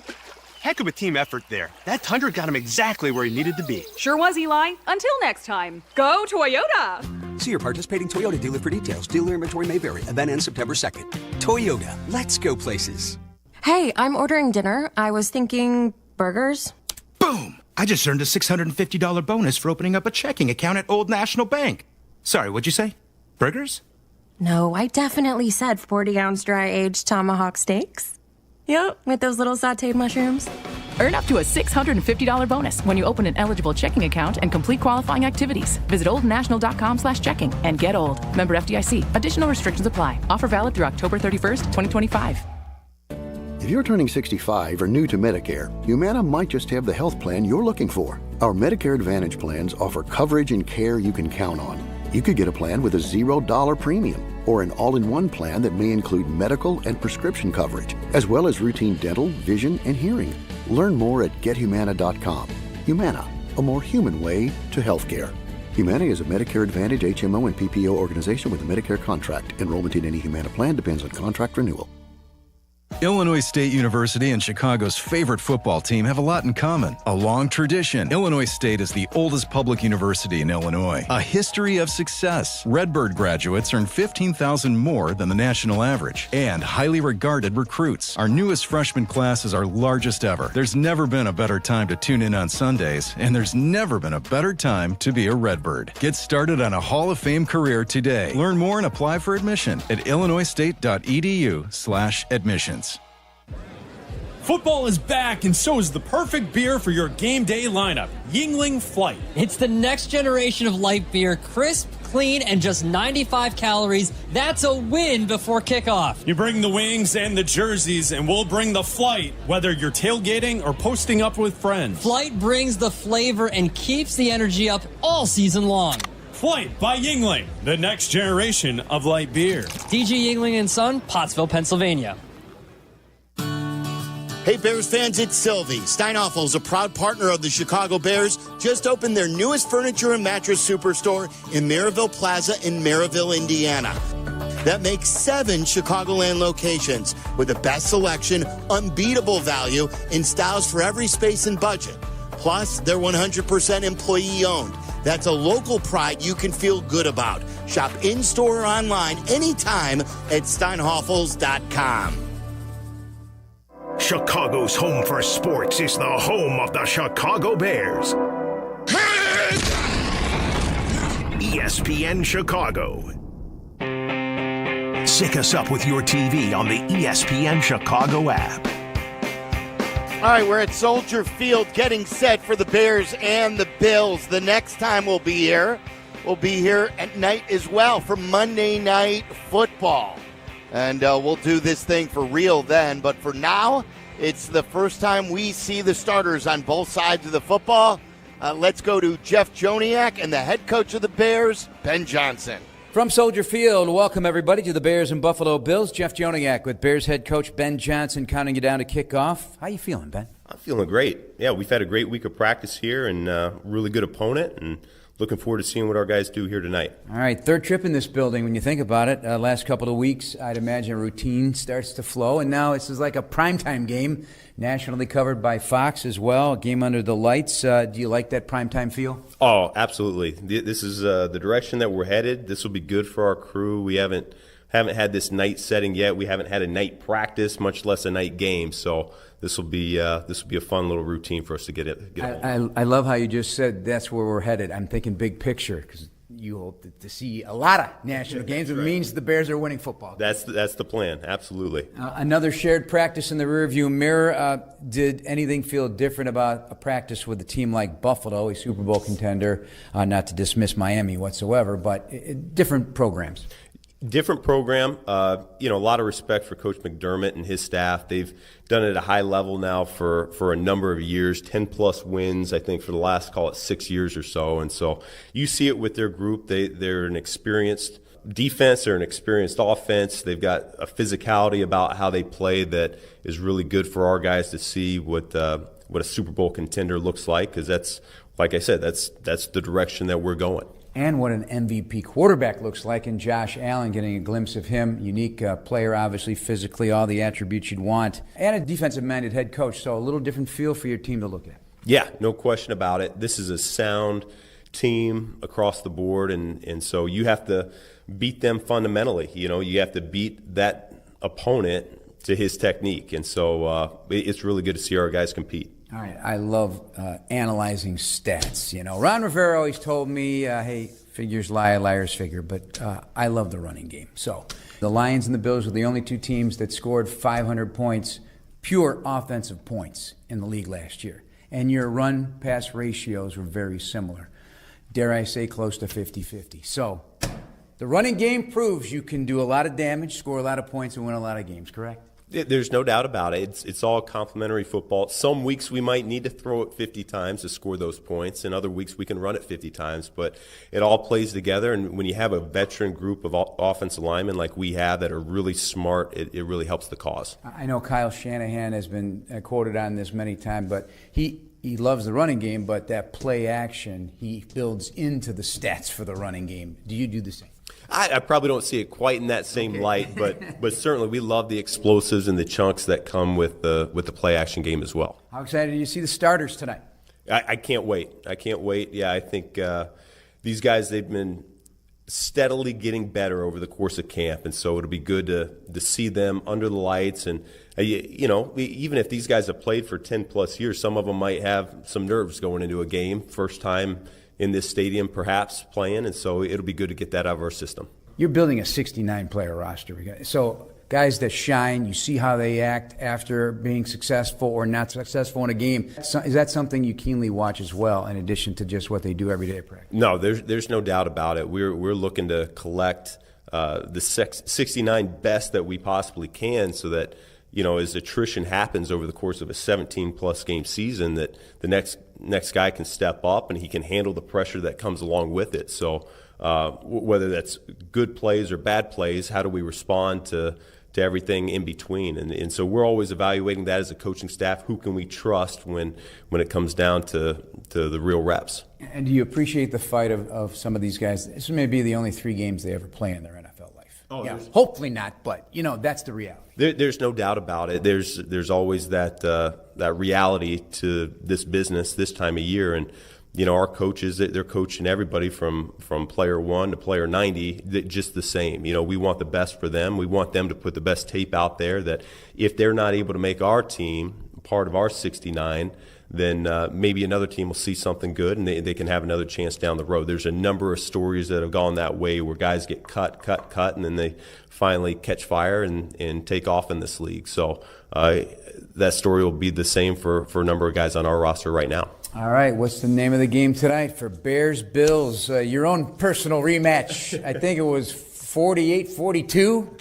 I won't say who won that game, but your quarterback had 5 touchdowns and nearly 500 yards thrown. I don't know if Caleb's doing that in his limited reps tonight. We're just looking for clean football right now. We want to get alignment, assignment, and playing fast. Like I said, a lot of these guys, there might be a little bit of nerves, but if they can come out and play fast, then I think good things will happen. All right, very good. Kickoff coming up at 7:04. Bears and Bills. We'll talk to you after the game. Coach, thank you. Thanks, Jeff. And as Bears head coach Ben Johnson. Coming up next, Marc Silverman, Tom Waddle, and Dionne Miller as pregame continues. I'm Jeff Joniak. We'll talk to you at kickoff. We'll keep it here as we continue to talk about the Bears game tonight against the Bills. We do have information on possible starters, too. We'll get you that in just a second. First 10 seconds, to be exact, as all of our stations identify themselves. This is the Chicago Bears Radio Network. This is the home of the Bears, ESPN Chicago, WMVP, WTBC HD2, Chicago. As we roll on the Advantage Dealer Group pregame show, Tom Waddle, Dionne Miller, and yours truly, Marc Silverman, it looks like that you're going to get Braxton Jones at left tackle here to start, even though Theo Benedict took most of the first team reps, whether they're trying to send a message, whether they're trying to limit his workload, whether they're trying to see if someone else would have wowed them. And now it's his chance to win. I would think his chance to win the job with how he performs today with the ones. Yeah, he's the incumbent. I think he is the leader in the clubhouse. It hasn't been great. They want to protect their quarterback tonight, too, and they feel that Braxton Jones probably gives them the best chance to do that from the left tackle position. That's how I would read it. It's unclear how long the Bills plan to play their starters, but any chance to go against Joey Bosa and see exactly what you can do outside of the practice field, I think, is important, and to have it look better than it did on Friday. I think that's an important part of it, too. I love that Ben Johnson said we just want clean, fundamental football. Like, just keep it clean. I love Move it. forward. I love it, too. Yeah. Kramer time tonight as well. Yeah. Doug Kramer will be starting at left guard, it looks like, with no Joe Thuney. It looks like Joe Thuney is going to get a veteran's night off, as Not well Luke he Newman. should. Luke Newman. Luke Newman, I'm Luke, sorry. that's what I thought, Luke right? Newman, yeah. Kramer time, yeah, that's usually on a handoff that was my bad. poorly called. That's okay. So, yeah. But you know who likes Luke Newman is Tom Thayer. Yes. Tom Thayer has Right. been talking about the versatility that he brings. They've been cross-training him, too, at the center position.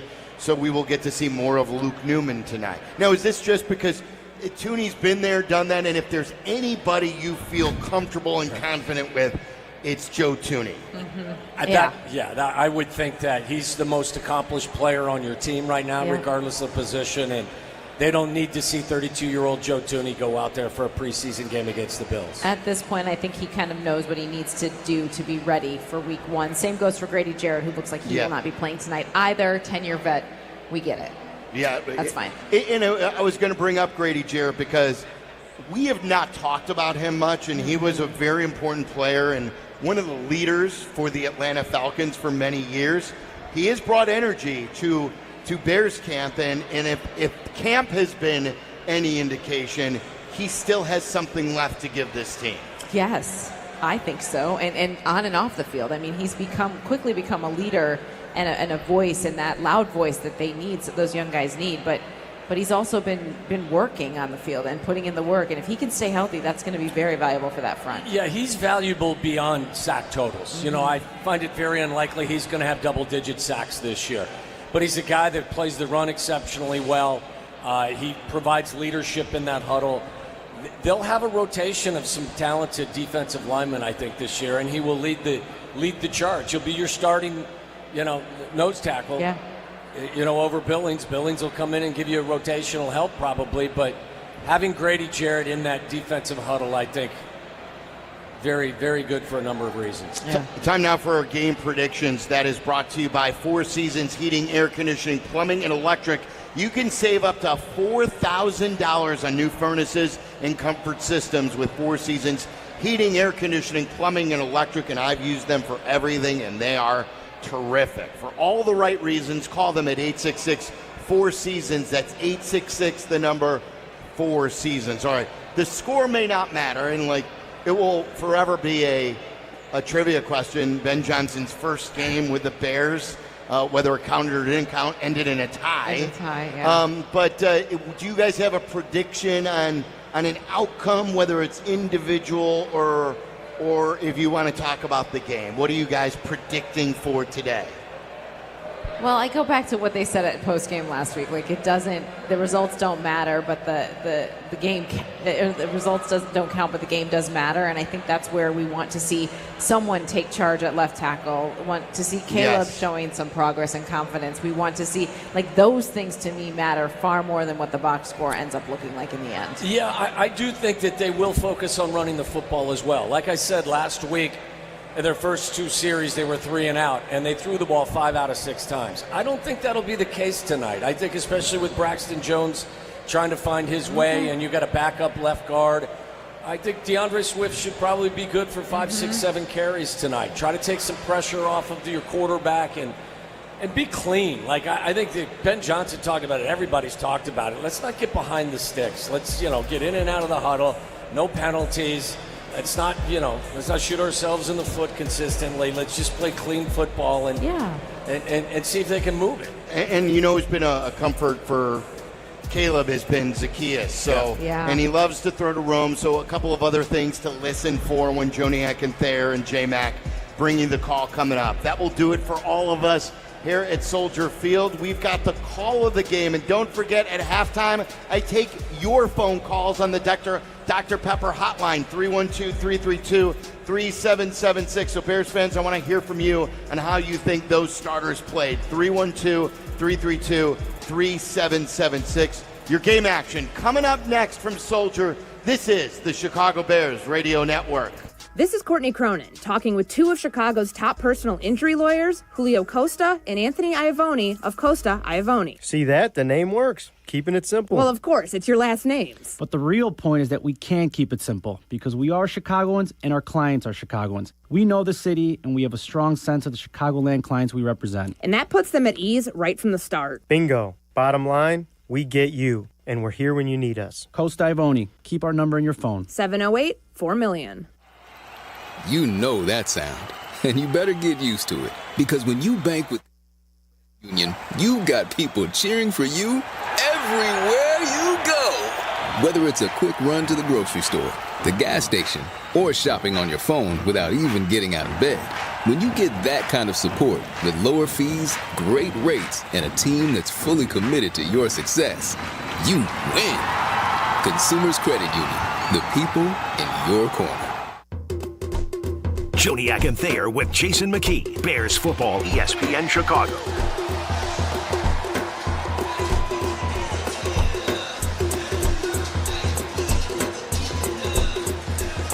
A year ago, Caleb Williams made his NFL debut in Buffalo against the Bills, and tonight his first snaps under new head coach Ben Johnson will come against these Bills again, this time right here in Chicago at Soldier Field against the NFL's reigning MVP Josh Allen. Week 2 of the preseason about to commence on a national stage under the lights with Super Bowl winning Bears guard Tom Thayer and Super Bowl Bear fullback Jason McKie. I'm Jeff Joniak.